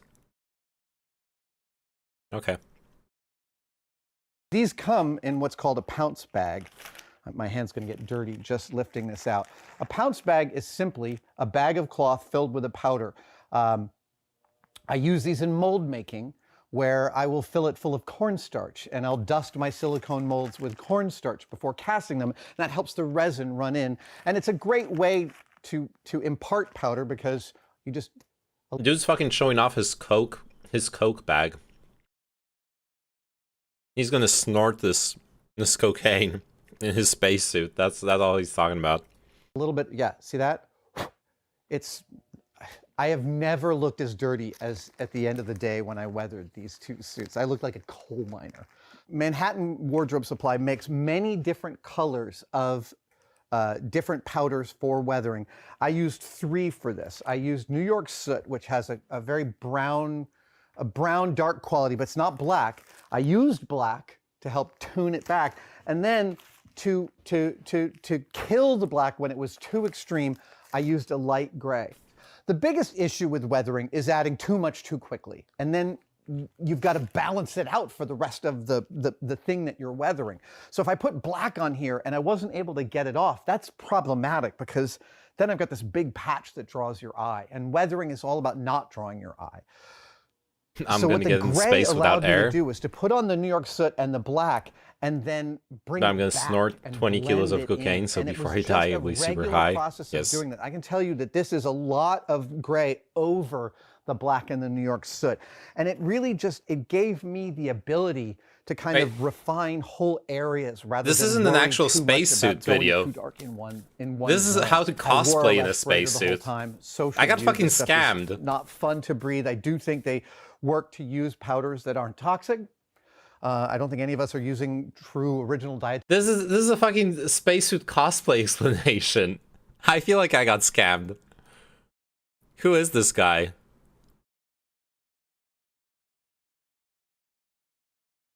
Yeah, this is a cosplay. This is a cosplay channel.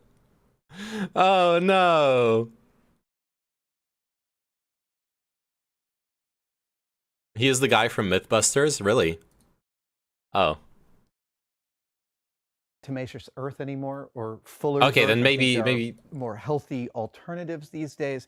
We don't have but Mythbusters Manhattan in France, okay? Supplies, weathering powders were just like, oh, Bustin doesn't make me feel good. Yeah, just basically talc and pigment. Fantastic stuff. I ended up doing my Ghostbusters uniform, which was the costume I built after this, using the same technique.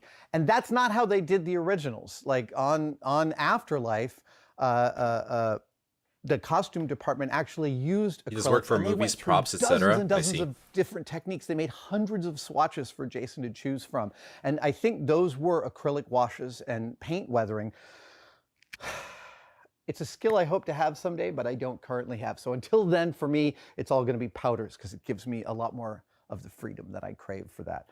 All right, the second thing that you guys asked about was the work lights. And I have several different lighting systems have a in surplus this, of but mist? the work lights Yes. are these guys. This is an interesting one because when I'm building something that you haven't selling seen cheap before, myths. and I'm trying to build this like fictional spacesuit. And as such, I don't want you to recognize what lights I put up here. I bought a bunch of different kinds of lights. Like I bought these flashlights, these little right angle flashlights, because I thought I could unscrew this bezel and pop those down here. And then when I did, it looked like I had kind of attached a flash. It just didn't look right. It looked like I had bolted a product onto this thing. So then I went on to Amazon and I was like, okay, LED spotlight, maybe a spotlight. And that's when I found the light of my dreams. And it is these guys. You are the light of my dreams. These are dimmable, warm white LED spots, and they're specifically for museum displays. And these are freaking awesome. They're in aluminum, painted. They've got this little barrel core, and they're actually aimable. Ooh. Because they've got a little ball and socket, little silicone socket and a little aluminum ball that sits nicely in there. And so for each of the two helmets, I actually did two different arrangements. For mine, I simply bored a hole the size of this barrel and pushed them through so they're all pointed in the same direction. But for G4's work lights, I actually mounted the base so that they were aimable. I wanted them to look like two different iterations of the same invention, or like, you know, two different years of the same piece. I didn't buy these for this. I actually bought these for a totally different project in which I wanted to display things in the round with a little spotlight on each one. And that's when I found these. It just turned out that, like, as I'm looking through my LED drawer, I happened to find these guys and they answered the call. They're also completely dimmable. Yeah, these were fantastic. Perfect display lights, especially for having an LED drawer is over pretty the last cool. couple of years, over the last few years, I've been collecting some wonderful pieces from Tom Spina and Phil Tippett, and I eventually plan to have like a whole long shelf of studio scale maquettes of some beautiful things like the Rancor and the. Imagine how much the random Tauntaun. shit he has in this warehouse. These lights will very plausibly Hello, be Iron part of Golem that lawyer. museum display. How are you because doing? They give me directional spotlights. They're fabulous. Fabric is another one. Remember I said the thing about like you don't want this thing to be recognizable. This is something that we talked to our friends at FBFX about a lot, because they did the Martian suit, they did the Prometheus suit, Alien Covenant. I mean, they do amazing stuff. But when they I'm doing did good. the lighting on the Just Martian eating. suit, you might have noticed that after Eating, that, watching a everybody's random video. spacesuits had the same kind of strip lighting. And they said they spent a lot of time looking for the newest light in order to, so that they're like ahead of that curve. And I did the same thing here. I found. I was going to talk about the fabric, but now I'm going to talk about the lights. This light strip is actually called a COB. Now, they make this in multiple different lengths and multiple different cuttable the SOB sizes, light but, strip. I bought this one that was effectively 32 inches long, runs on 5 volts USB power, but you can buy them in 12 volts. They're cuttable almost every ½ inch, so you can tune it to exactly the length you need. And on camera, on that camera, it looks like a continuous light. From here, you can actually see that it is small bulbs, literally about 1/8 of an inch apart, covered by a silicone strip. And they end up looking like almost like a piece of neon. They're absolutely beautiful. This is like, that's the institutional knowledge we learned from FBFX. Go look for the light that no one else is using yet, and put that in your construction. By the same token, the fabric was really important to me, to find something that also felt sort of novel. I love the look of NASA's, the beta cloth that actually clads NASA's suits. And if you can see it really, really close up, what you would notice is that it's kind of a ripstop in that there's a grid superimposed on the pattern, and that grid aids the mechanical strength of the fabric. I wanted to look for the same thing, but the fact is, your standard ripstop nylon is a look we all know. We all have a jacket or some piece or a bag or fanny pack that is made out of that stuff. And so when you see it on a spacesuit, you'd be like, oh, they just use that stuff. Welcome to the so club. I went looking for, God, I probably bought like 6 different samples of fabric to find this ripstop, which has an incredibly small pattern. I would say it's like, hold on, I can tell you exactly what it is.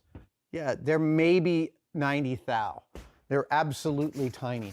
And if you're wondering why I have a whole bolt, it's because I ordered a bolt and it didn't arrive. So I had to order a second bolt to get the fabric in time. And then, of course, the first bolt arrived. So I ended up with twice as much fabric as I need. But that means I get to show you the unsullied fabric. I really like the way this looks. I liked the way it looked when I brought out my phone and looked at it on camera. That's another thing that I do with each of these pieces is I don't just look at it with my eye. I actually turn on the camera on my phone and I look at it and I see how it reads. I see Tino, how you it actually have moves. LSD at home right That's now? going to be the thing. I'm building this to be filmed. And so I really want to know how it looks through a lens. And everything looks different. It's a really important step to take. I also, when I got a sample of this fabric, I also played around with weathering it. I wanted to make sure that there wasn't some property to it I didn't know about that would make it impervious to weathering or make it take weathering too strongly. With a project like this, each piece was actually very carefully kind of crept up on. The other advantage of this fabric is it was super cheap. I think it was like less than 10 bucks a yard because it's a basic nylon ripstop. But I think that the way it ends up showing What's a the ripstop? weathering- What does that mean?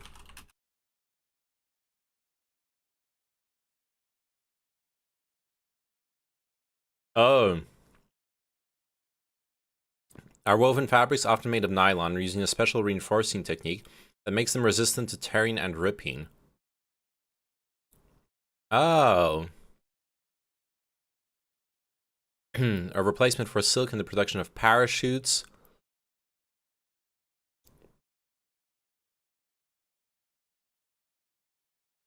It can have zero porosity. Okay, so it's probably what's used in actual spacesuits, right? Interesting. I work for the FBI, by the way. I'm also a female body inspector. And then you're out of work. Where's the female bodies you're supposed to be inspecting? Oh, the way you end up kind of Got 'em. seeing the grid at the tops here, that just ends up feeling really perfect to me. Oh, also, Christine Noble, who did all the sewing on this, In my really freezer. was What the paying fuck? attention to NASA's XEMUs and noticing where they were cutting and sewing parts on the bias. That is not necessarily straight up and down, but on an angle. And so all of these arm parts are actually sewn on a 45-degree You need that suit if you're ever and going to be a it political just orbiter. lends to the sort of True. dynamism of how it actually looks. Tiny Dude, choices like that can If I make all the if I had difference that into suit how on me, the thing I wouldn't ends be up afraid looking. to show up If in all of DGG these squares again. were straight up and down, I could you'd go become a probably Destiny start to have your Orbiter. eye drawn to things as like, I've oh, always they're not dreamt exactly of being. straight. But you cut them on the bias, and it tells a different story to your eye. Ah, that was a great. Well, choice that Loki, you made. dude, I have a hot take. Everyone thinks the best way to Destiny's heart is politics. Like you got all those streamers who want to interact with Destiny in the politics scene, and on panels, debates, whatever. They all want to suck up to him or antagonize him. Be a Destiny Orbiter in the politics scene. But you know who has been the single most successful Destiny Orbiter in history? Mr. Motherfucking Mouton. And he doesn't have a single political grain in his stream persona. He has purely become a Destiny Orbiter through League of Legends. That is how you get to Destiny's heart. There you go. All right, before we continue, I want to let you know about GiveWell. During this time of year, a lot of people are thinking about how to make their charitable donations, and one awesome option is GiveWell. They're a nonprofit That is the helps you ultimate simplify the sacrifice you have to process make because to they become do their Destiny's own friend. independent You have to play League of research on Legends. the top, highest impact, evidence-backed charities. In fact, they do over 20,000 hours of research every year to help you make your decisions. Over 50,000 donors have used GiveWell to donate more than $700 I actually don't know how they become friends. All I know is like Mr. Mouton met and Destiny met at TwitchCon. live. sometime. And here's the best part.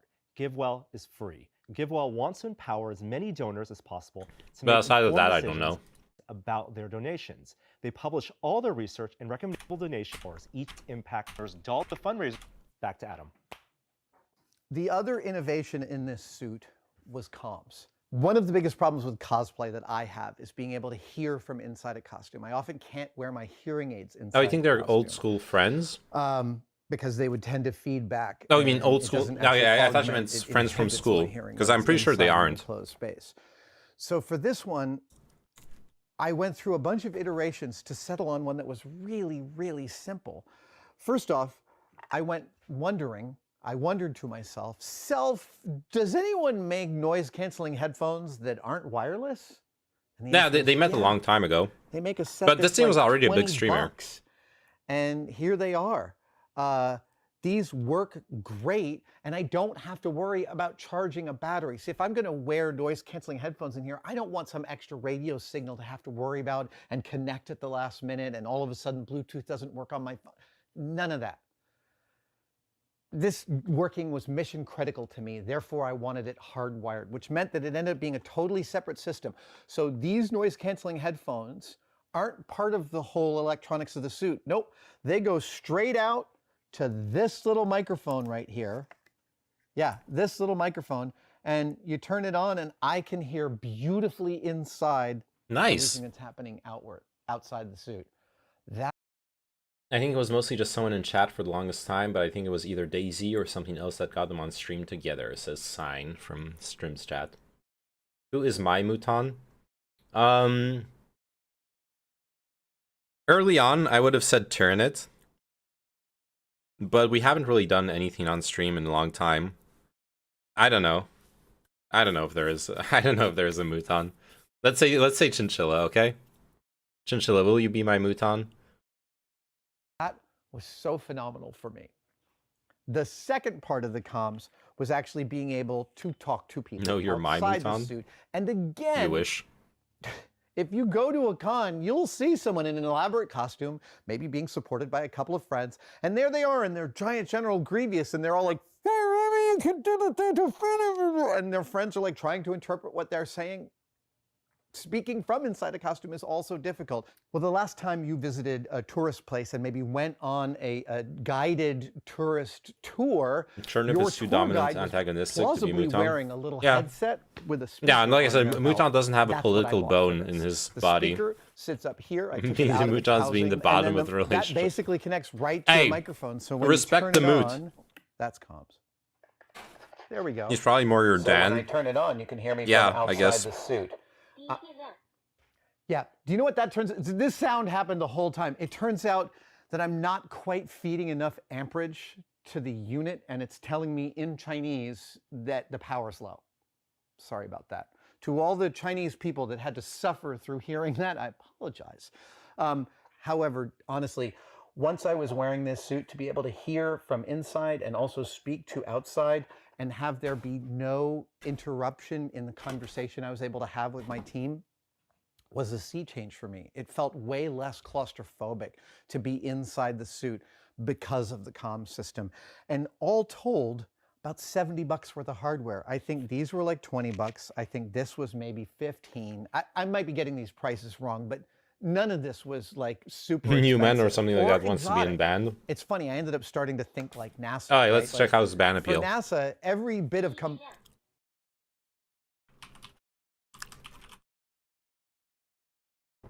Muton is the everyman. Alright, let's check out your ban appeal. I'm curious.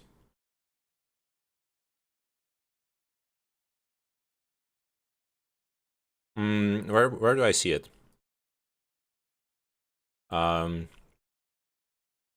Safety center? No. Moderation, right?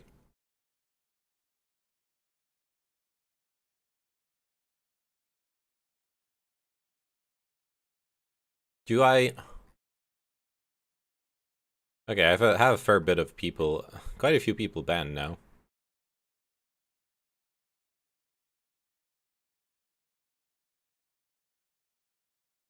Wait, how do I get where do I see the ban appeals? Shouldn't I see them right away? Oh, I probably need to like switch to moderation mode.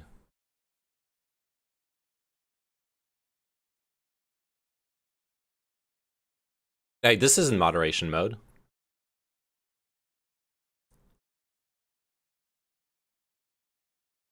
Oh yeah, review on ban requests. There we go.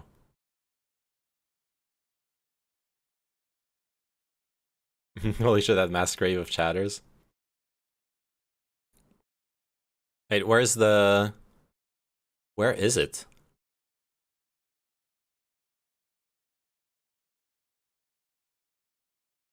Active mods, activity feed. Oh yeah, unban requests. No need to be upset.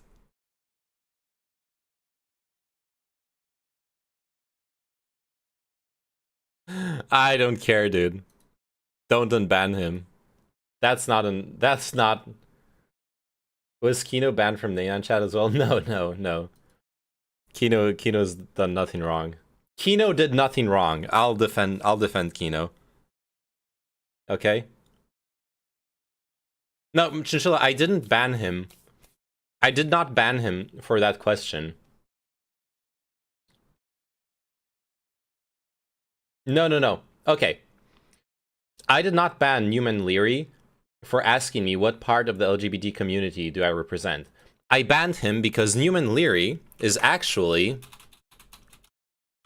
That was his alt account. He's already shown up in my Twitch chat under an account that's actually called Newman Leary. So if you go on twitch.tv, apparently he's not banned, but because he like fucking left my chat. There actually is a Newman Leary without there's Newman Leary 2. Like, he has a bunch of alt accounts. And if you go on his WordPress, let's go check out his blog. Who is Newman Leary? The definition of anti-Semitism explained. Although the definition is very simple, any goyim who dares to speak in any way against a Jewish person is classified as an anti-Semite, is his definition of what anti-Semitism is. Now let's scroll down. The modern condition is a natural reaction to hypocritical, conservative, and traditional... there's a bunch of like pseudo-intellectual diatribe in here. Fucking insanity. And then it's just like the classic weirdo, insane journey into the mind of Newman Leary. Yeah. So like, honestly, Chinchilla, I saw him pose that, and I knew he was gonna try to derail, because that's what he did last time he was in my chat. He just tries to derail random small time politics streamers with some insane bullshit. Every post in there is just not like this after not like this, yeah. White European history is self-acquired reparations that get constantly cancelled. Moorish, Ottoman, and Mongolic invasions and their long-term colonization through genetic remnants. Oh yeah, he was a fucking race realist too. So I'm new. What ideology do you think is the best or believe in? I don't like believing in ideology for ideology's sake. I think it's dangerous to believe in ideology for ideology's sake, because then you get emotionally attached to an idea instead of confronting it to reality.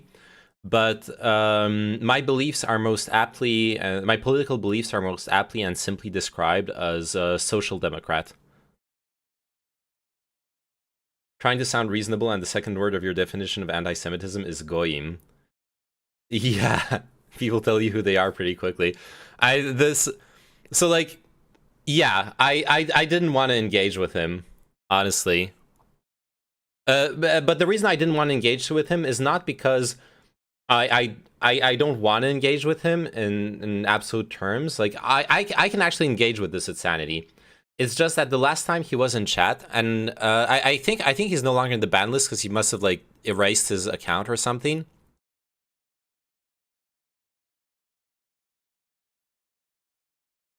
Twitch when women exploit Sims and kids on Twitch, and also people who don't have the basic decency to use the proper category for their stream, sleep.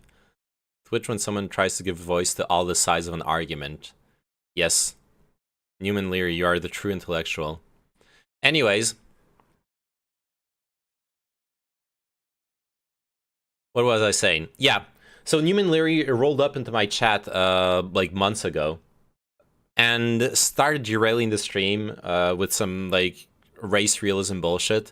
And I was like, okay, give me a week, let me research it. And yeah, it probably got reported and banned since the non-numbered account is Time Machine. Yeah, because I know I banned him. I know I banned him already. Like he's actually ban evading at this point. So okay, Discord. Give me a week to prepare, and we'll hop in Discord and we can have a debate. Because I know that in those kinds of discussions against someone like this, there will be a hard burden of proof. Like I need to prepare for it. So and he didn't want to, so I just banned him. Anyways, since we're on the subject, I can just go here. Let's actually address it. I think Newman Leary is the son of Newman from Seinfeld. I did not know that. Interesting. As much as Twitch is shit in a lot of ways, anytime I've reported anything that's blatantly objectionable, they've actioned it really quickly. Nice. Okay, let's actually respond to the request.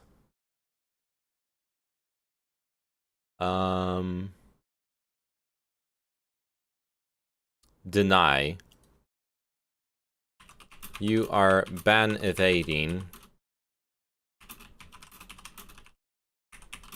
to engage in a proper conversation. Do not think I forgot who you are. Get fucked. Ah, I'm having a fucking boner. This feeling of power. You should all become mods of a Twitch stream, guys. It's the best feeling in the world. I honestly should have just ignored it though, because he's gonna come back and bother me. Okay, stop. For NASA, I actually should have just ignored the fucking unban request. And this was the same for me. I didn't want to integrate the microphone speaker to the whole system of the suit because I didn't want to have to go tracing out where the power was wrong. This way, if I have an issue, I could strip the whole thing out and swap in a new one, and I don't have any issues. It was really great to be able to hear inside and to be able to speak outside. That is something I'm going to be incorporating into more cosplays in the future. All right.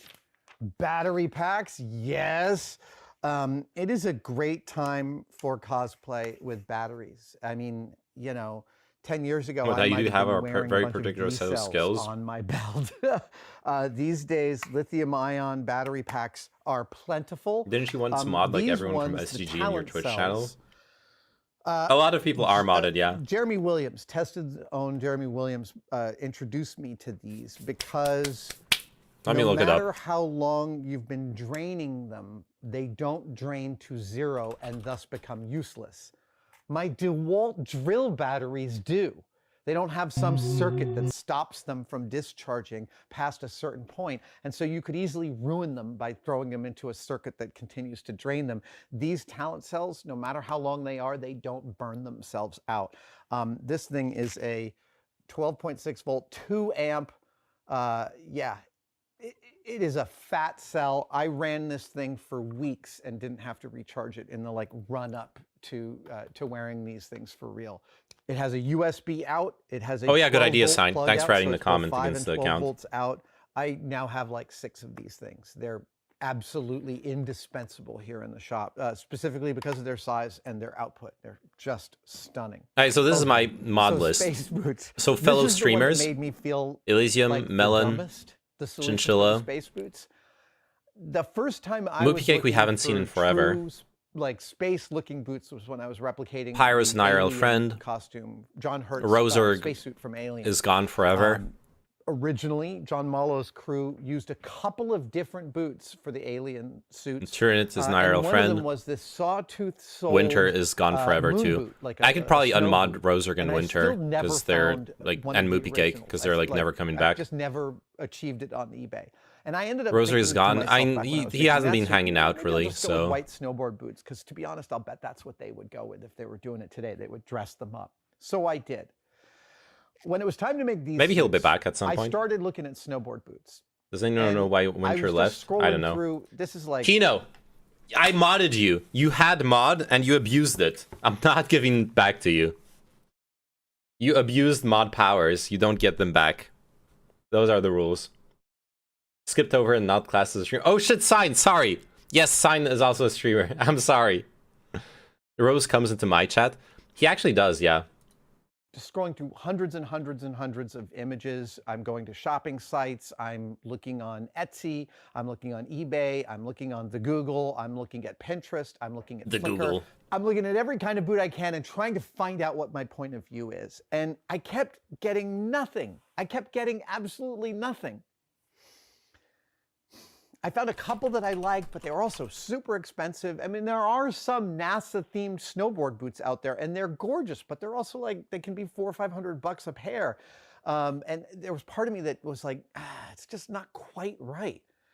And then, I don't know why, but at some point I thought, wait a minute, in like super cold places like Canada, where people still work in offices and wear dress shoes, they wear boot covers. They put boots over their dress shoes. And so I searched boot cover, and like the second result was the boot of my dreams. It was this boot here, made by Neos. This was relatively inexpensive.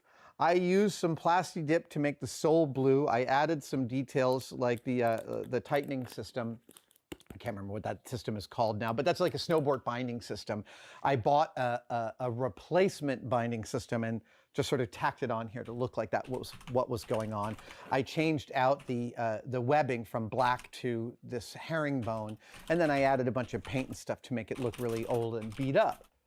But the basics, I barely changed. And this is a process I'm always ending up calling Rumpelstiltskin, because once you know the name of the thing you're looking for, you've cracked its spell. But I looked at literally thousands and thousands of boots under the wrong search parameters. And when I had the right search parameters, this was like the second search result. It is still an endorphin rush to hit the right thing, but boy, did I feel like I had wasted a bunch of time to get Can we there. change videos, please? It's all Yeah. a process. This one's almost done anyways. But yeah, we can change videos. This was actually far less entertaining than I was hoping. I'm sorry, unless you're like into cosplay, in which case it's super cool. He explains where he finds this shit and everything. Did you get your free Epic Game of the Day? Yes, I did. Oh yeah, by the way, go check Epic Games. Today there is 3 free games on Epic Games Launcher. It's all of the new Tomb Raider games. All for free. Go get them. Alright, go up. Do you have any suggestions on what we should watch? Look, Tomb Raider, Shadow of the Tomb Raider, Rise of the Tomb Raider. Did you get the payout? Not yet. Oh, did you get paid by Raid Shadow Legends yet? Not yet. Those fuckers. And the problem is, they said that they will pay me at the end of this month. And it's not yet next month. So as soon as it's, like after this weekend, when it's the next year, I'm gonna have to write back to them. Unless I get the money. Actually scammed. No. They're not getting off. They're not getting away with this, okay? They're absolutely not gonna fucking get away with this. Class action lawsuit, yes. All the small streamers will rise up. We'll tear them a new asshole. But sorry, sir, it's been over a year since you made a claim. That's not how time works! I'm sure they're scared. They should better be. The rule of law will be upheld, okay? Anyways, what should we watch? Because this was not Best date ever, featuring La Sirène. This looks like some Cancer IRL streaming shit. I want to click on it. I'm gonna fucking hate it too. But I want to click on it so bad. I'm so sorry. It's gonna be in French too. I'm not gonna click on it, it's fine. Calm down. Let's calm down. Live streaming a date. Live streaming a date could be okay-ish. I've done it, and it was fun. Not live stream the whole date, but like having dinner with Sophia and everything, that was fine. That was fun. What should we watch, dude? I'll read. Oh yeah, Kino actually linked a video or a channel here. Thalasso Hobbier. Resin art of the well that never runs dry. Hey, this is like a really long one. I want to watch a shorter one.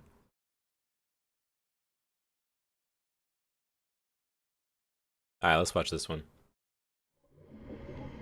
No live streaming with Elysium in Amsterdam. Elysium didn't want to be live streamed anyways. Raid Shadow Legends, you have been subpoenaed to the stream of Neyman for cross-examination. Yes. Guys, when I get paid out, you're all are gonna eat your fucking words. I'll have 400 buckaroos, okay? And you want.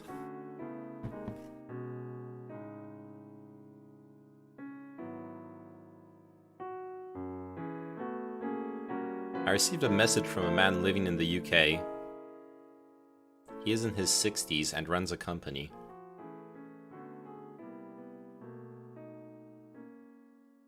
He always has the same dream once or twice a year on a very tired night.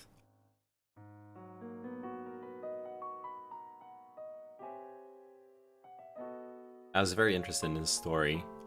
Did you watch the Office video from earlier? No. Please link it again. Today I will make his nightmare. Nice. Otherwise I have some cursed recipe videos. Okay. Go ahead. Give me it.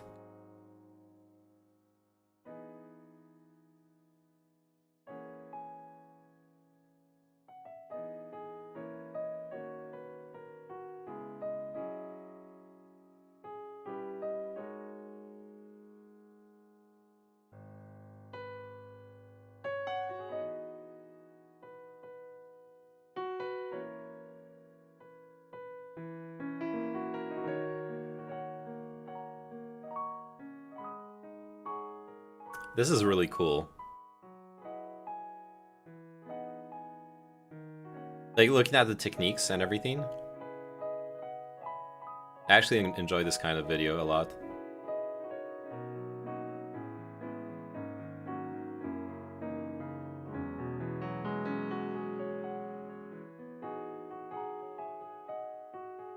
I'd like to sit on the couch, yeah. The ultimate gaming chair. Or couch.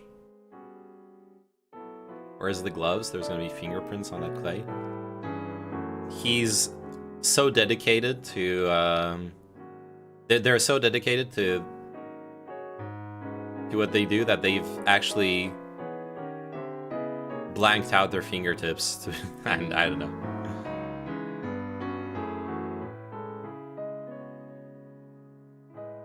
It's a fish, it's like a snake, it's like a shrimp.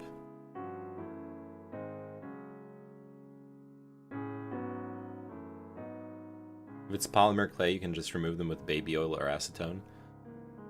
And it doesn't seem like his fingers are their fingers are leaving traces of fingerprints anyways.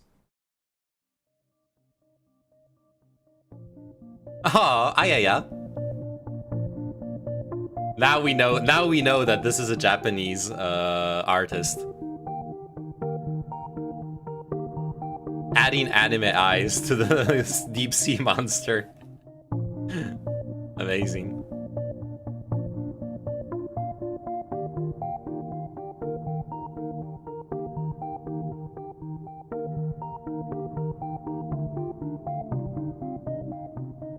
I really like the texture techniques, like using the aluminum ball to add this texture to the clay. Earlier on the couch as well. If he's gonna paint it, they can easily show, unfortunately, unless you apply the paint thick. Yeah, and considering the texture work, they shouldn't be applying the paint too thick, or it's gonna ruin the texture work. Or yeah, or you just mask them with the texture work, absolutely. And they don't seem to be showing anyways. Either they're either he's okay, you do see the fingerprints on the hat there. Yeah, he's gonna paint it, absolutely. The thumbnail showed the final result and it's colored.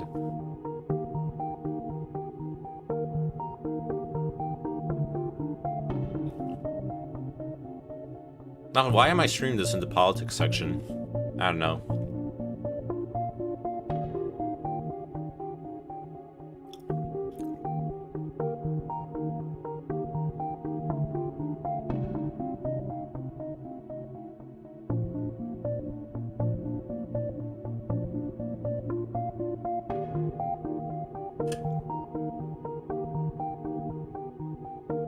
Why is his nose that long? Oh, it's the cane. Yeah.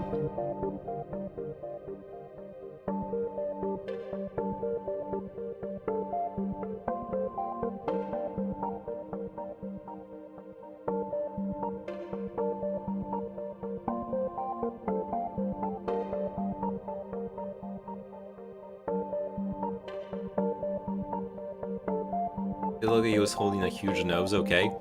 You thought this was a sculpture of XQC?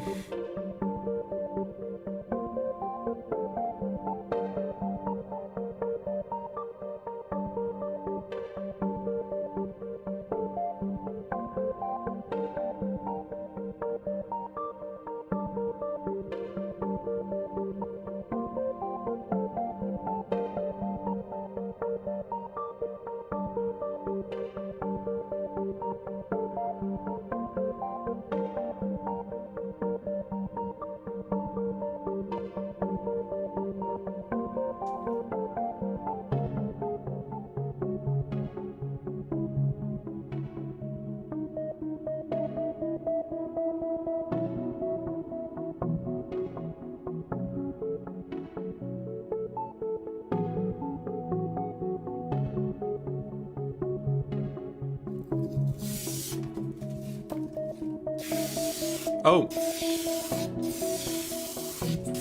I was memeing about XQC, but that's actually PVC. Look, he's making a PVC box.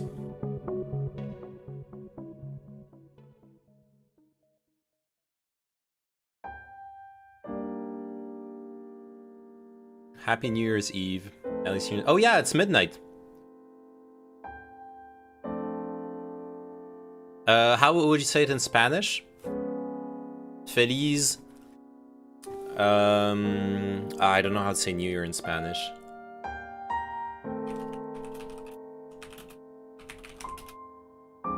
Feliz Año Nuevo, Iron Golem Lawyer.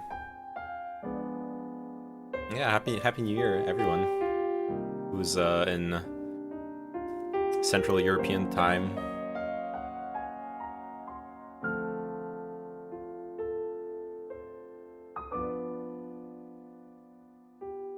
The musical background is so cool. Yeah, I agree.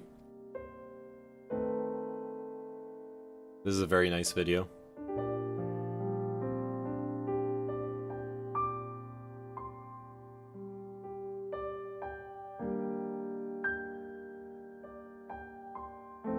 Guten Rutsch. What? You're 24 hours. Well, it's New Year's Eve. Happy New Year's Eve.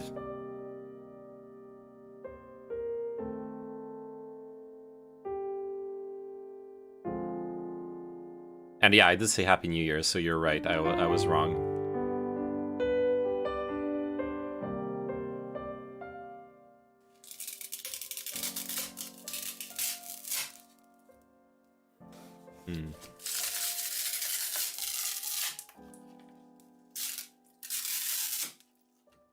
Soft piano with Ligeti vibes. Another one on the board.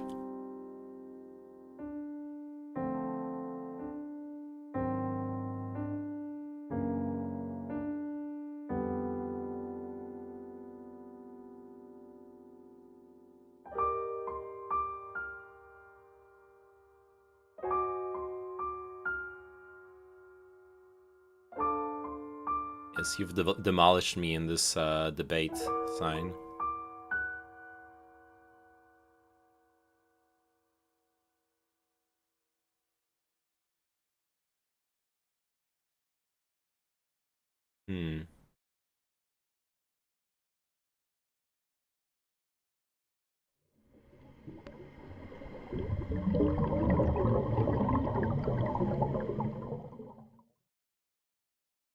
Wait, show... Oh, there you go. Like, show off the end result. Come on.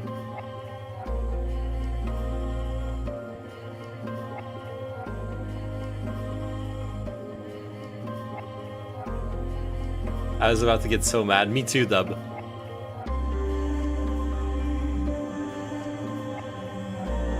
Oh, and the monster's taking off his hat. That's actually a cool detail. I like it.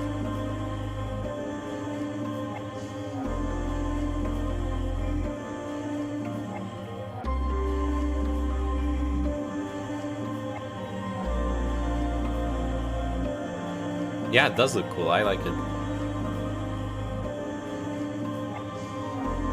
Wow, just saw a satire video about Steven Crowder. The video wasn't that good, but Steven Crowder does like 1,000 gay things to not look gay.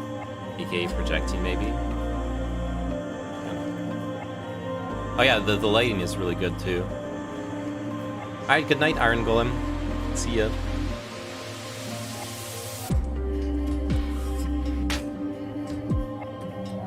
Why does the light is right have NSA on it? What? Greetings, tankers. Uh-oh. It's the holiday season, and as a former tank driver, I'm happy to share it with such a great and dedicated community. Oh it's no. finally time to unite with your friends, Schwarzenegger is a tanker. And have a well-deserved celebration after a hard year. I hope that you will have fun with the holiday auspicians, and I will see you in the garage. So, get to the tank. Damn, he needs that Shadow Raid Legends money, dude.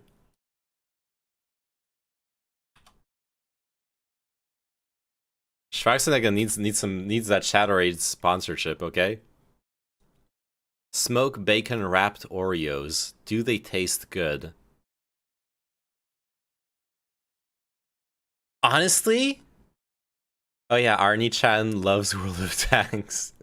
That's a cursed sentence. Anything that starts with Arnie Chan is cursed. Also, how much... Also, Mommy Milkers. Yes, Guap.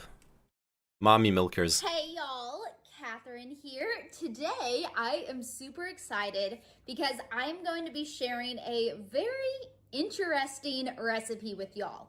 So let me show you the 3 ingredients and you have to guess what we're making.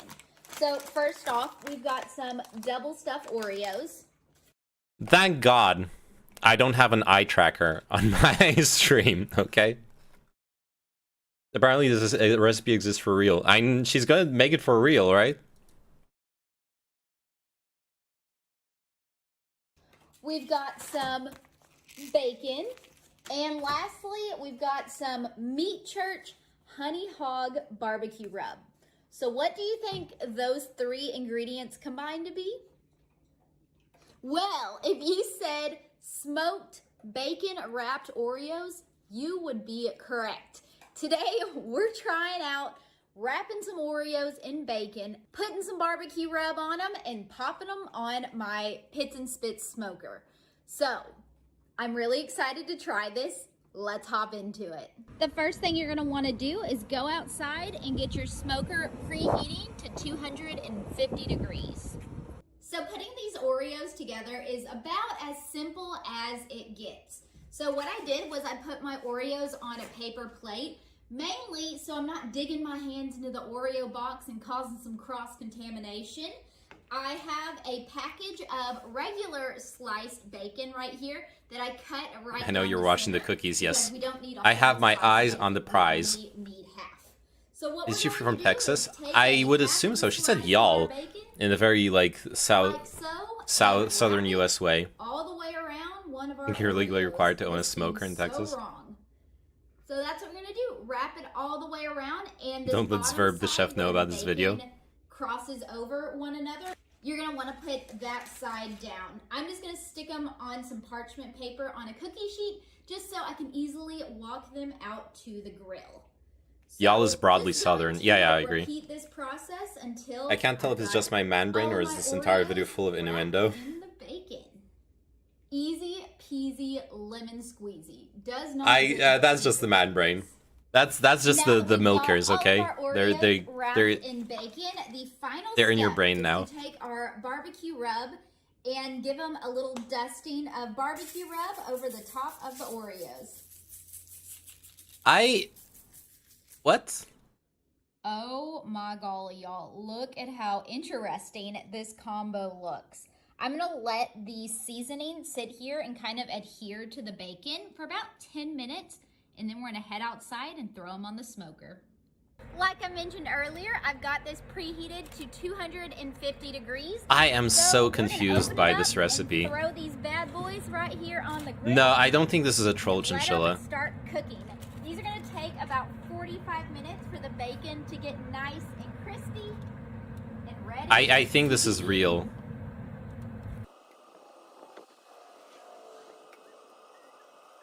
Oreos are disgusting. I like Oreos, actually. I like Oreos. And here is 45 minutes, no, it's a troll. 45 minutes on the pellet grill. We've got our bacon. No, it's not on a grill, it's in a smoked smoker, Oreos, chinchilla. something that should probably never have been put together, but we had to give it a try. These truly seem so wrong for making, but we are going to give them a taste test. I'm not gonna lie. No, I'm that was the actually on a smoker. diet right now, so I'm only gonna have one bite of these, and then I think I'm gonna go deliver them to my uncle's house. Yeah, at least she acknowledges it's We've weird. got to give them a try. Hey, like, some sweet and sour combinations can work. Okay.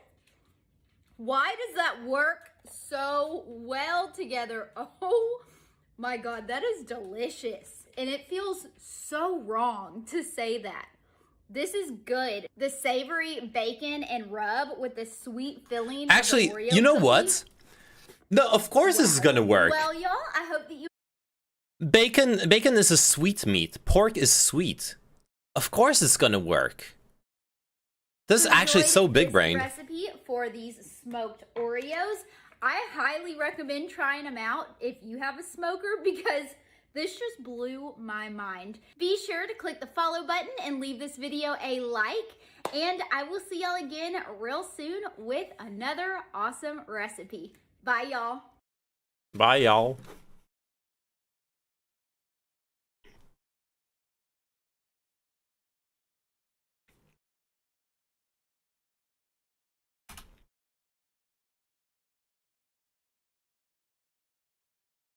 And we're just gonna It is kind of completely get it cursed. all on the counter. Can we watch more of her? Spread it Sure. around Much as you can. I like to pour a lot What of the ground fuck? beef, just right there.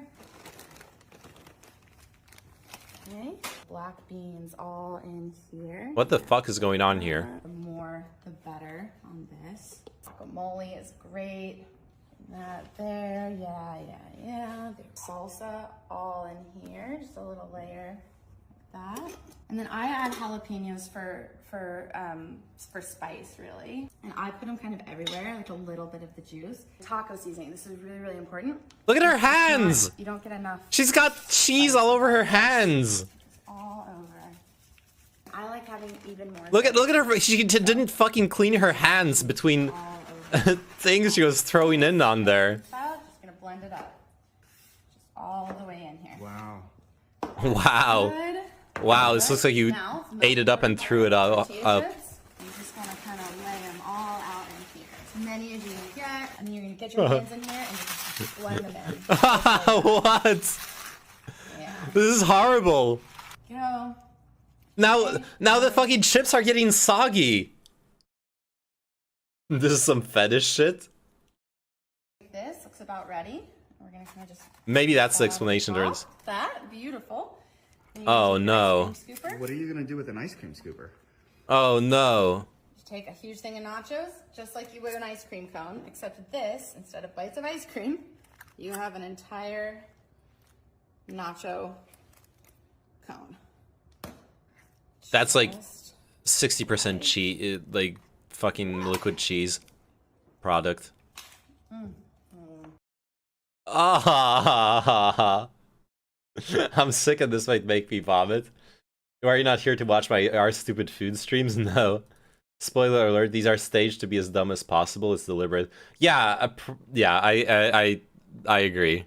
This is too dumb not to be staged. This reminds me of a real snack that we have had on camping trips. It's called something I can't remember, but it's like nachos in a bag. It could be alright if it had way less cheese. Yeah, there was way too much cheese. Also, I don't understand mixing in. I don't understand mixing in the chips so they get soggy. All that's gonna happen, like in 15 minutes, all the chips she mixed in are gonna get soggy. Hope you're doing well, bud. Felix, we haven't talked for more than a second while. Yeah, indeed, we have not. I hope you're doing well too. I think it is on purpose. On the third one, I'm sure about it. Yeah.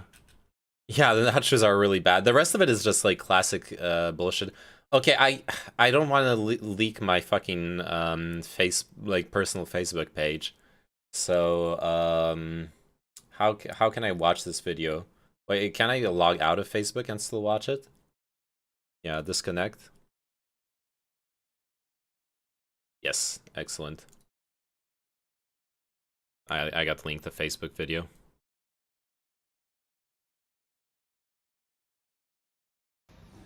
Okay, you want to get that nice and clogged. Okay, there we go. Pop all the ice in there. Oh no! Your sherbet here.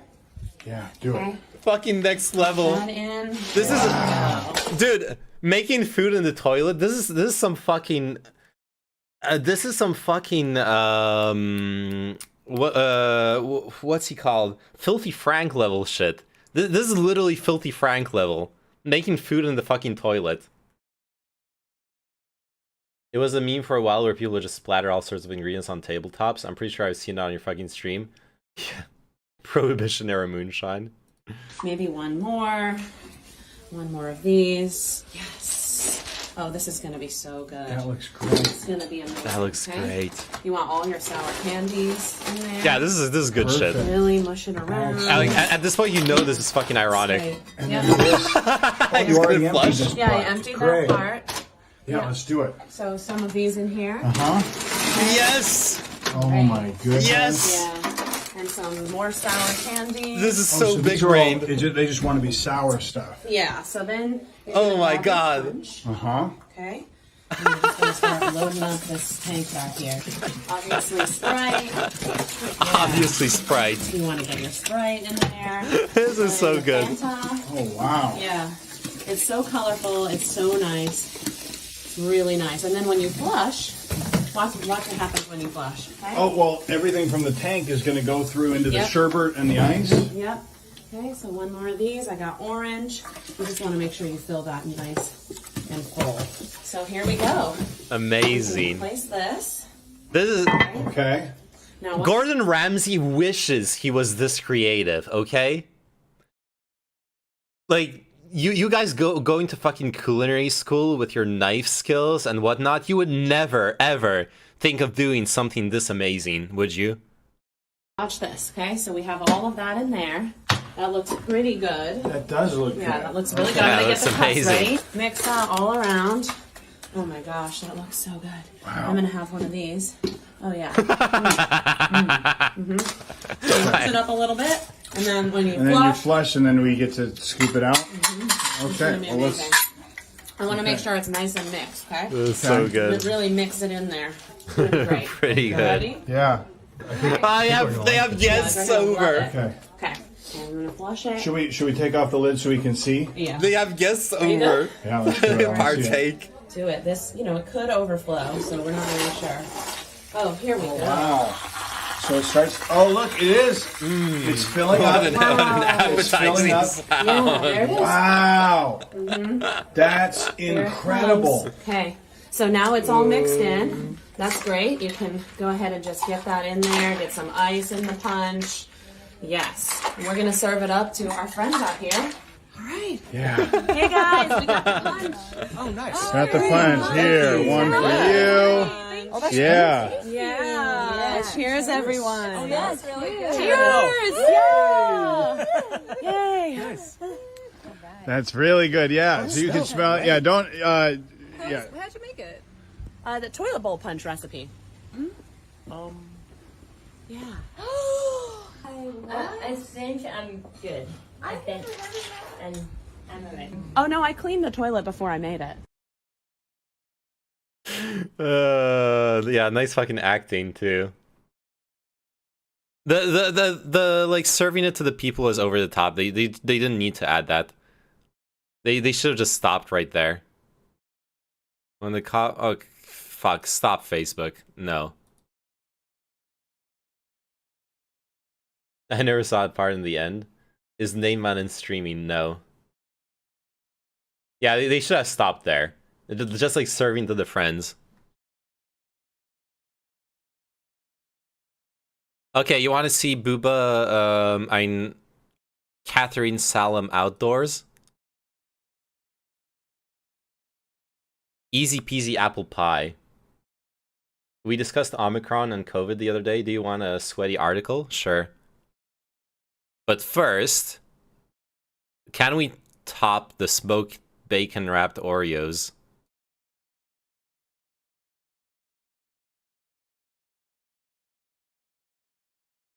Hey, she likes fishing. Wow. Hey y'all, Catherine. You want a fishing video? Okay, like we can do a fishing video. I know fuck all about fishing. Catching epic salmon on Lake Michigan. Let's do the fishing video and Hey then the y'all, article. welcome back to Catherine Salome Outdoors. In today's video, we were fishing in Ludington, Michigan with my sponsor, Renegade Products.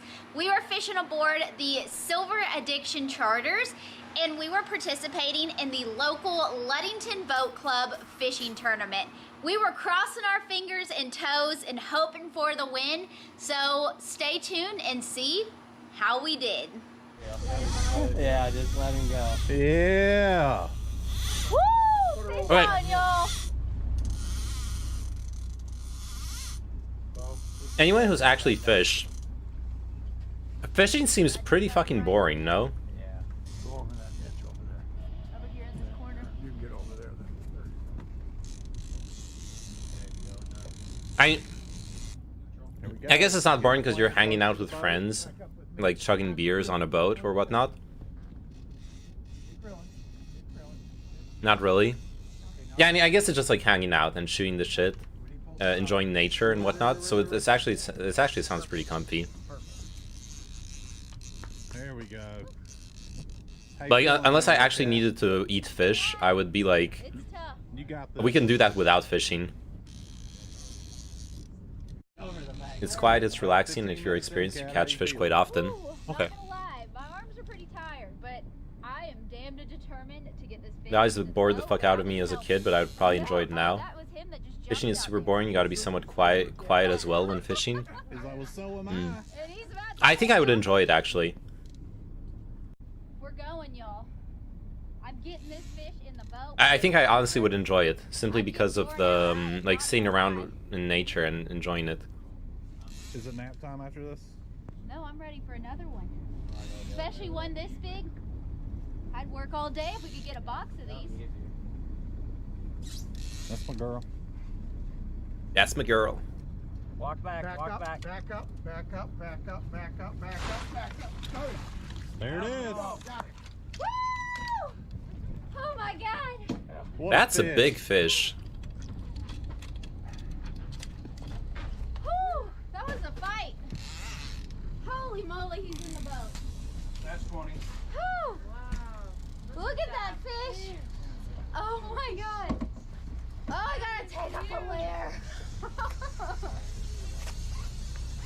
There it is. Set. Look at that fish, y'all. Aw, poor fishy though. Oh, good job. Y'all, this fish about kicked my butt. But look at the salmon I just caught. This guy is big, and what we need today for this tournament that we're doing. My first salmon I've ever caught, and I'd say he's a pretty nice one. Look at this guy. Holy moly. For some reason, this video is not nearly as compelling. Throw him back. Yeah, I want to see her throw him back. But Cody just Like, unless you're gonna fucking eat him. a little lake trout. Just look at the colors and the pattern. The fish be like, let me go, you biatch, I'm dying. That's a small salmon, to be TBH. Really? Salmon become really big then. Mind opening up that box for me?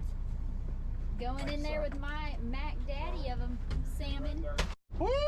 They're probably gonna eat them. Let's be honest. The fish aren't gonna go to waste. Welcome to Lake I don't think that's a small salmon. Yeah, that doesn't look like a small salmon to me. But Chinchilla's saying it's a small salmon. See him out there jumping a moment Yeah, ago. strangely her videos are way less compelling without the mommy milkers. Cody's just chugging away over there. Yeah, tuna get massive because tuna are like apex predators, right? Slowly but surely. Cody's fish is almost here. Not gonna lie, I'd feel really weird being a content creator where you've got folks that are part of your content and not being paid for it. Hey, don't say that when Sophie's watching, okay? I can't afford to pay her for showing up on stream. He is in the boat. Look at that steelhead.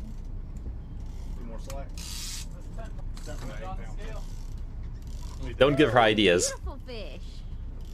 There you go. There y'all go. This is what you call a steelhead trout. Beautiful fish. Just look at the spots and that green on him. Where's our paycheck? Yeah. I need to get into trout, like cooking trout. Trout is pretty delicious. Because she's gonna prepare her build for you, yeah. Okay, you all need to check out this article. Let's see. Play some music.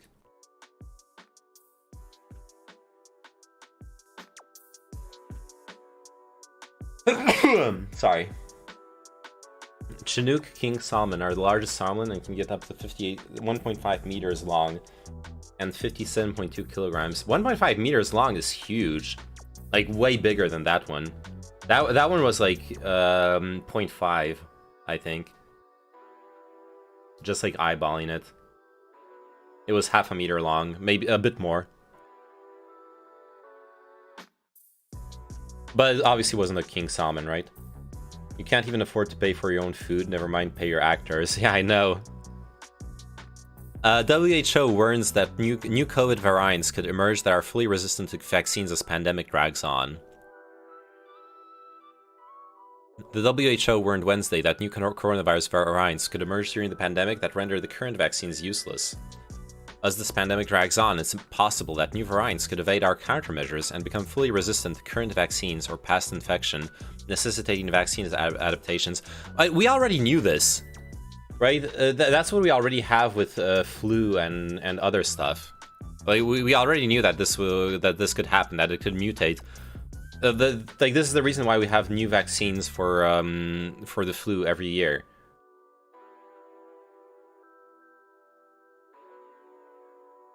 Perhaps you should change categories? No. This is very political.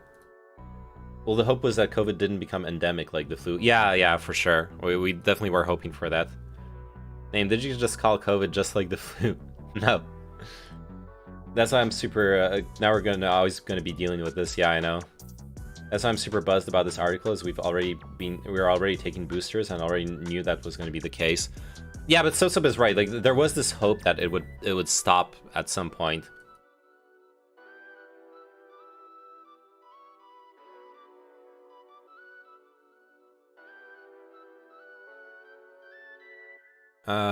Other than that, threatening our health systems, Omicron is more transmissible, circulating at the same time as Delta, leading to a tsunami of cases. Vaccine supplies are improving, while repeating his criticism that rich countries' booster shot programs are making it harder for poor nations to obtain any vaccines. That growing inequity could prolong the pandemic. Ooh, I hadn't thought of that. That actually makes a lot of sense.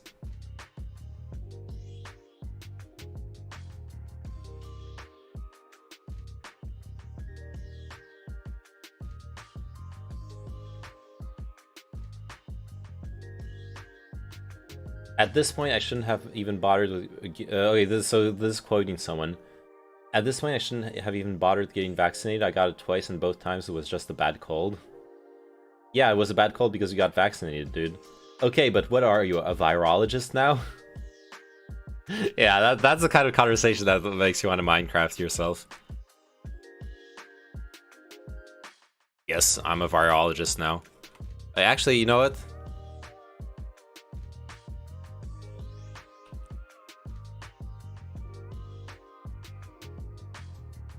We are Booba React streamers now in the politics section. IRL friend I've known for almost 15 years. Uh-oh.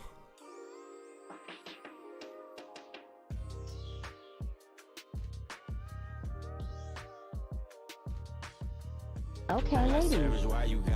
Let's show them we can do both.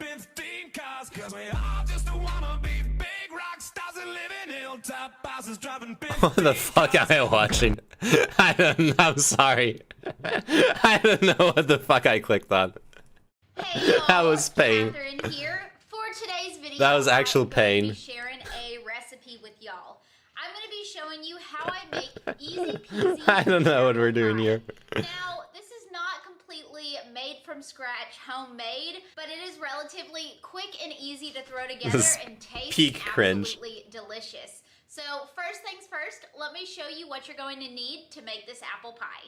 You're going to need a box of Pillsbury pre-made pie crusts, about 6 cups of peeled and sliced Granny Smith apples. I'm about to get to work on peeling these, but I did just buy a bag at the grocery store for this recipe. Some sugar, some all-purpose flour, ground cinnamon, ground nutmeg, salt, and finally some lemon juice. The first thing I'm going to do is get my oven preheated to 425 degrees. So what I did was thinly slice up my Granny Smith apples and Dude. put them into a large bowl. Where's the I knife sliced skills? up about 8 small What's that green cutting apples, technique? which equals about 6 cups of sliced apples. Now I just put it all into a big old bowl. We're gonna add the ingredients, stir it together, and that's gonna be our pie filling. Into the apples, I'm gonna add 3/4 of a cup of sugar, Granny Smith apples is where she went wrong, TBH. Actually, I agree. all-purpose flour, 1 teaspoon Granny of Smith ground apples are not cinnamon, amazing. about 1/4 of a teaspoon of ground nutmeg, 1/4 of a teaspoon of salt, and lastly, a tablespoon of lemon juice. And now gently toss this all together and get the apples coated in all of this mixture. This smells so good already. Wait, what? Once your filling is all mixed together, we're gonna set this aside and add our pie crust to our pie pan. I've got my glass pie pan and my pre-made dough, and I am just going to gently press this dough into the bottom of this pan. No, that's why she added the amount of Who cares? white sugar Trainwreck puts in his nose on a monthly basis.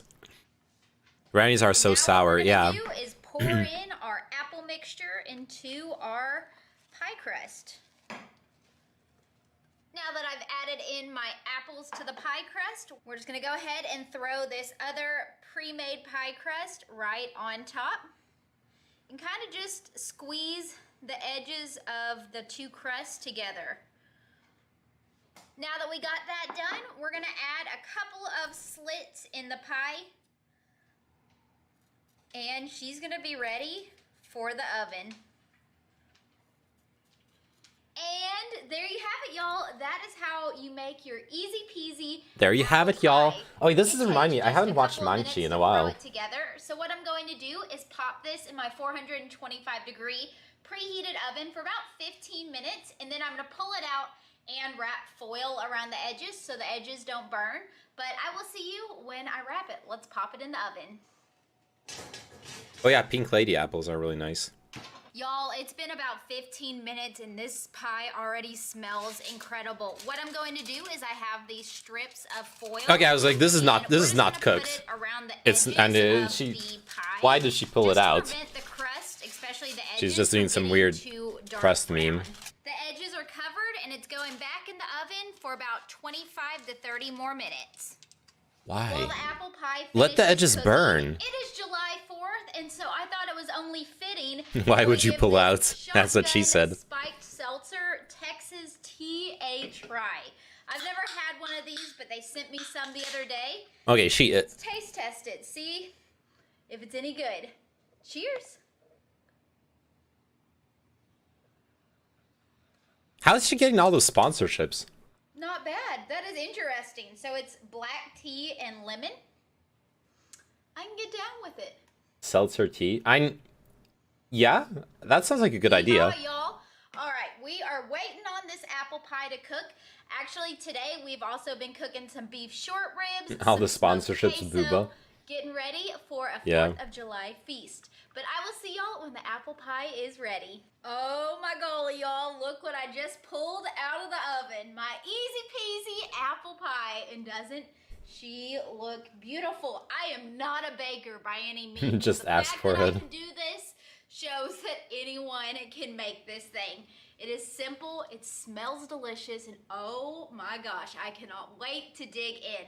So what I'm going to do is let this sit on the counter for about the next 2 hours, let it cool down, and it'll be ready to slice and serve with some vanilla ice cream or some whipped cream. Well guys, I hope that you enjoyed this easy peasy apple pie recipe. Show off the pie. Be sure to give Stop this showing video a your like or a milkers. thumbs up, and be sure to click the follow button down below. Like, that pie- Thank you guys so much for watching. Dude, this pie. I don't know if this looks good. But that's the entire point. I don't know if this pie looks good. I don't think this pie is that good.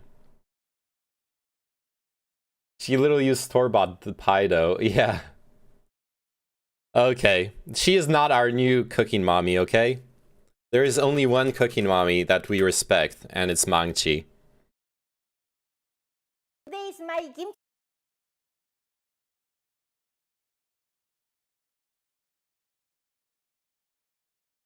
Scroll up. Oh yeah, the SCP thing. Yep. Don't worry. I got the best gun in the game, bro. I can fuck him up. All right, I can fuck him up. If I get a big ass corridor, bro, I can fuck him up. What game is this? This is not Containment Breach.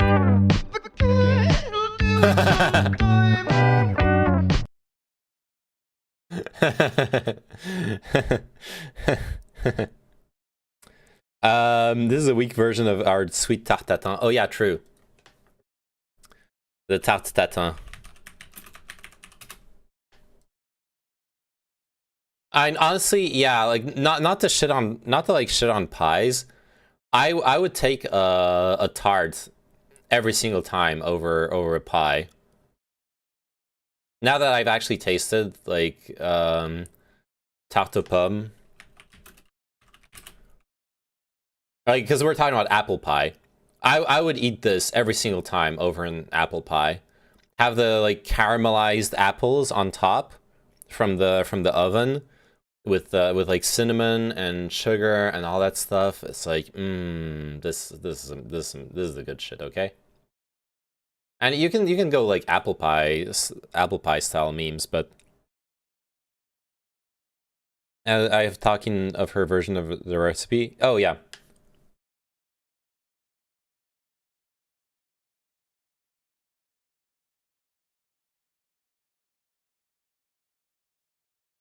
Man, how do you get this? That's some insane like work on the apples though. But my grandma does the best apple pies ever. Nice. I like apple pies. Like, not the apple pies. I like apple tarts. They're so good. Should we watch some Bang-Chi? I don't know, man. Okay, I'll be honest. What I actually want to do right now is I want to get back to I want to go back to playing A Hat in Time. I want to go back to playing A Hat in Time, but it's also really late. I also want to play a bit more of A Hat in Time. I had never considered this before. Does the rest of the world have flu season like the US does and flu shots? Well, certain parts of the world don't have the same weather patterns, like the 4 seasons and everything. Like equatorial weather can be really different. But here in Europe, yes, you do get flu shots.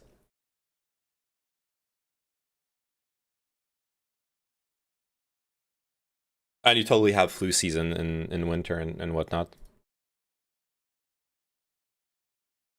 Yeah, anywhere with seasonal cold climate and access to the healthcare infrastructure needed to do, well, flu shots.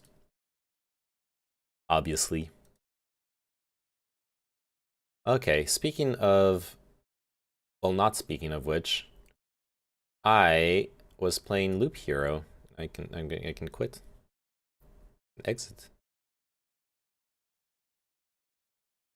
I can exit because I'm gonna play A Hat in Time. Flu season here in the Netherlands is in January because Elysium comes around and I'm allergic to this. Ah, good one. Haha. Haha.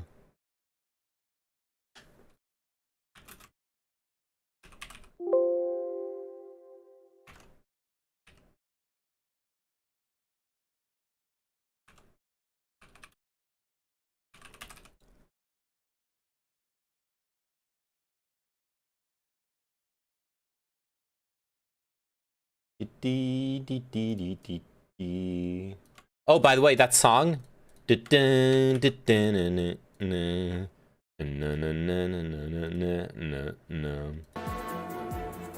I fucking love that artist. Fuck, what's his name again?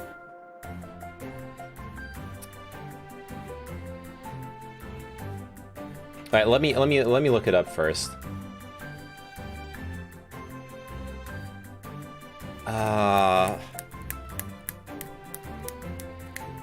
Shit, I can't remember his name.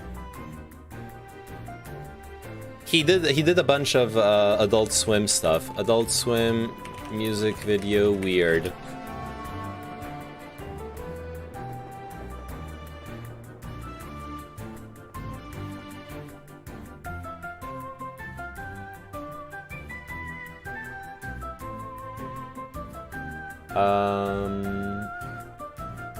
Was it something like this?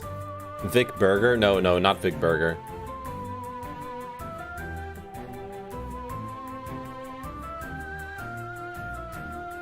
Yeah, let me mute the game for a second. Dan Deacon? No, not Dan Deacon either. Oh, pfft, it's fucking okay. This was those guys. Oh,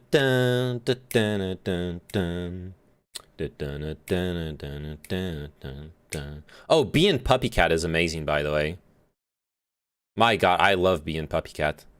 Anyways, man, I used to listen to that shit on loop. I legit used to listen to that shit on loop, and I can't remember his name. No, it's not Candy's Nuts Fit in Your Mouth, Chinchilla. It's not that. Ah, how am I gonna find him? He's like a nerdy white guy who does really weird like indie rock, basically. Wait, is this song at the end of the meme I just showed you? Yes, Soap. It's the song at the end of the meme you just showed me. That's why I have it in my brain, and I can't remember the name of the artist. I used to listen to all of his albums on loop, and I can't fucking remember his name. And he's done some Adult Swim like specials. That's why I was thinking of that. Adult Swim music.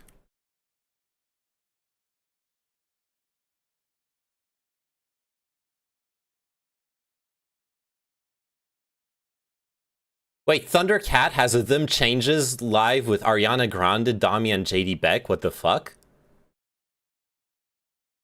What the fuck?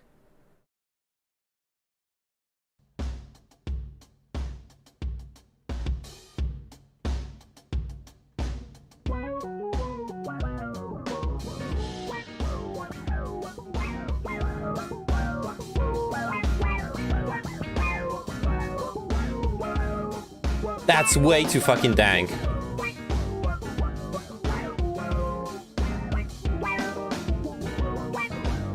Oh my fucking god. Nobody move, there's blood on the floor.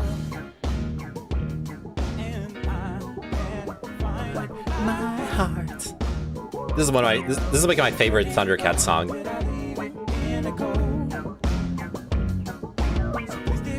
Oh yeah, Jack Stauber. Thank you, Soap.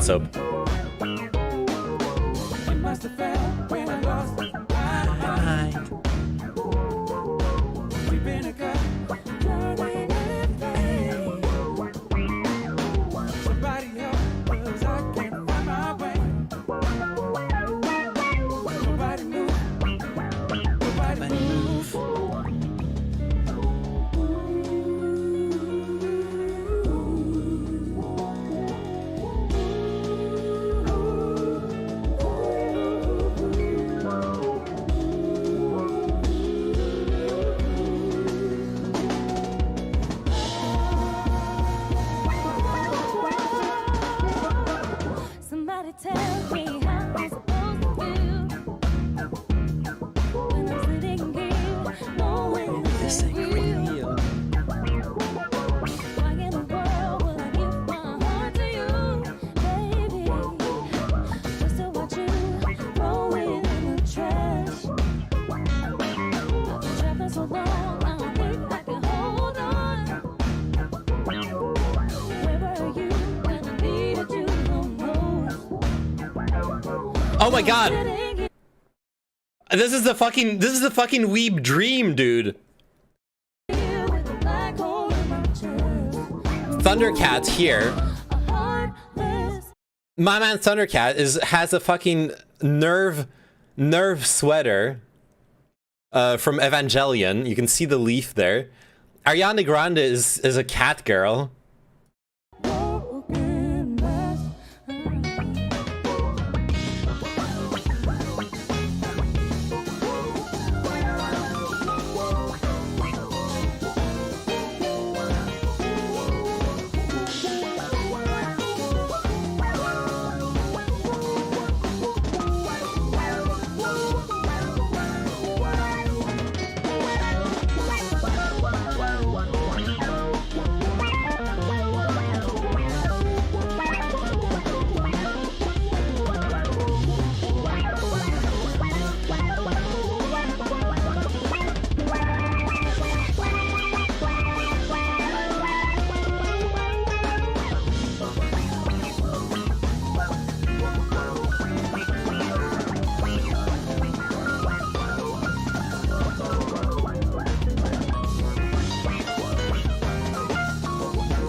Nobody move, there's blood on the floor. And I can't find my heart. Where did it go? Did I leave it in the cold? So please give it back, 'cause it's not yours to take. It must have found when I lost my mind. You've been a cut, turning in the face.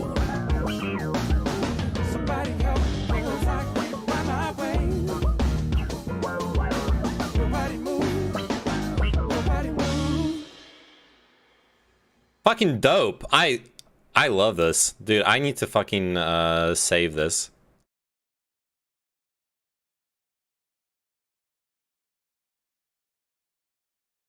Motherfucker, put your jacket on or take it off. Look, Ariana Grande can show off her fucking bra or bikini as much as she wants, okay? Girl on the Keys kind of reminds me of Caitlyn. Who's Caitlyn? What kind of Caitlyn are we talking about here? He's supposed to play in Paris in April 2022. Hope it won't get cancelled. Oh shit! I want to get tickets for that. I wanna go see him live.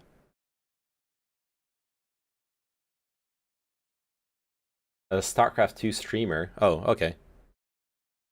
Probably not her then. Probably not. Okay, I'm gonna listen to this. Like, this is gonna be my go-to live for this song, or version of this song. It's dope.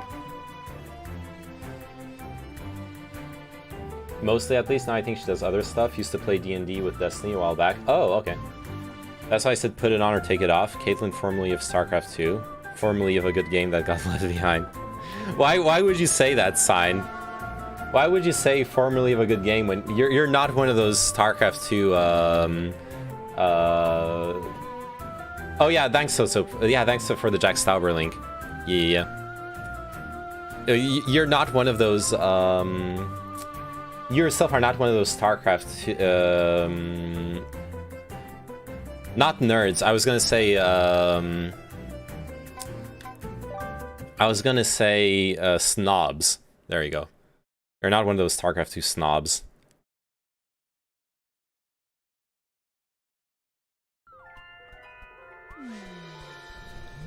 Okay, where was I at? Oh yeah.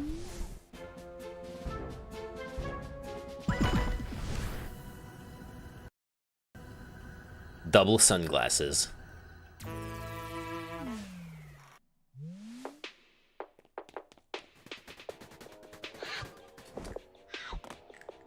This move is you. Oh shit! Oh shit! Oh no! I can't get more.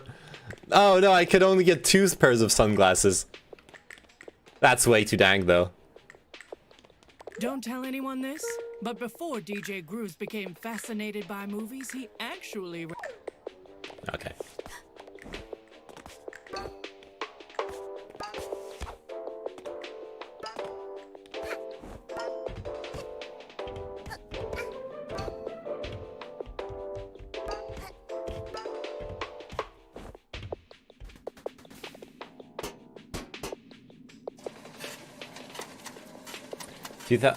Do not snap.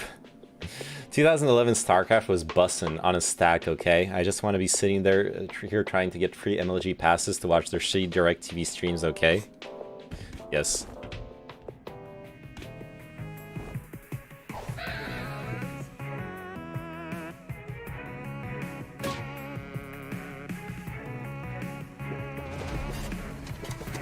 Penguin harassment. I'll show you harassment. Oh. I was not supposed to... Okay, thank God I still have my sunglasses. I was not supposed to get spotted, I guess.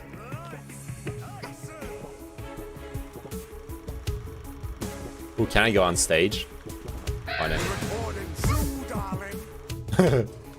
Oh, I lose life when I do this. Never mind.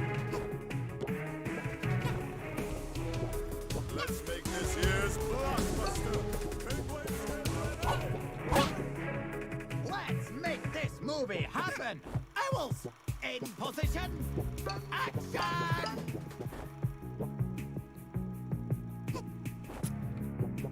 The sound of catching the objects fits with the music in the previous level. Yeah.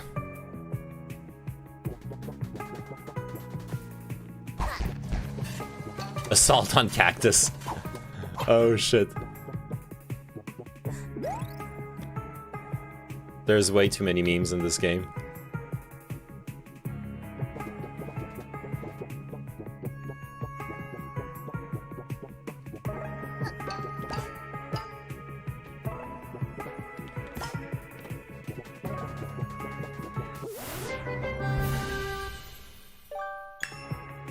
Oh, the ice yarn. Okay. I can make it.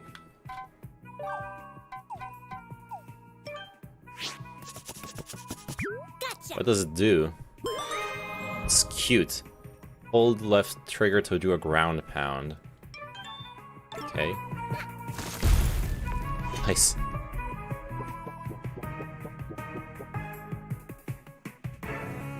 Oh my god, she's dancing. So cute.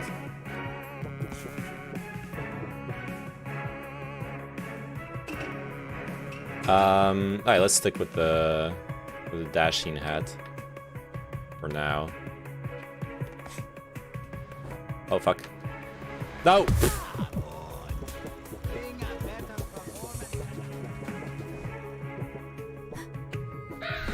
Oh, come on.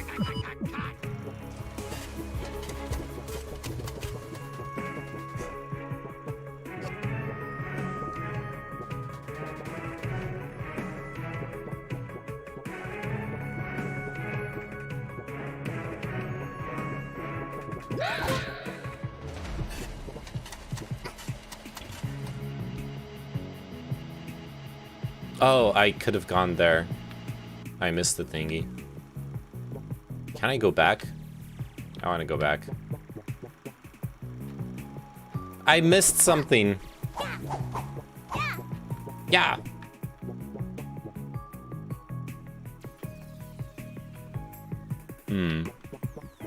Let's get some...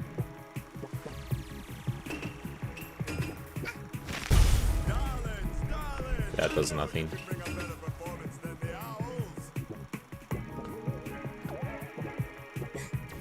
Can I backtrack?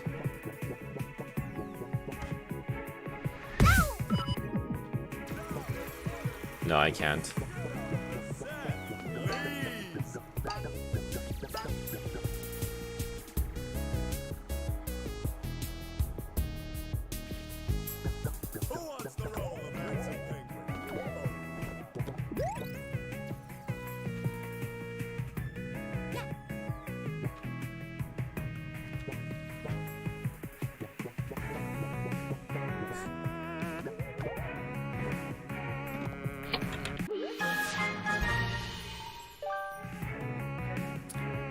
Alright, got the unknown relic.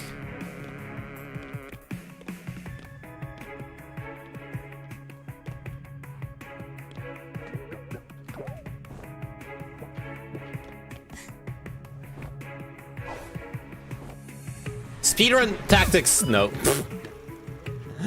I tried. I think I could have made the jump. Perhaps.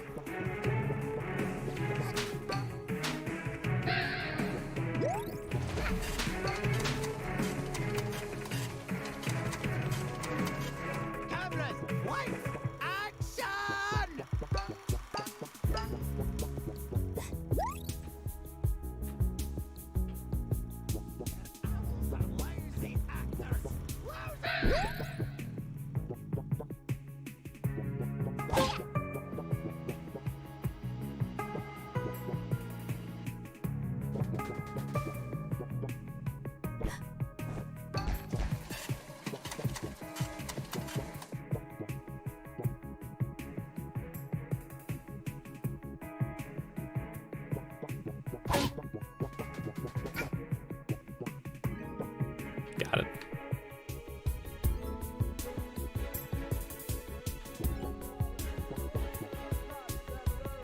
Hasn't mastered the half A press technique. No, I don't know that. I hope there's no like half A presses techniques in this game. I would not that I would do them anyways.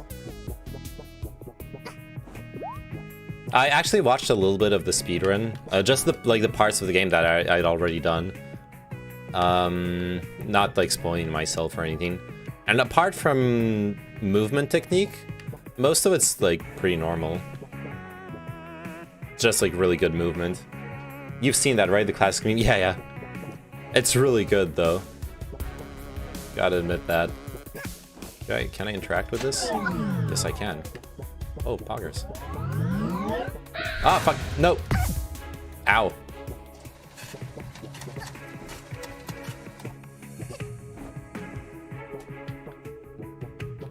Okay, I see how that goes. And if I go up here... there's nothing up here. Oh, there is something up here.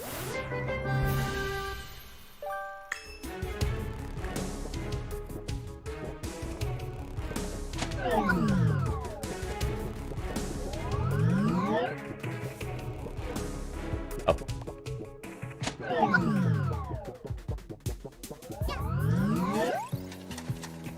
Tampering with electronics.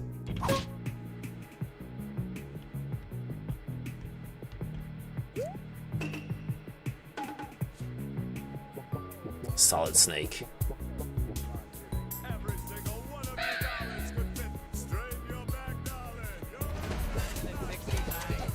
Oh, I can't go in there. Why can't I go in there? No! Let me in! Hopefully I can go in there after.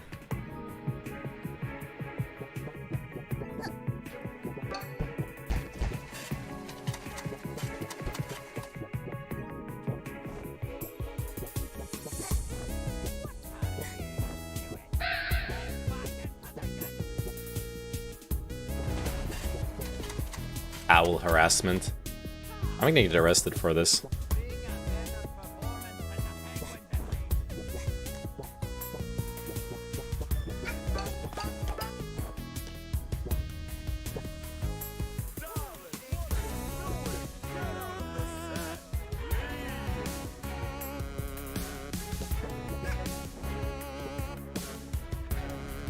Am I supposed to...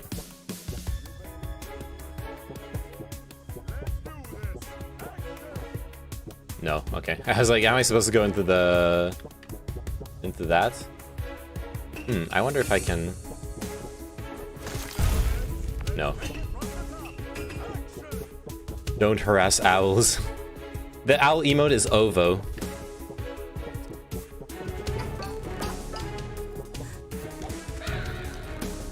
OVO. Penguin harassment now as well. What's with the camera? Crap. Crap!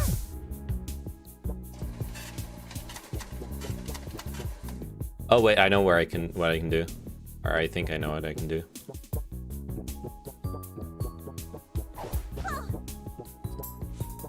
No, I can't do this. Shit! Go back. Ah.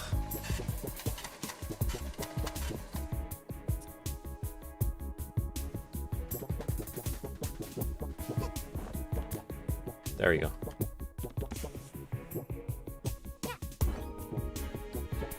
Okay, I can't go back. I can't go up there. Where's the penguin? Okay, there he is. Deep, deep. Being a big Tyranid swarm would be comfy. I have you on record now. Wants to be a horrible genocidal insect of death.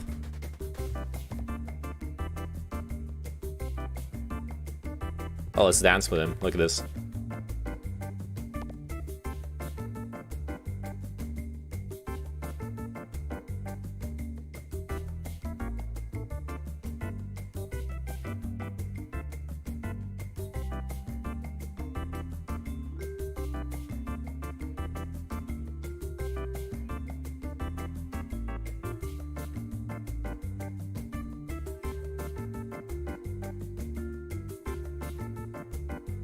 Oh my god, he did the spin.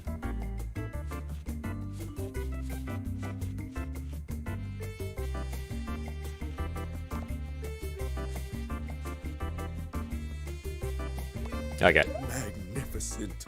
Stunning. This trophy is everything I desire. On the shelf in my living room. Of course, this big trophy is just a plastic replica. Oh my, what is that I see? Is it true inner beauty? Yes. An innocent soul with a heart of gold? Yes. Oh no, it's just a little girl. Hello. Oh no! He made me think I was gonna be a star. Wait, you're not a penguin. That's good. I could use some non-penguin company around here, as all my penguins are frankly terrible actors. Here's the biz. I need your help. I'm on a terrible losing streak, and I just have to win this next annual Bird Movie Award. There's no doubt I absolutely must have you as the star. Here, let me take care of this. We need to give you a bird passport, darling. Step right over here. The most important part of a passport is the picture, darling. You have to look flashy and He's down bad. Step right over here. Let's take the pic. He's got the dance moves though. Okay, put on a smile and stand still, please. Wait, I need to change my hat. Let's do it in the ice hat. Oh fuck! I didn't stand still. Let's see how the picture turned out. Darling, you moved! I'm sorry. You gotta fix this ugly mugshot up with some old-fashioned photo doctoring. Oh.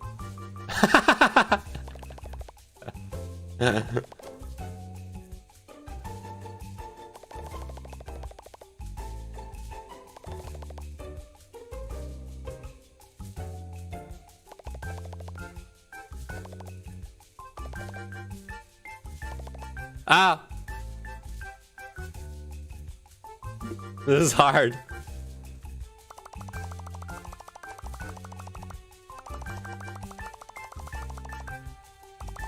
Fuck. I want to do a mustache. Okay?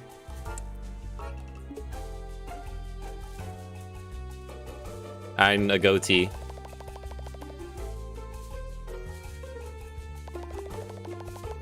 No. That's not a mustache. Hi.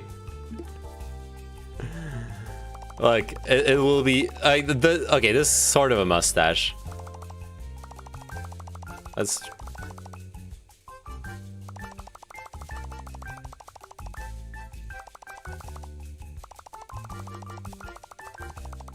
there you go.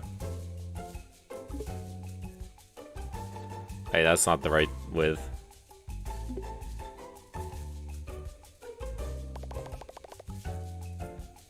That's so scuffed. And a goatee.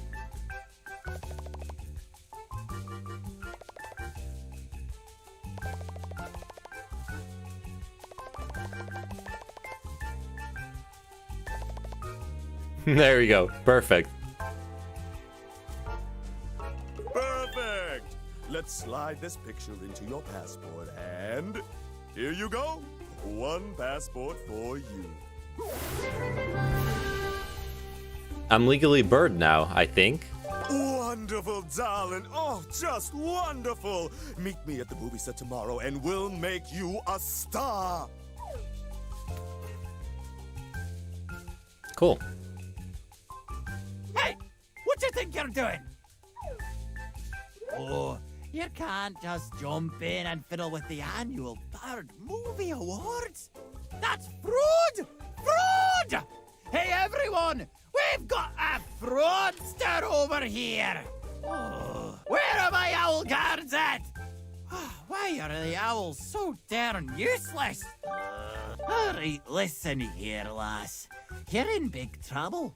If you're helping crooked DJ Grooves rig the awards, and I can't take you to jail, then you're got to help me even the score. That's right. You're here, hold our newest prop. Practice showing it off and bring it to my movie set tomorrow. You got that? Don't be late. Perfect.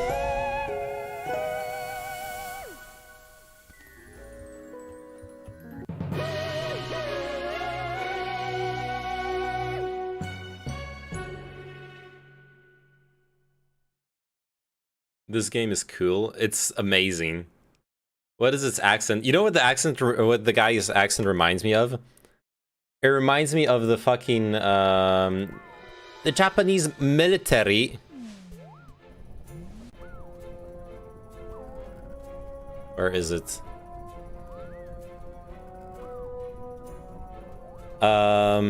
What's his name? Oh yeah, Evangelion Abridged. Little Karibo.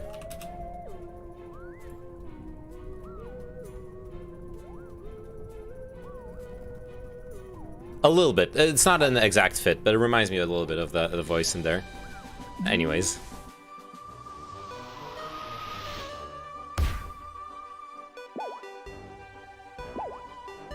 Oh.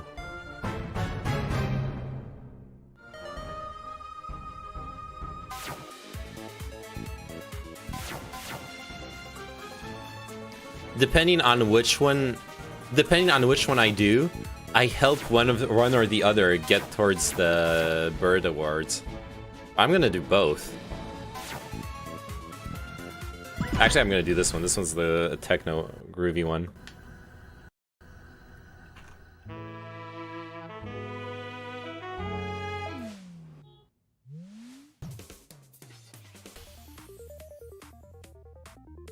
Welcome to the first day of shooting, darling. We need to transform you into the biggest movie star the bird world has ever seen. You need to become a diva. That's why Yes. I called for a press conference here on our moon set. You need to get out there in front of the cameras and electrify the public, darling. Get them really up and going for your movies. Once you've got them going crazy, come back here and we'll show off our new prop. That's right. We'll unveil our new movie prop to the masses. I wanted to fix something. This one should be this one. Oh, she's no longer dancing. I don't have the sunglasses anymore. Oh.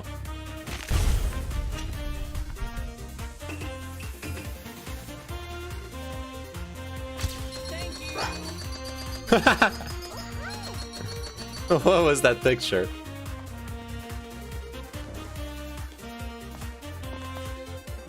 You called, darling? Looks like it's endorsement time. All you penguins out there know my name, DJ Grooves. And I'm telling you, this young girl here is the next hot thing, guaranteed. Just look as she'll climb up this statue and rescue the poor puppy that has gotten stuck. Right, darling? Yes.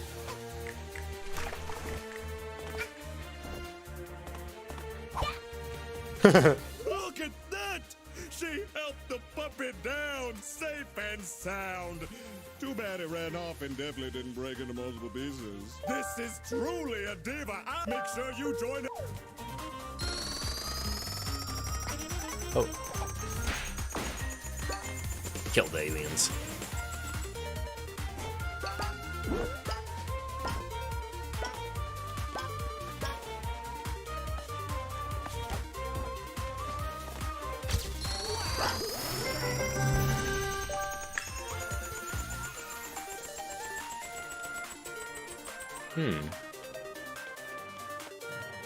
We can go like anywhere from here.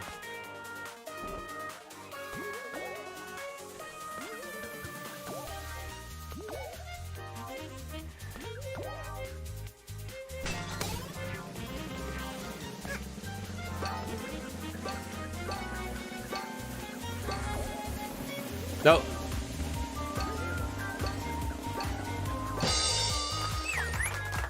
Okay.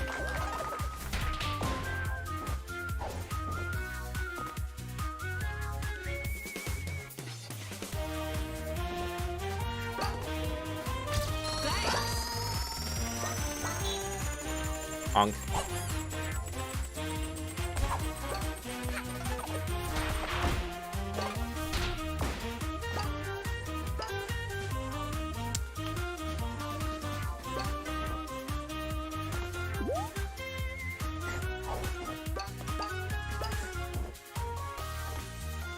Thank you.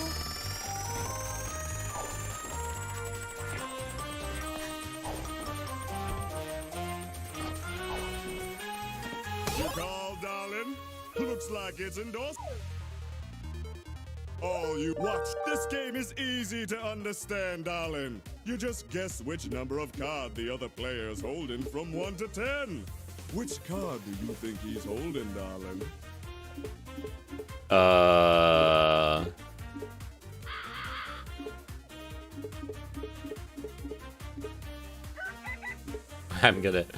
I want to give a meme answer.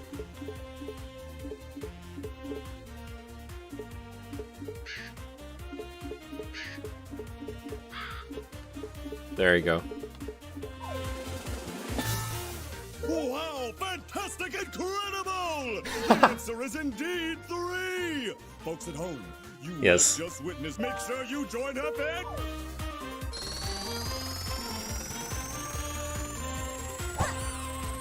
Truly the makings of a star.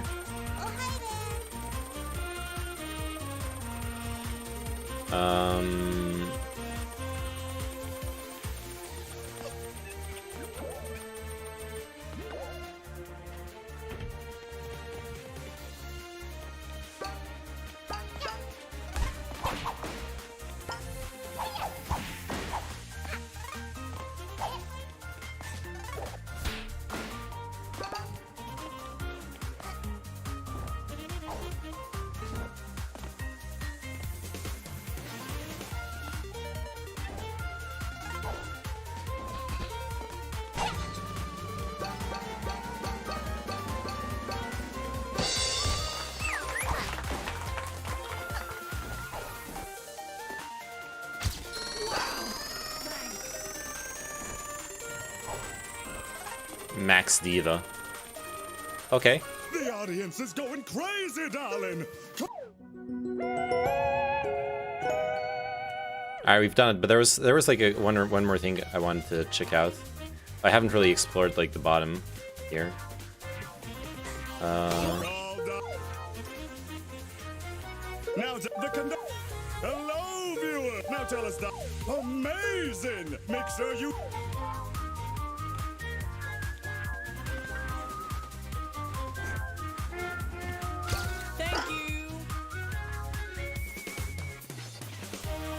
Damn, I remember seeing something I could interact with.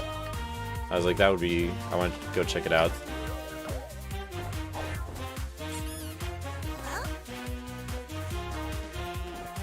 But I guess...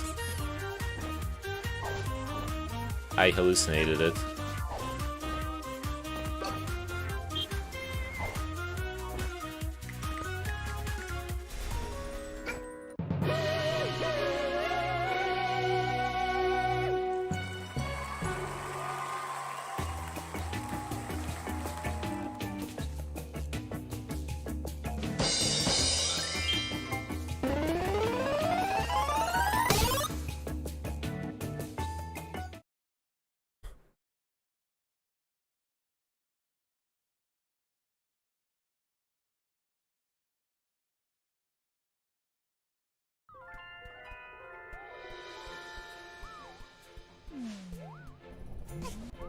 I love this game. I love it too.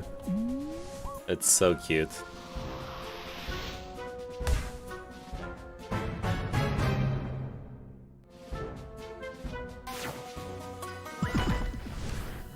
Murder on the Owl Express.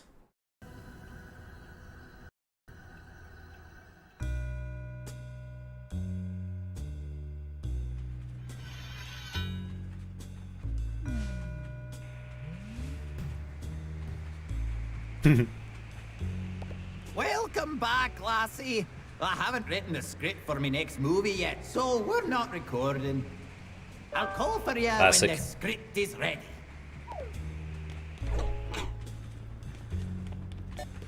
Hello, fellow Express Owl. Do you care about security? I care about security a whole lot. You should not be going around telling information to strangers. It could be a security risk. Alright, good night, Damdanet. I can help your daily life become more secure. What is your favorite combination of letters and numbers?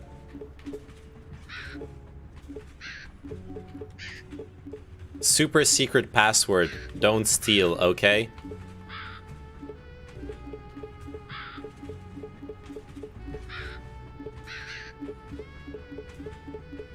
Thankfully, my stream hides passwords. Is also my favorite combination of letters and numbers. Why, hello there, fellow owl. I don't believe we've had the pleasure of meeting. As you can tell, I am also an express owl. I do much hooting. From This is one not owl suspicious to at all. another. We can share details, yes? What is your uncle's sister's maiden? Sister's maiden name.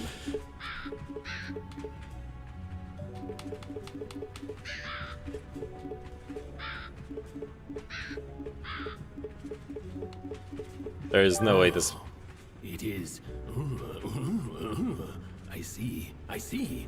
This is the kind of uncle's sister's maiden name I would expect from a fellow express owl. Excellent. Did you notice that there's suddenly a lot of crows on this train? They all gone on to the last stop. Speaking of, at which stop did you get on the train? What do you mean you fell from the sky? Okay.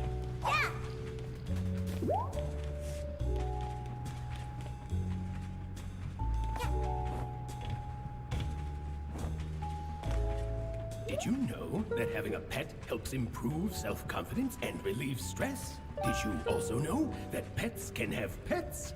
It is true. Unfortunately, us express owls are not allowed to have pets. It is a sacrifice we must make in the name of hooting. But if you had a pet, what do you think the name of your pet's childhood pet would be?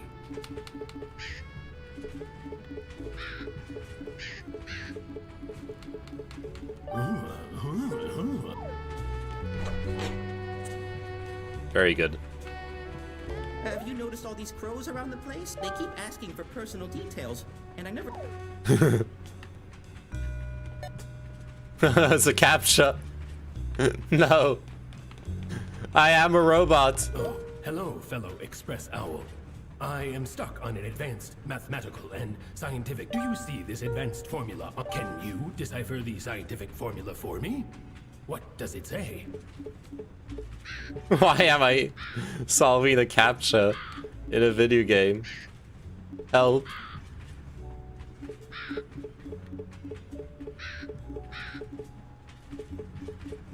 DC before I lose. Oh, disconnect before I lose. See, the solution is it was obvious. This NPC is Roserg asking personal questions. What? And thank you for agreeing to the terms and conditions on the backside of the blackboard. Oh no. I don't get it. How is this a scientific equation of any kind? It's just scrambled numbers and letters, like those you see on an online forum. It's really difficult to get settled down on this train with these crows crowding the place. Oh, that's racist, lady. Interviewing me about everything I do. That's not cool, okay? Fellow express owl, do you ever wonder what it would be like to be a superhero? The most important feature of a superhero, if you were a superhero, what would your name be? If entered on an online form with standardized account identification requirements. Obviously. The greatest streamer that's ever existed. That's my superhero. That name is great. I'll just write your answer. This guy's blocking the entrance to the rec room, yeah.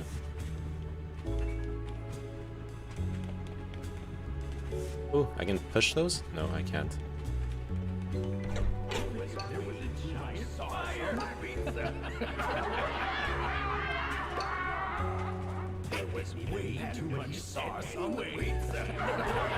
There was way too much sauce on the pizza, dude.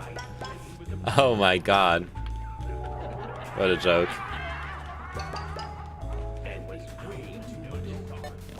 Us express owls all have parts of our body we're ashamed of. This is why some owls choose to pluck their feathers. Which body part of yours are you the most ashamed of, fellow express owl? Oh, poor but You shouldn't be ashamed of your pee-pee. But you better get your pee-pee checked out by a doctor. It could Could be a sign of bird flu. Oh no. Get your pee-pee checked by a doctor, guys. You heard it here first.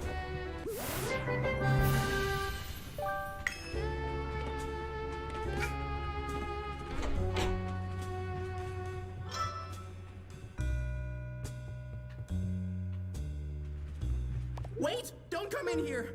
I lost my contact lens somewhere. Please don't step on it. Your contact lens. In here. I don't see it. Depends on the doctor. There's no contact lens in this room, is there? Yeah, I'm supposed to find it elsewhere and bring it back, right? Oh.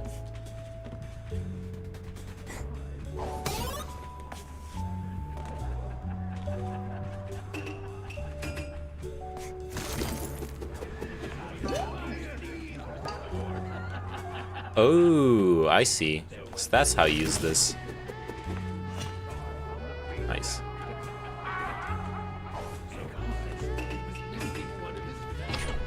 And open this.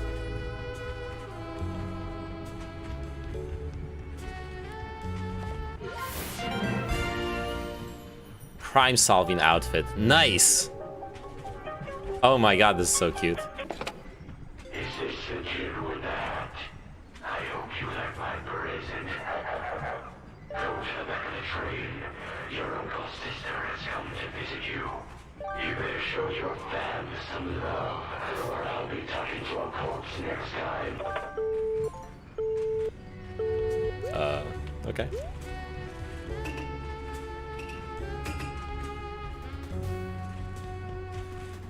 A bit weird, but okay. Hey, where's that guy contact lens? That guy's contact lens. Oh, maybe it's over here? Hmm.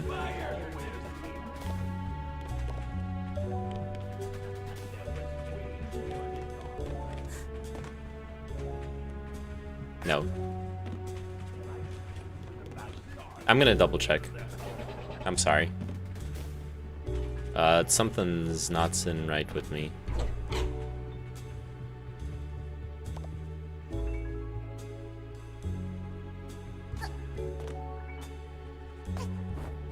It's not above. Yeah. Alright. Let's get out of here. Go to the back of the train. Uh-oh.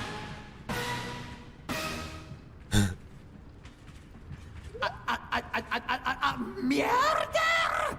On my Owl Express? I can't believe someone would murder one of the Express Owls. And I can't believe even more that it's your uncle's sister. What do you have to say for yourself? Ooh, you're giving me the... Leave this case to us. We're CAW, the Crow Agent Watch. We've been monitoring everyone on this train since the last station. We'll be searching the entire train for evidence. No one is allowed to go outside of this wagon. What? I can't even walk around in my own train? Oh, how dare ya! Oh my god, so cute, yeah. Once the clock hits midnight, we'll get off at the station with the murderer in cuffs. Stay here while we investigate further. I really like the courier system in the Warhammer pen and paper. Me too, I love it. Reminds me of that one manga. Oh, she's dancing again. She's doing the pose. Oh, those car picnics can't tell me what to do. I bet they committed the murder and are destroying all the evidence. You should know all about it, Pon Pon. Oh yeah, I see what you mean. Pon Pon, yeah. Pon Pon, yeah. And accidentally steps on my contact lens. Oh, yeah, the VIP.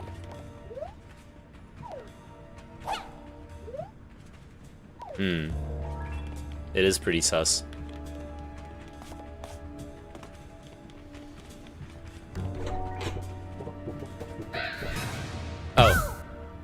not supposed to get spotted. Okay.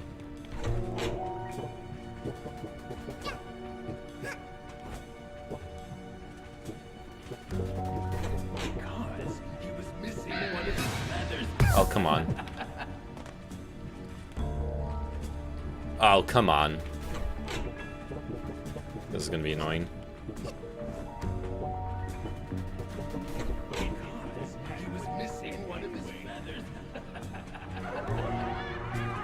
Oh, I have to go when they're laughing. I get it.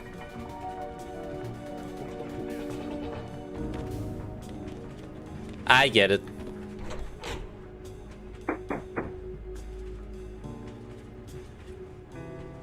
I just know a person has a book of it. Nice.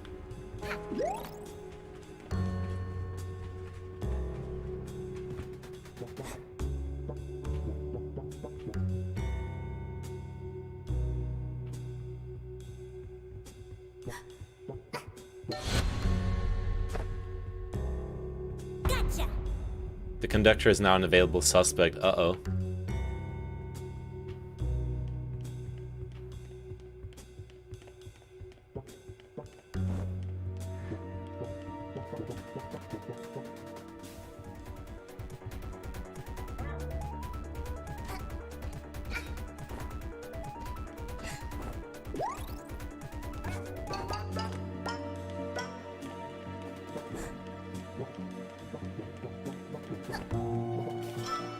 I don't know which door this opens.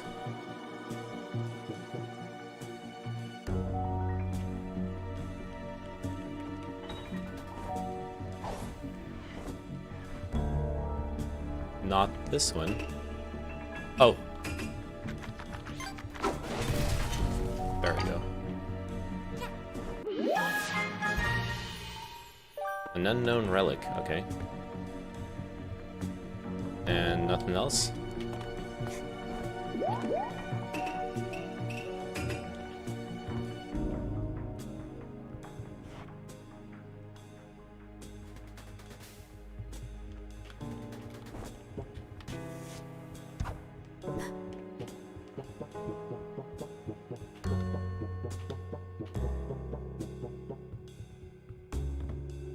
Okay, I can't open any of those. Ah, fuck me!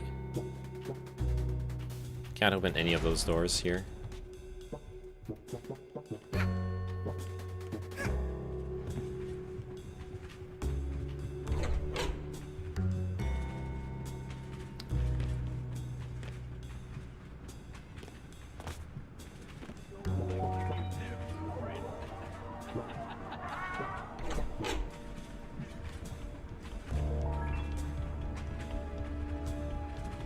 Is there anything back here? No.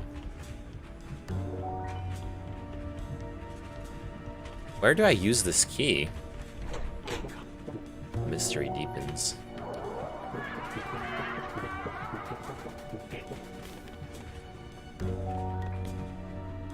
I am confused. I am very confused. What else have I... This is a Giga Train, yeah. What have I not explored here?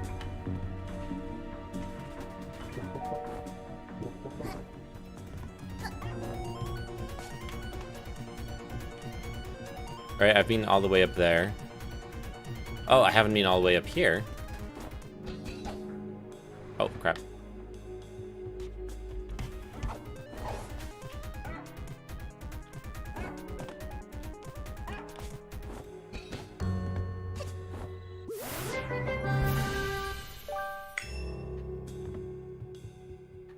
Can't open this door. All of those doors are just locked. I can't open them.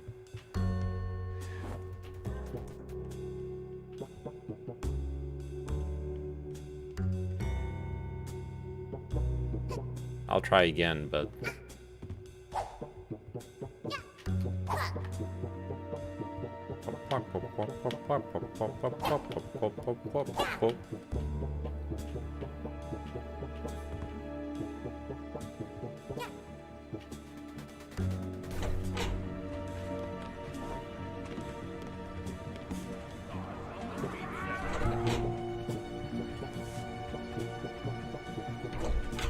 Oh, I haven't been here yet.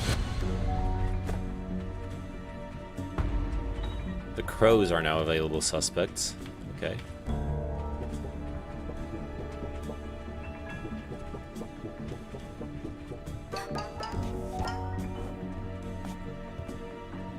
Wait, why did I pick that up? Another key. Ooh, and there's that door over there.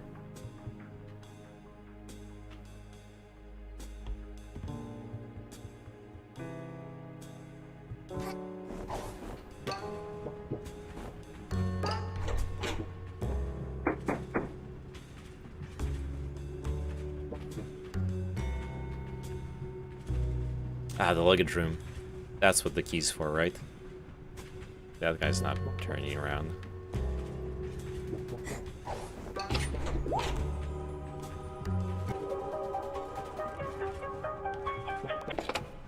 So you think you could just sneak around the train like this? Uh-oh. Drop the detective act. But you gave me the detective suit. You can't point your finger at someone without clues. The clock is ticking.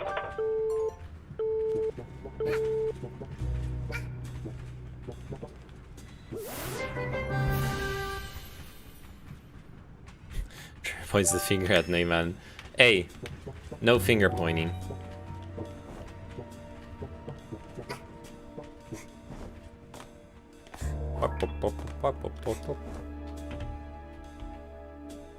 Ooh, shiny.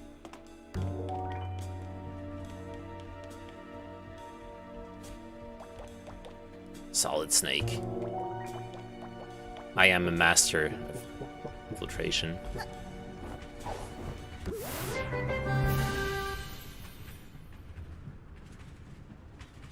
Points the magnifying glass. Actually, that's more appropriate, yes. If I am an investigator. What's that lost and found there?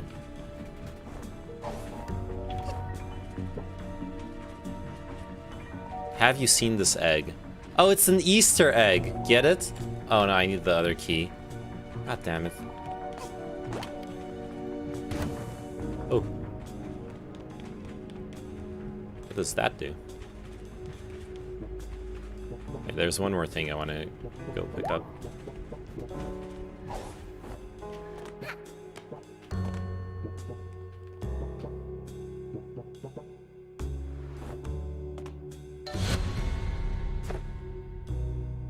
Gotcha. Wallace is now an available suspect. I love it.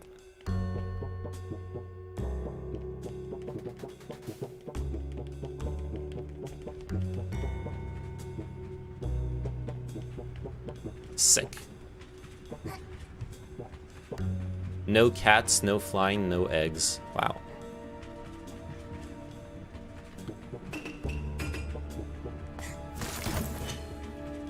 Oh. Okay, that's just a shortcut to go up here. Alright, let's go get that other key. That was... Okay. Ow.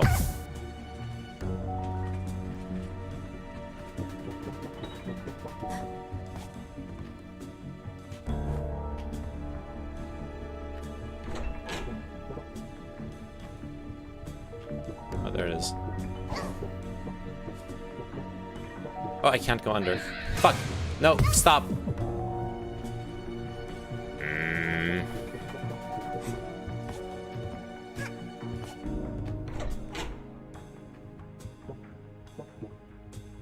Can I get above this? How'd I go inside there?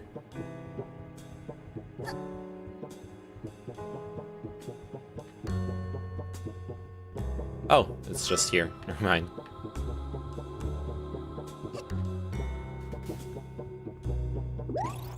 Get that HP back.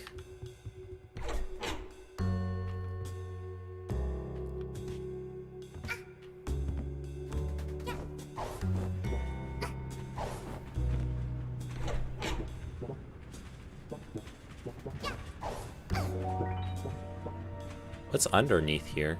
Rec room, cafeteria. Oh, is this...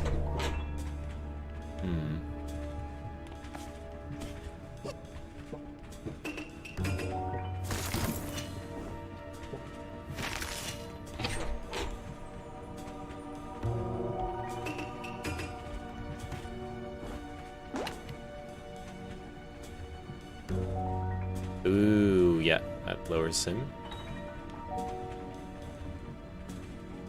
Yeah, I see where this is now.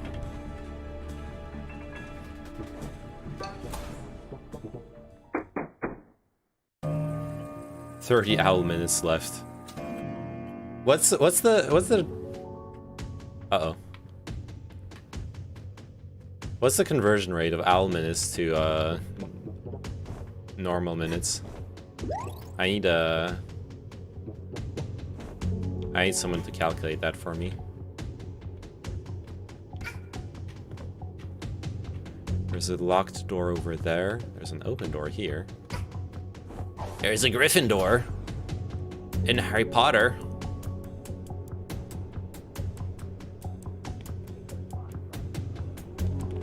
Oh, the key's over there.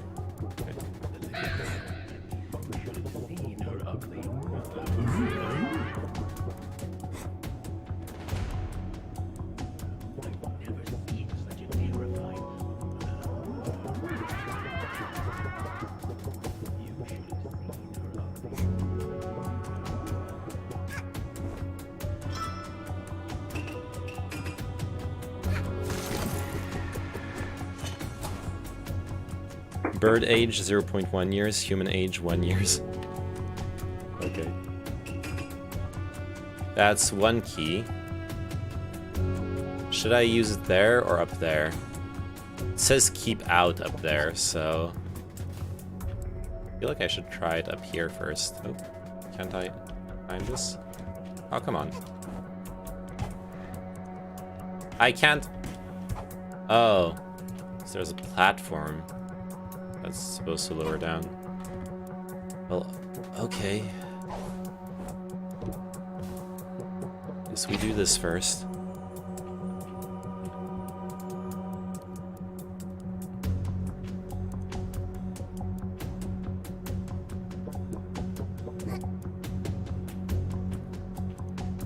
Oh, there's the confidential data.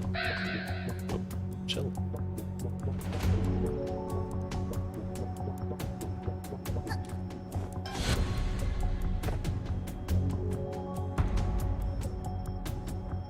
Alright, we have 2 clues left.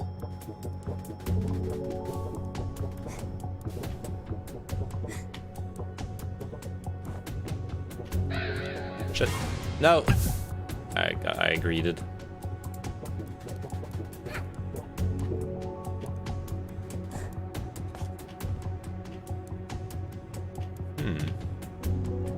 Yeah, let's go up here first.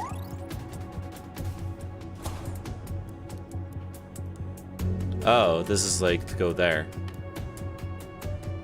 Or rather to click this. Ah, I see.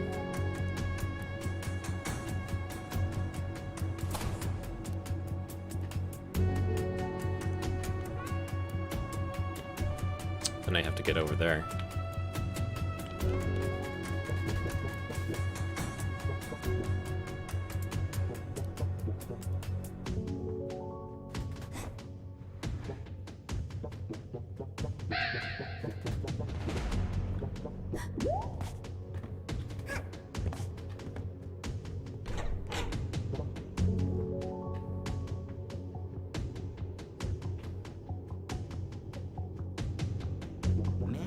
This is the life. Nothing beats a hot sauna.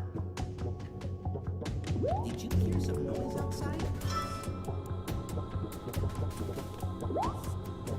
Heck it. I don't want to go out in the pool. Easy.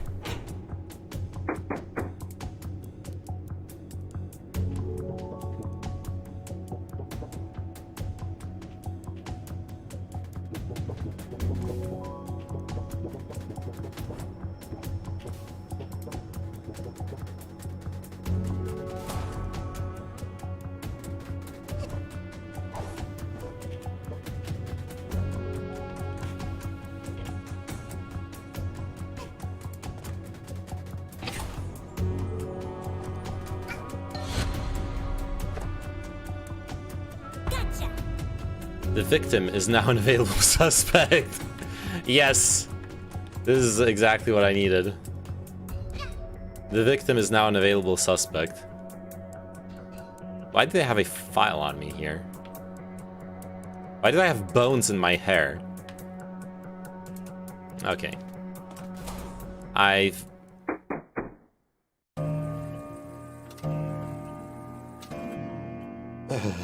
His parents become 10,000 years old then. Oh, who done it? We don't know. We couldn't find any conclusive evidence. We have no idea who murdered this owl. What? So you've done pickle to solve the case? Who's the murderer? Which one of you did it?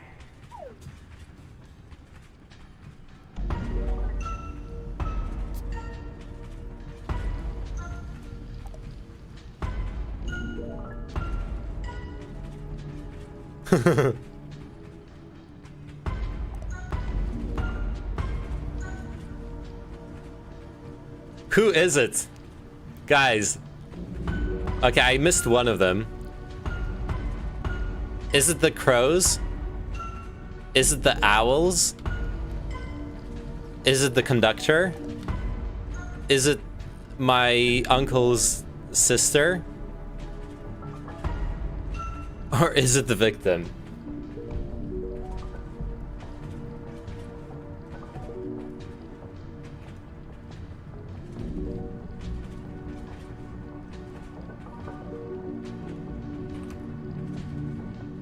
I'll go with chat's suggestion. That's what I'll do. The owl Minecrafted himself? Okay. We're going with it. The victim did it? Wait, does that make it a suicide? It seems you've seen through my charade. He also has a knife inside him. It was my turn to clean the Owl Express, and I just decided to, fake my death with this rubber knife. But all this trouble isn't worth it. Start cleaning up now. That's amazing. Well, thanks for solving the murder, lassie.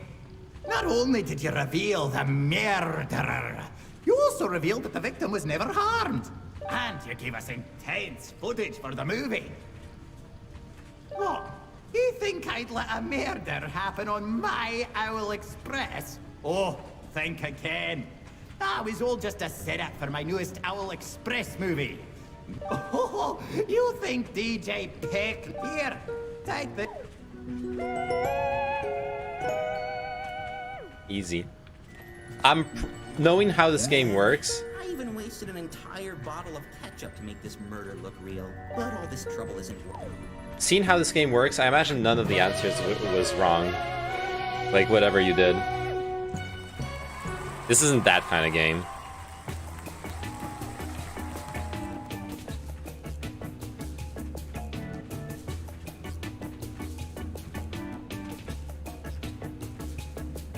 Tulu saves Christmas.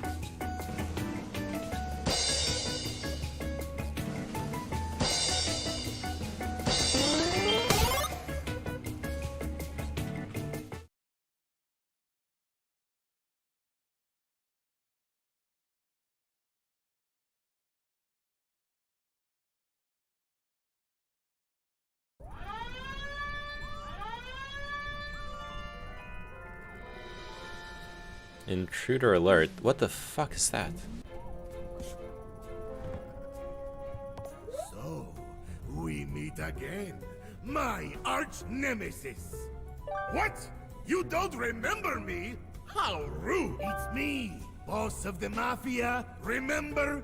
You blew me up at our little indiscretion, and your young friend captured the remains in this jar? She actually turned him into a jar of mushy remains. Oh no. Without a body, I should be furious, but it is okay. The past is the past, and I'll accept your carcass as an apology. This game has co-op. Why not play with GF? We might play. We're gonna have ourselves a little like just ourselves like Christmas New Year's Eve party tomorrow. just between the two of us, and she told me she wanted to play some video games, so we were gonna find something co-op to play, and it might be this. And if she was here, we would probably play co-op, but she isn't here, so... You won't hand it over? Such nerve on such a small child. If I had hands, I would slap you. I'll just buy a new body then. There has to be some poor soul out there who would be willing to trade his corpse for money. Oh, I was thinking that we might try Portal 2 co-op. Like, oh, she also really liked watching Phasmophobia. She watched me play Phasmophobia the past couple times, so she really wants to try that out. So I don't know what exactly we'll do. I may not look like it right now, but I'm well traveled.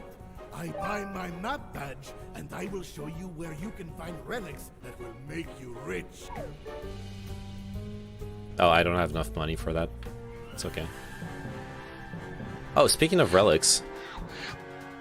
Good choices. Yeah. Oh, there's the relic combination thingy. Oh yeah, this with the train on top. There we go.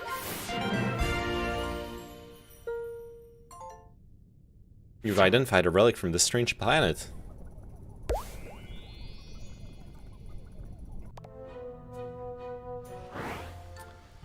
Tiny train and birds. This looks like a tiny version of the train the birds used to get to work. Are there tiny birds in there? Do they make tiny movies? I don't have time to deal with Tiny Bird Society. Portal 2 co-op would be a good meme. Yeah, well, it depends, but I think it would be a good meme. But also, when we played Overcooked... I mean, Overcooked is, like, way more stressful, so it's a different can of worms. But Overcooked was, let's say, put a strain on our relationship when we played it. Nothing, like, seriously bad, but it was kind of funny.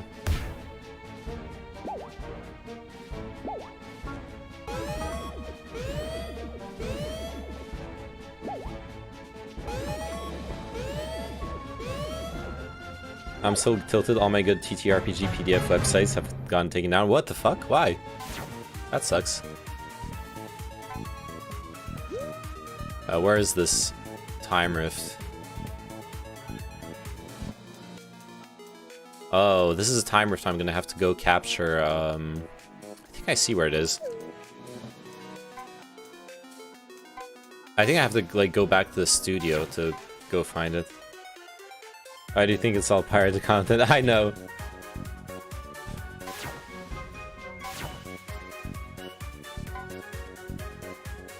Alright, let's see if the crashed time rift is gonna be in this level.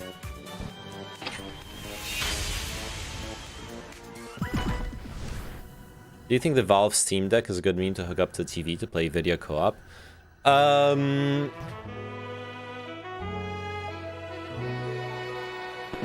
Maybe. I imagine it depends on the games, though. I'd imagine it depends on the games, because certain games will have,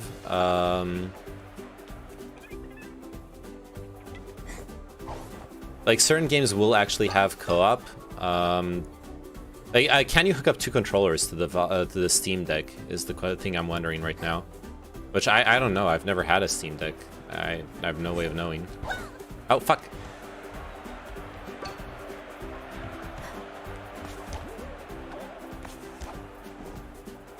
Yes, movement.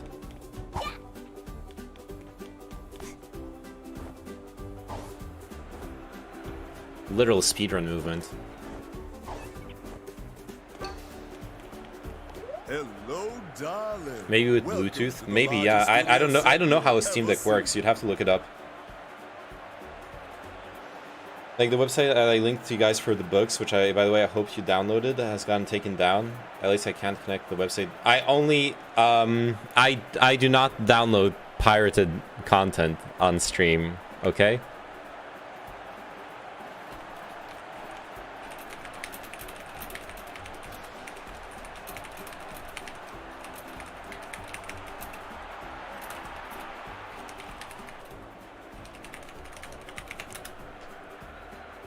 We're about to start recording the big parade. It can support Xbox and PlayStation controllers and Nintendo Switch. Okay, nice. Worldwide.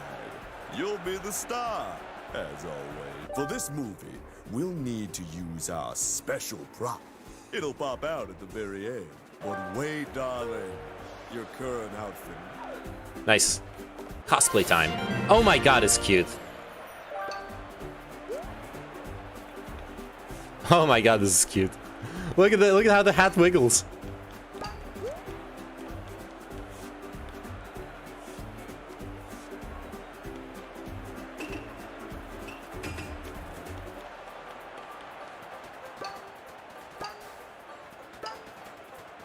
You look great, darling. Don't worry, this movie is really. I just think it would be a good meme for when people come over. Yeah, for sure. Just don't and keep an eye That was a nice thing back in the. parade lasts a while. Nothing you can do to speed it up. That was a nice thing back with the. Good luck, darling. Back in the day of consoles. Get ready. Go! Oh, what am I supposed to do?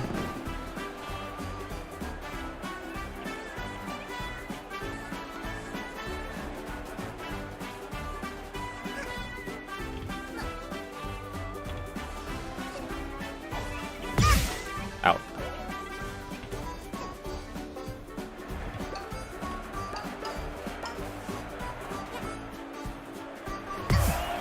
Oh. I was not supposed to touch that.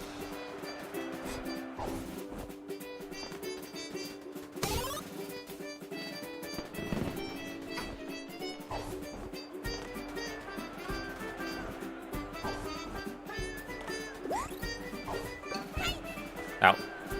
The fuck up. No.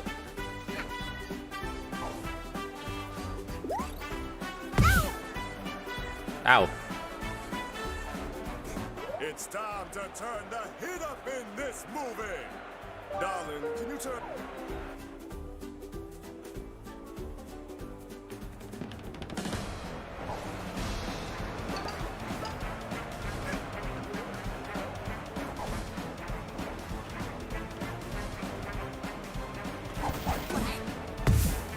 Stop.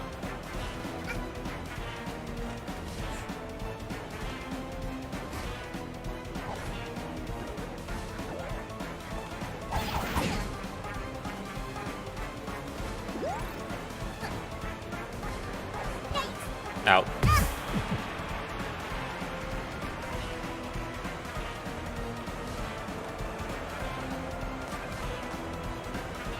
Okay, there's one over there.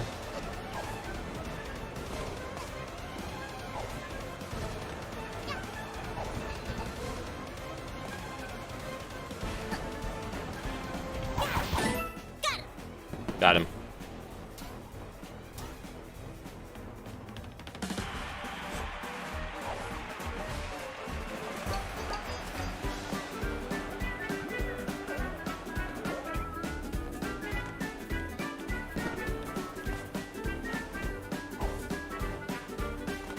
What am I supposed to do? Oh, just run around.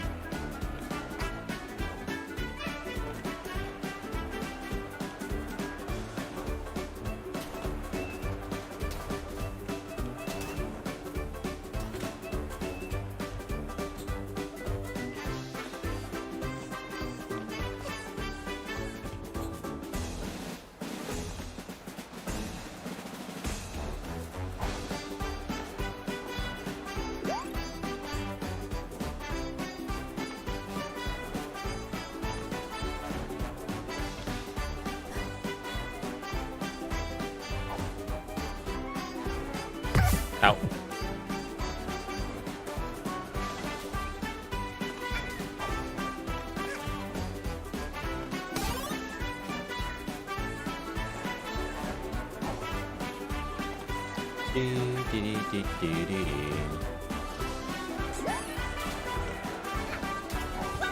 No, no, fuck.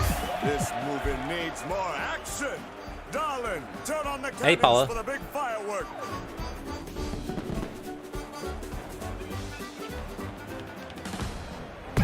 Ah. Crap.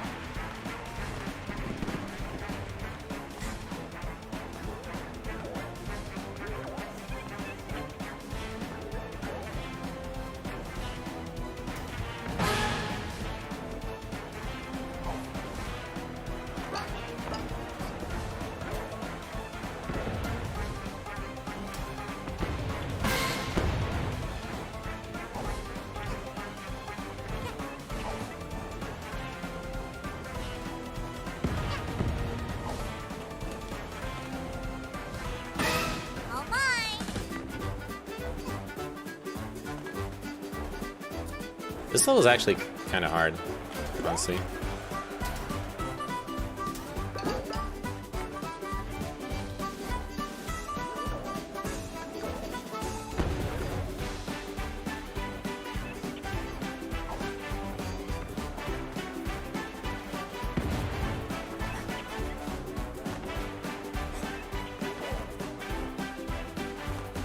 I'm getting fucking targeted by rockets. Ah, I thought I could make it before the... That's fine, it was speedrun tactics. I wanted to get back here faster. I actually... No, I died! No! I have to do it all again! Oh my god. Oh, never mind. It's just the last phase I have to do again. Stop! Stop!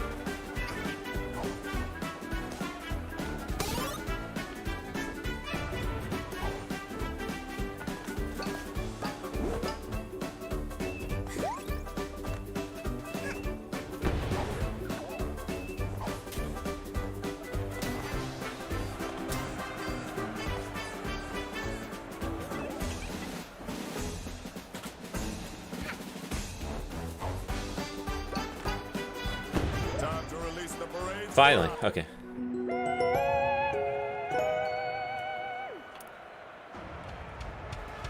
Oh, the fact that I can still die after unlocking the timepiece is a bit annoying. Not gonna lie.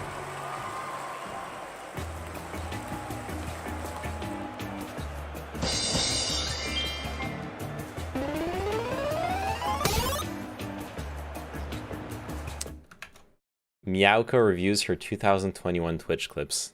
I want to see that. So I think I know what to expect from this.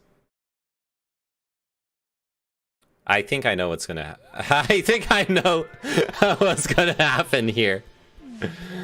Why is it loading so slow?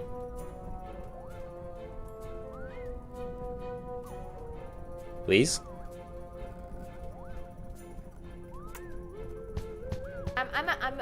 I'm actually losing kind of hope looking at those clips, you know, because this world, whatever I try to make the good content, whatever I put so much effort into making content, whatever I tried, whatever I do have a fun, all you guys gonna see is my ass. Every time I try my best to create content, bringing you guys to a lot of traveling destination. I do IRL streaming, I do Meow Sensei gaming. I try to entertain you as much as possible, but at the end of the day, you only watch the ass. Anyway, I'm kidding. Thank God. Anyways, I'm actually losing. Oh my God, she actually had me. She actually fucking had me. I actually thought she was for real. Oh my God, she got me so hard. Never mind. Okay. She had me as well. I was like, at first I was laughing. I was like, oh, I shouldn't laugh, you know. It's dumb, but like. And then I realized. Oh, it's on the train.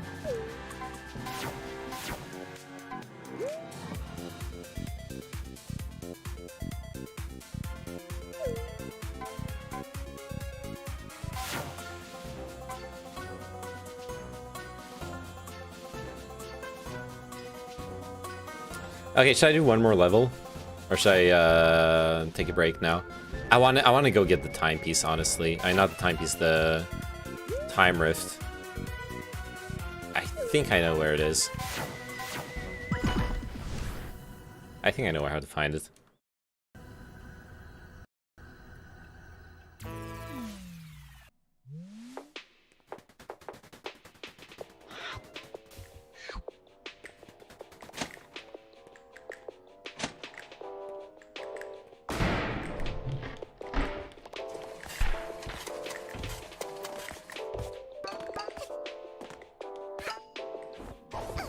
Oh, fuck, I can't. Yeah.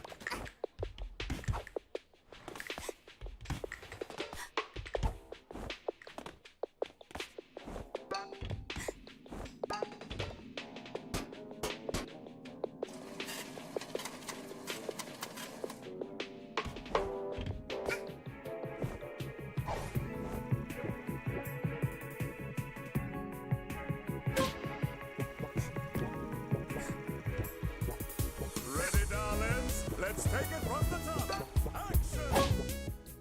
Let's make this movie happen! Owls, in position! Action! I think it's... Ah, fuck. I think it's on top of this building, right ahead. Unless...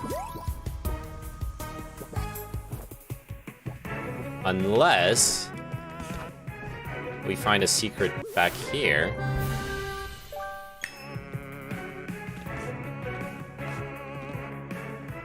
Yeah, it's up there.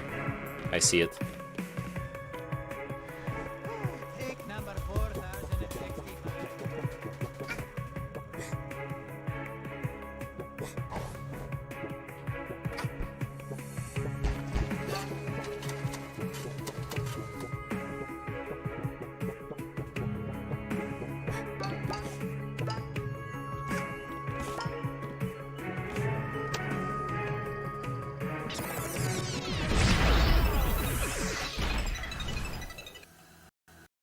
Perfect.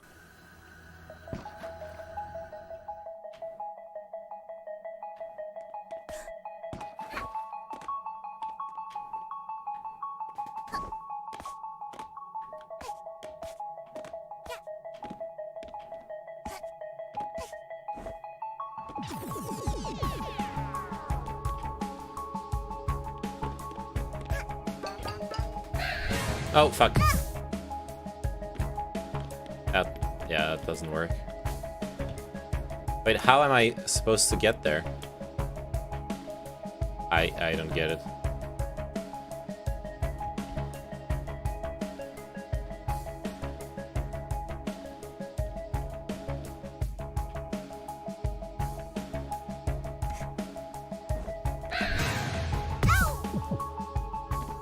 Okay, maybe this? Yes, it was this.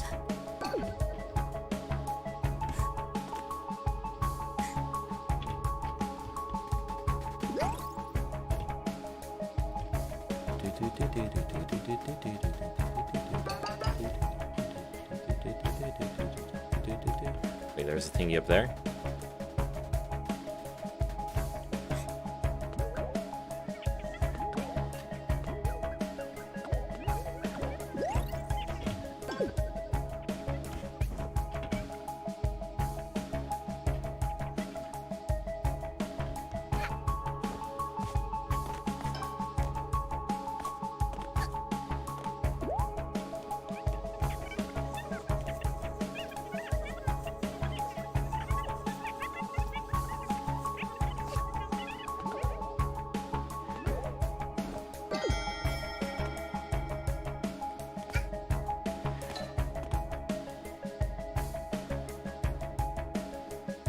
And then the last one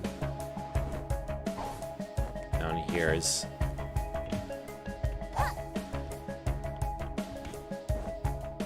over here. There we go. And now I can get back through here.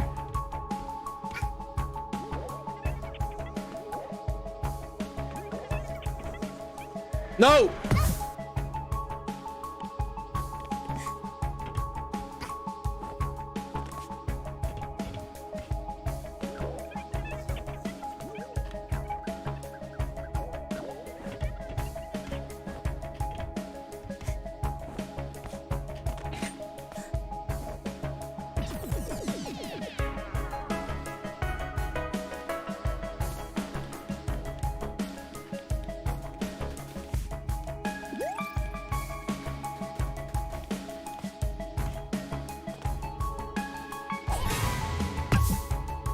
Oh, okay. I can't hit the cameras.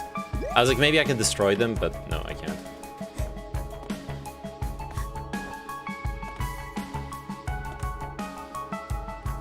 Okay.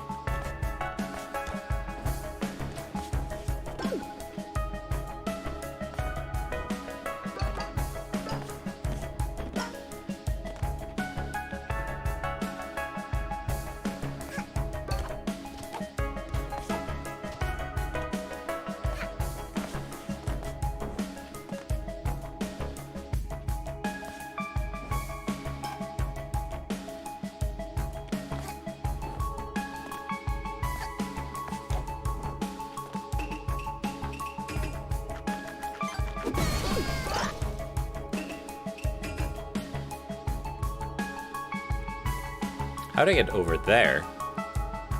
Oh, I see.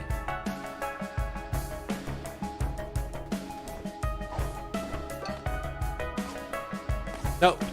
Okay. No.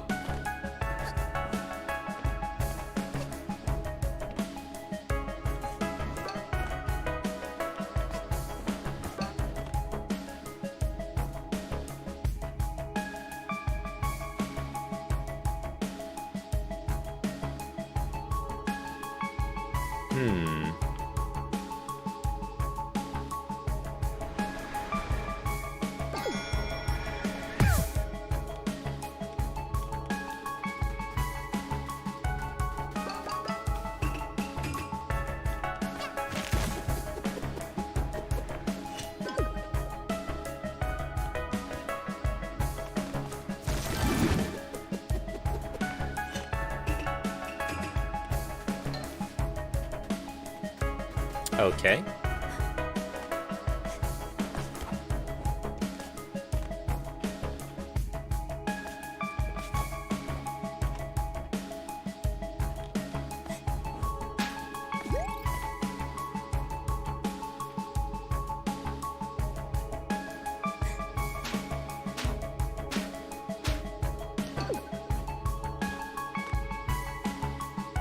Nothing on this side, right? Yeah.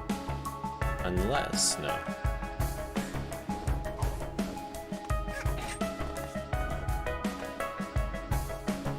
Okay, there's gotta be a way to go all the way up there, too.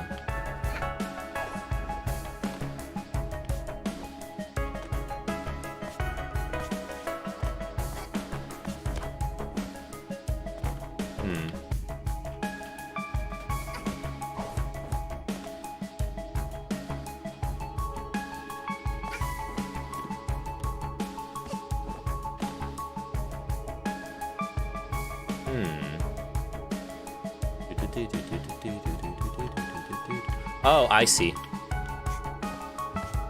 I see it. This is the way.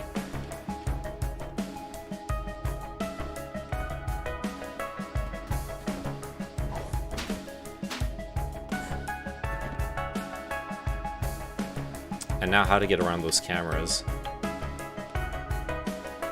I think... Yes. We fucking did it.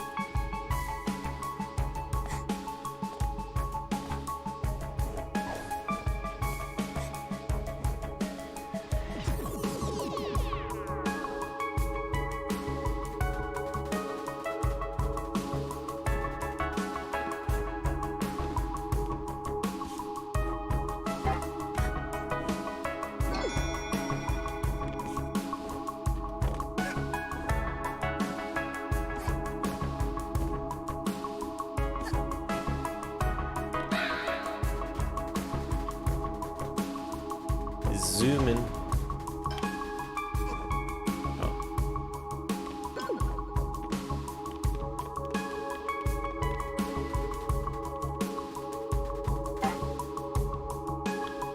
How do I get up there?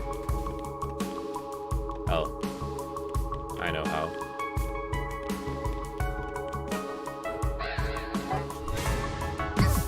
Ow. Sorry, I pressed the button. I still have to go up there anyways, which will... yeah. Okay.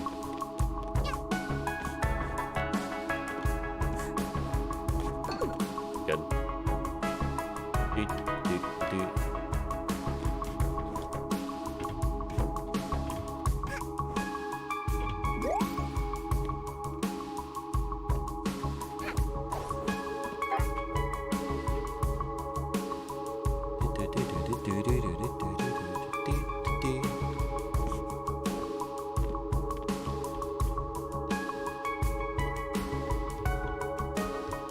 banger.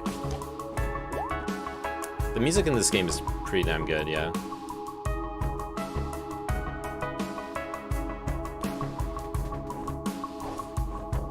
Oh! Okay, I got it at least.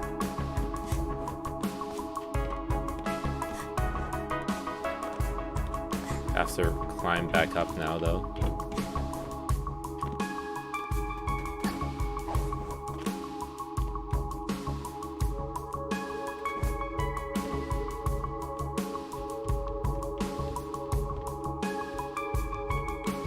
I wonder what the speedrun tactic is for. Oh, the speedrun doesn't do this anyways, because like any person in speedrun doesn't do this. No! Oh, come on.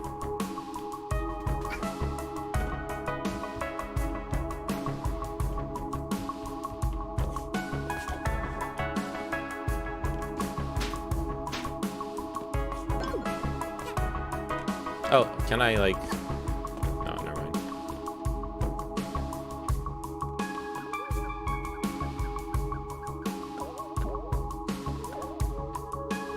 Oh, come on! Okay, can we salvage this from here? I think we can. With the... Yes, perfect. So I want to jump up onto this rafter. No!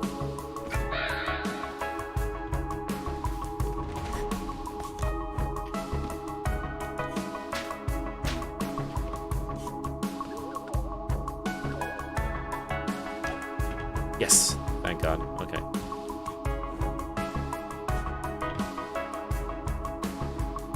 Is this it? Did I get everything in here? I feel like I must have missed one thing. Because there usually is, I have 5 out of 8, like, picture pieces here.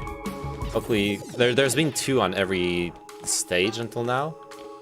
So I feel like I've missed something. Oh.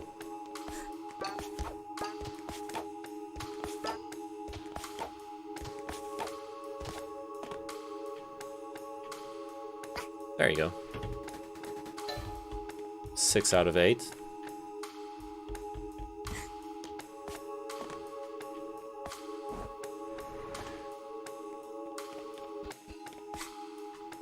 Another time rift? What? I'm very confused. Okay, yeah, I missed 2. I missed 2 of the pieces.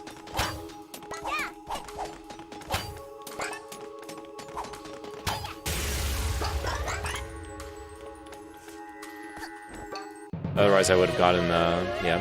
I don't know what they give anyways, but... It is what it is. Oh, I missed 2 of them. Oh! Pictures from the movie sets. Oh, they were friends! Look, they were friends. They hung out and watched movies together. And they admired this movie director, and they both wanted to be top movie directors. And years later, they got the studio together.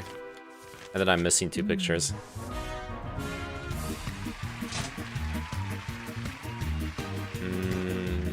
Reroll. Reroll. Okay.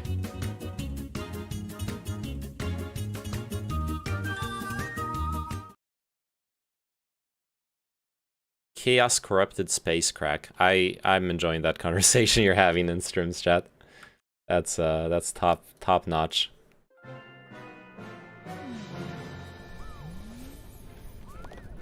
Nice. Well, we got the one more. Oh. What conversation to fill us? I'm sorry, Kino.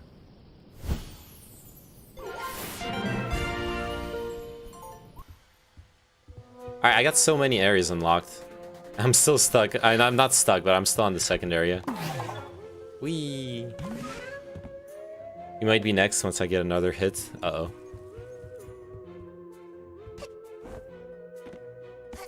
I don't know if I want to be next.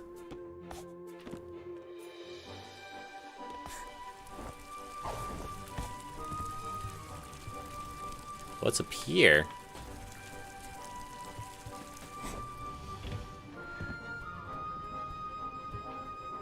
Oh, this is the way in here.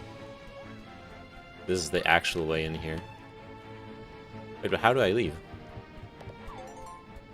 Emergency button. Perfectly designed for moments when you need a button to push and can't find one anywhere else.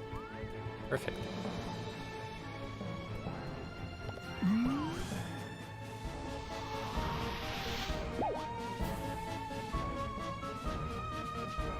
Do whatever you'd like. Free roam.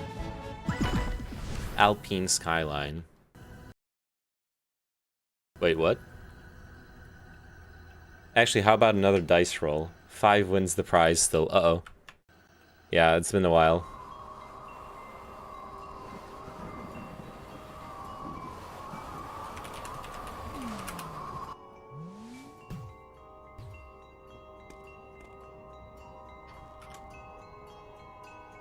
It's a 3! I'm safe.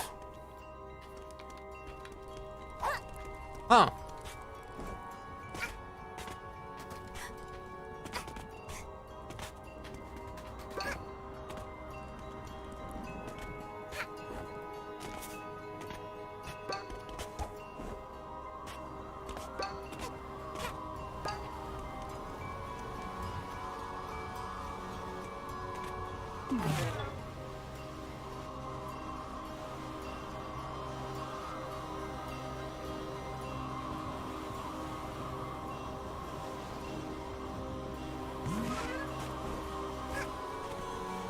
Can't keep getting away with it. And you've only made me roll 3 times, so...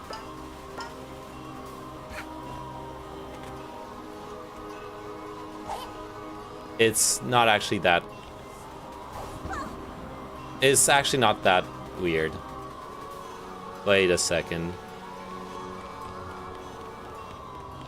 So I have access to this place, but I can't even open those doors. The heck?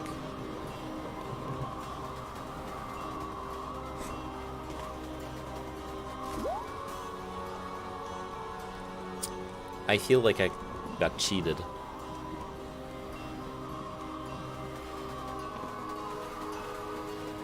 Okay, maybe there's a way to ring the bell? No. The bell actually doesn't have collision.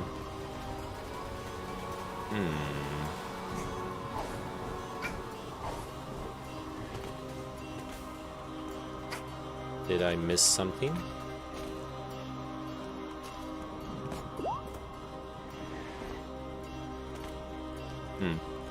Okay. Looks like there's nothing in here. Ooh.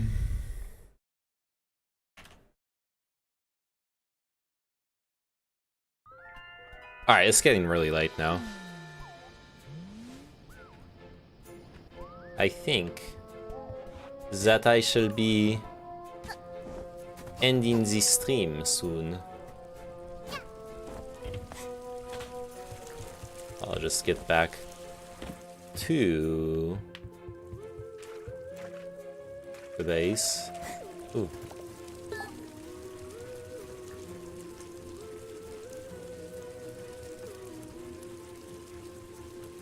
Oh, this is DLC. Boop. Oh, and this is a fake door. Cool.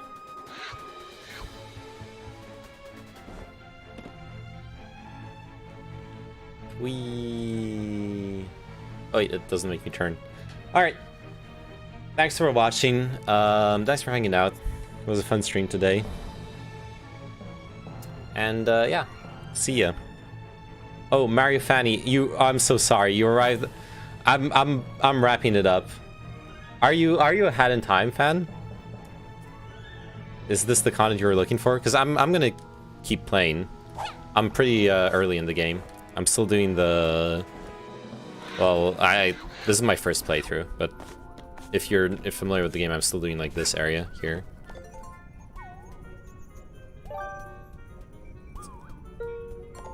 But hey,